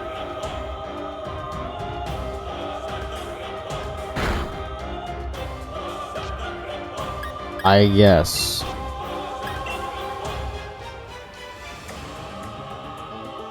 It might not be that bad. Obviously it'd just be faster to set up on Clank, I guess. It's raising its attack and its defense. I'm going to safety full heal.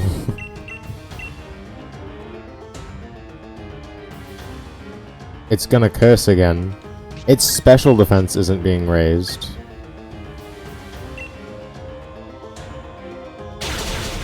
Okay, we're fine. Oops. We're fine, we're fine. It literally body pressed me once, didn't paralyze, and then just spammed curse. Curse doesn't affect me, it just raises its own stats, so not affected anywhere else. I say that now, and if I lose, I'm gonna cry. But no, we should be fine.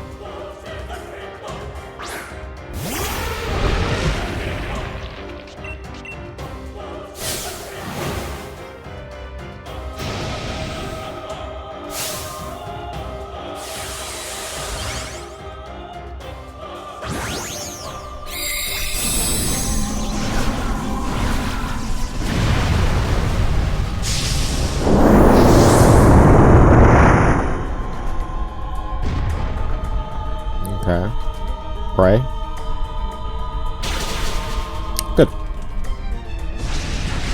That is Rose done. We are looking good. Oops, sorry, I just punched my desk. I don't know if you can hear that.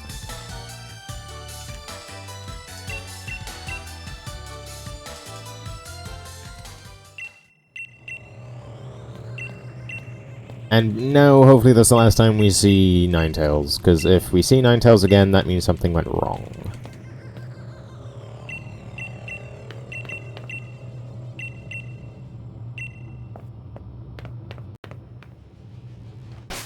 So we can swap them around.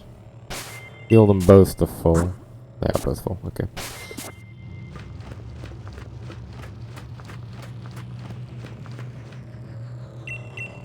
I am gonna save again. I probably don't need to, but I'm going to.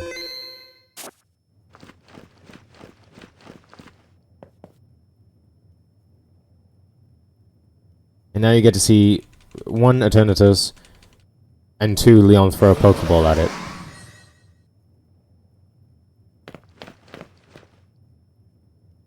This is the championship difference right here.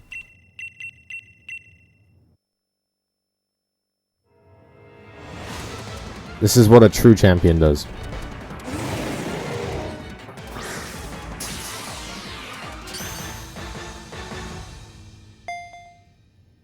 Granted, I always make fun of this cutscene. Which, 1, it's a cutscene, why isn't it skipped? Besides the point. 2, we throw a Pokeball at a Turnamax Eternatus, which is arguably worse.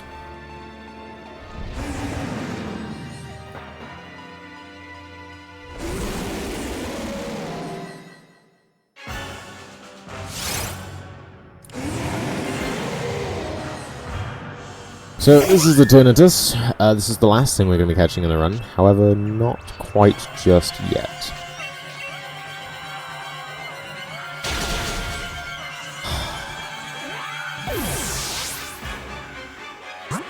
Remember when I said about 4 seconds ago that we hopefully don't see Ninetales unless something bad happens?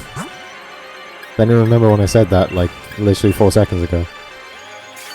Unfortunately, it hit cross poison. I don't remember if it crit. If it did, cool. If not, good job we have max heals. Now we just have to pray that it kills me. And I'm just going to hit extra sensory until it does.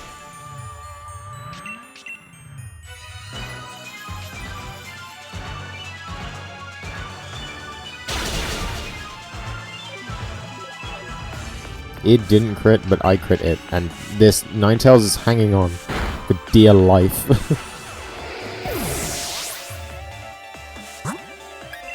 At least you get to hear the part where the song picks up a bit.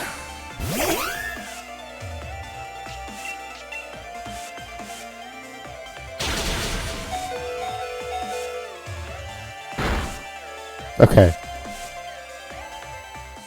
That almost didn't end very well. All I would have said was, good job I saved. I could almost have predicted that they would have gone wrong.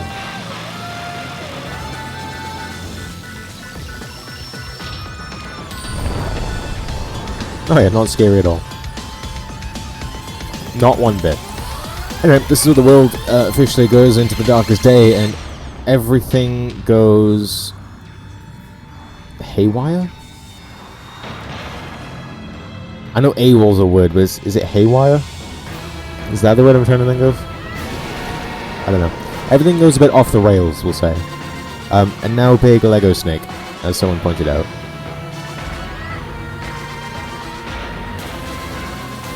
And flashing memories or like images of dimensions and stuff, I don't know. And you're gonna see many familiar things happening. If you remember, this is gonna sound really funny, just under 4 hours ago, when we encountered Zacian for the first time, and moves seem to pass right through it, the same thing is kind of happening here. Can't really attack. There's nothing you can do, you just gotta spam A until you're allowed to move.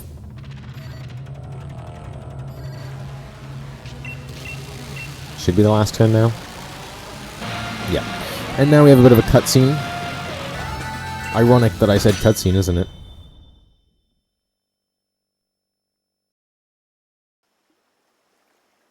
And just so everyone's aware, I did actually turn off the skip cutscenes. It's not like I missed it and it's playing all the cutscenes.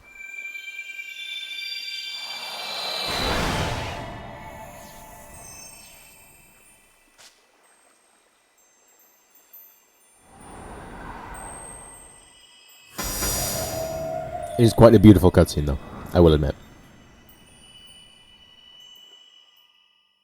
And it does give me a nice break.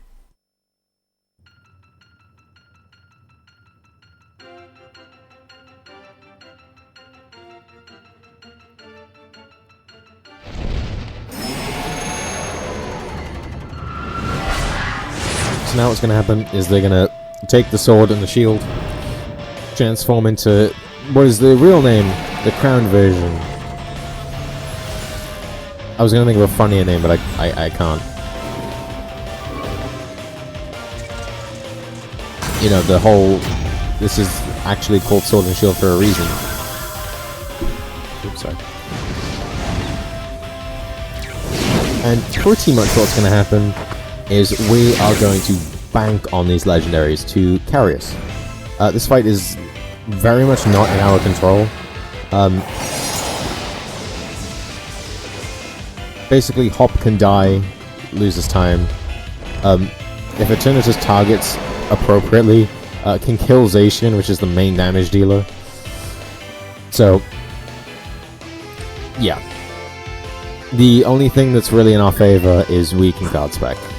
And guard spec means that we don't have, you know...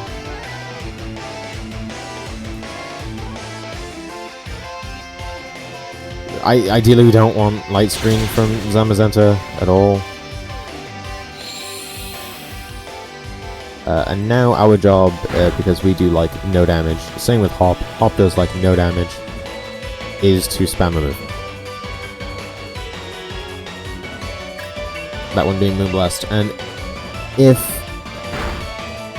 Whimsicott dies, the same thing applies where we max revive and just swap and use extra sensory. We're probably gonna die. Oh, that's not fun.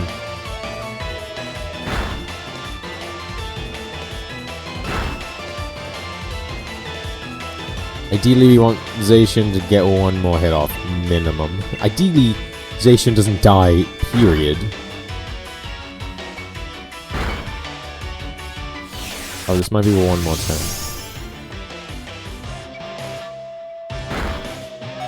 You can hit Hop if you want, that's fine. Alright, one more turn. Oh, you just kill yourself. Oh, okay.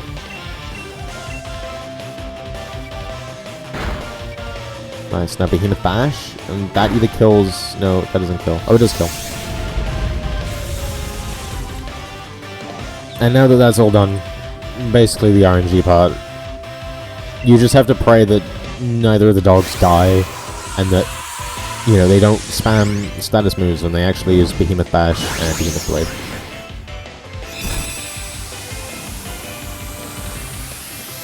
And now we're going to throw a Pokeball at an even bigger version of Eternatus, just by not long ago making fun of Leon for doing the exact same thing.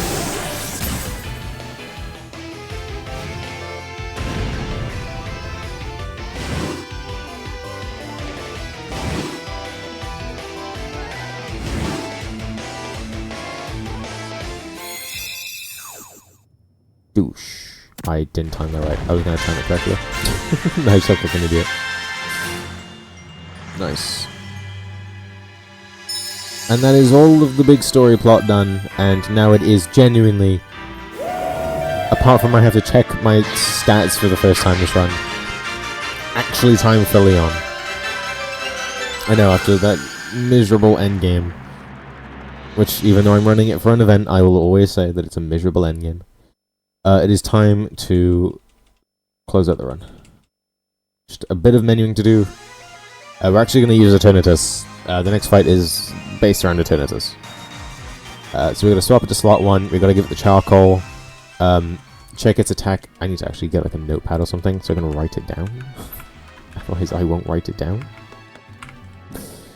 Because I am stupid and I won't remember.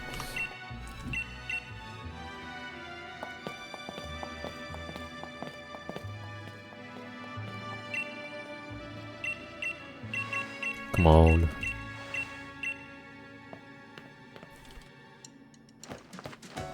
Now, I'm not going to make the same mistake as last time and do all this before I step outside. Right. So we swap Eternatus to slot 1. We give it the charcoal here. Nope. No. Oh, no. I'm making the same mistakes. Douche. Its special attack is 181 and its speed is 179. Great. I have to make note of that because that determines how many X special attacks and or if I use an X speed. And we're not very good speed.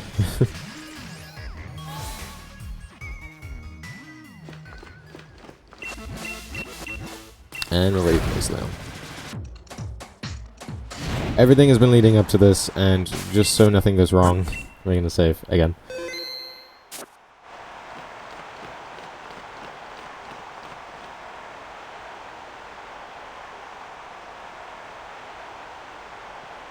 So, the only really annoying part about this fight, or the scary part, is the beginning.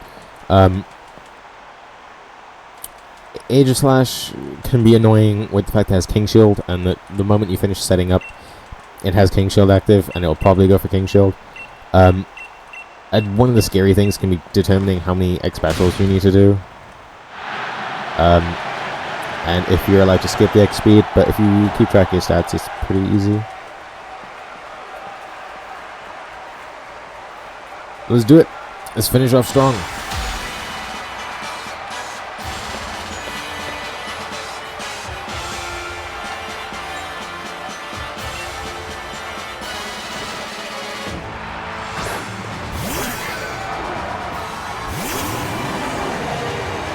So here, because I'm 181 special attack, I only need to do one X special, and I cannot skip the X speed because I am way too slow.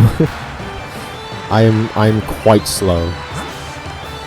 The threshold is you can skip it if you're 194 or more speed. I'm 179. So unfortunately, I cannot skip the X speed. And because it used King Shield turn 1, it doesn't have King Shield turn 2. But it will have it turn 3, which is annoying. That's... yep, okay. If only, game. If only.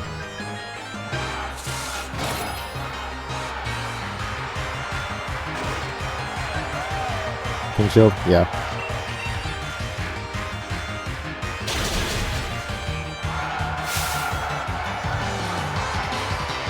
And we'll just take the super effective text, because it's a million times faster.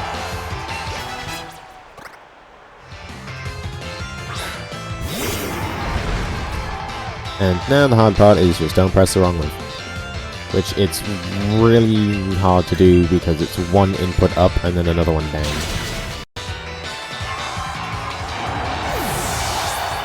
Like, it's really not that hard to do. But it's me, so, you know, I'll probably mess it up. I always do.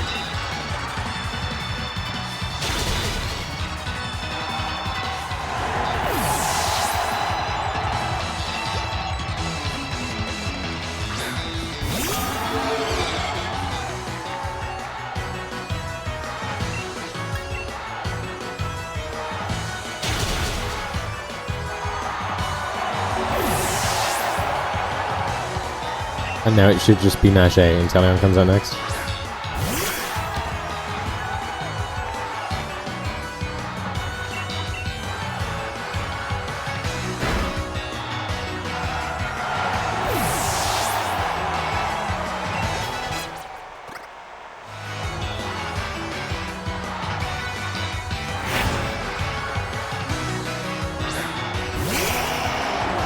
And then the Gigantamax Charizard. Final Pokemon.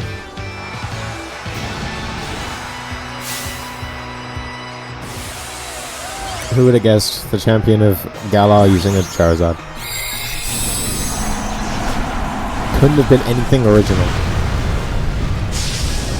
Couldn't have been Gigantamax Dragapult or Inteleon.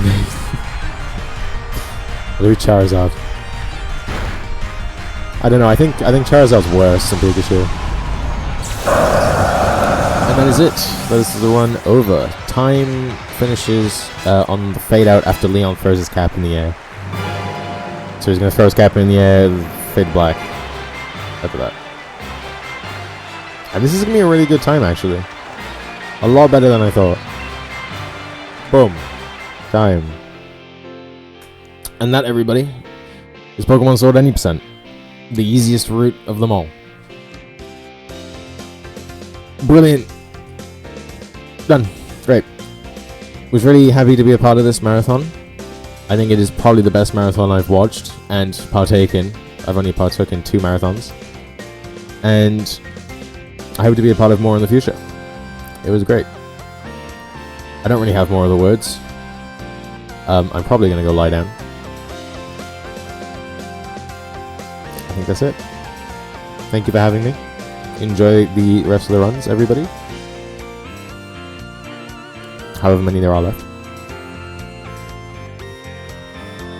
I don't know what to do now. I don't have a clue.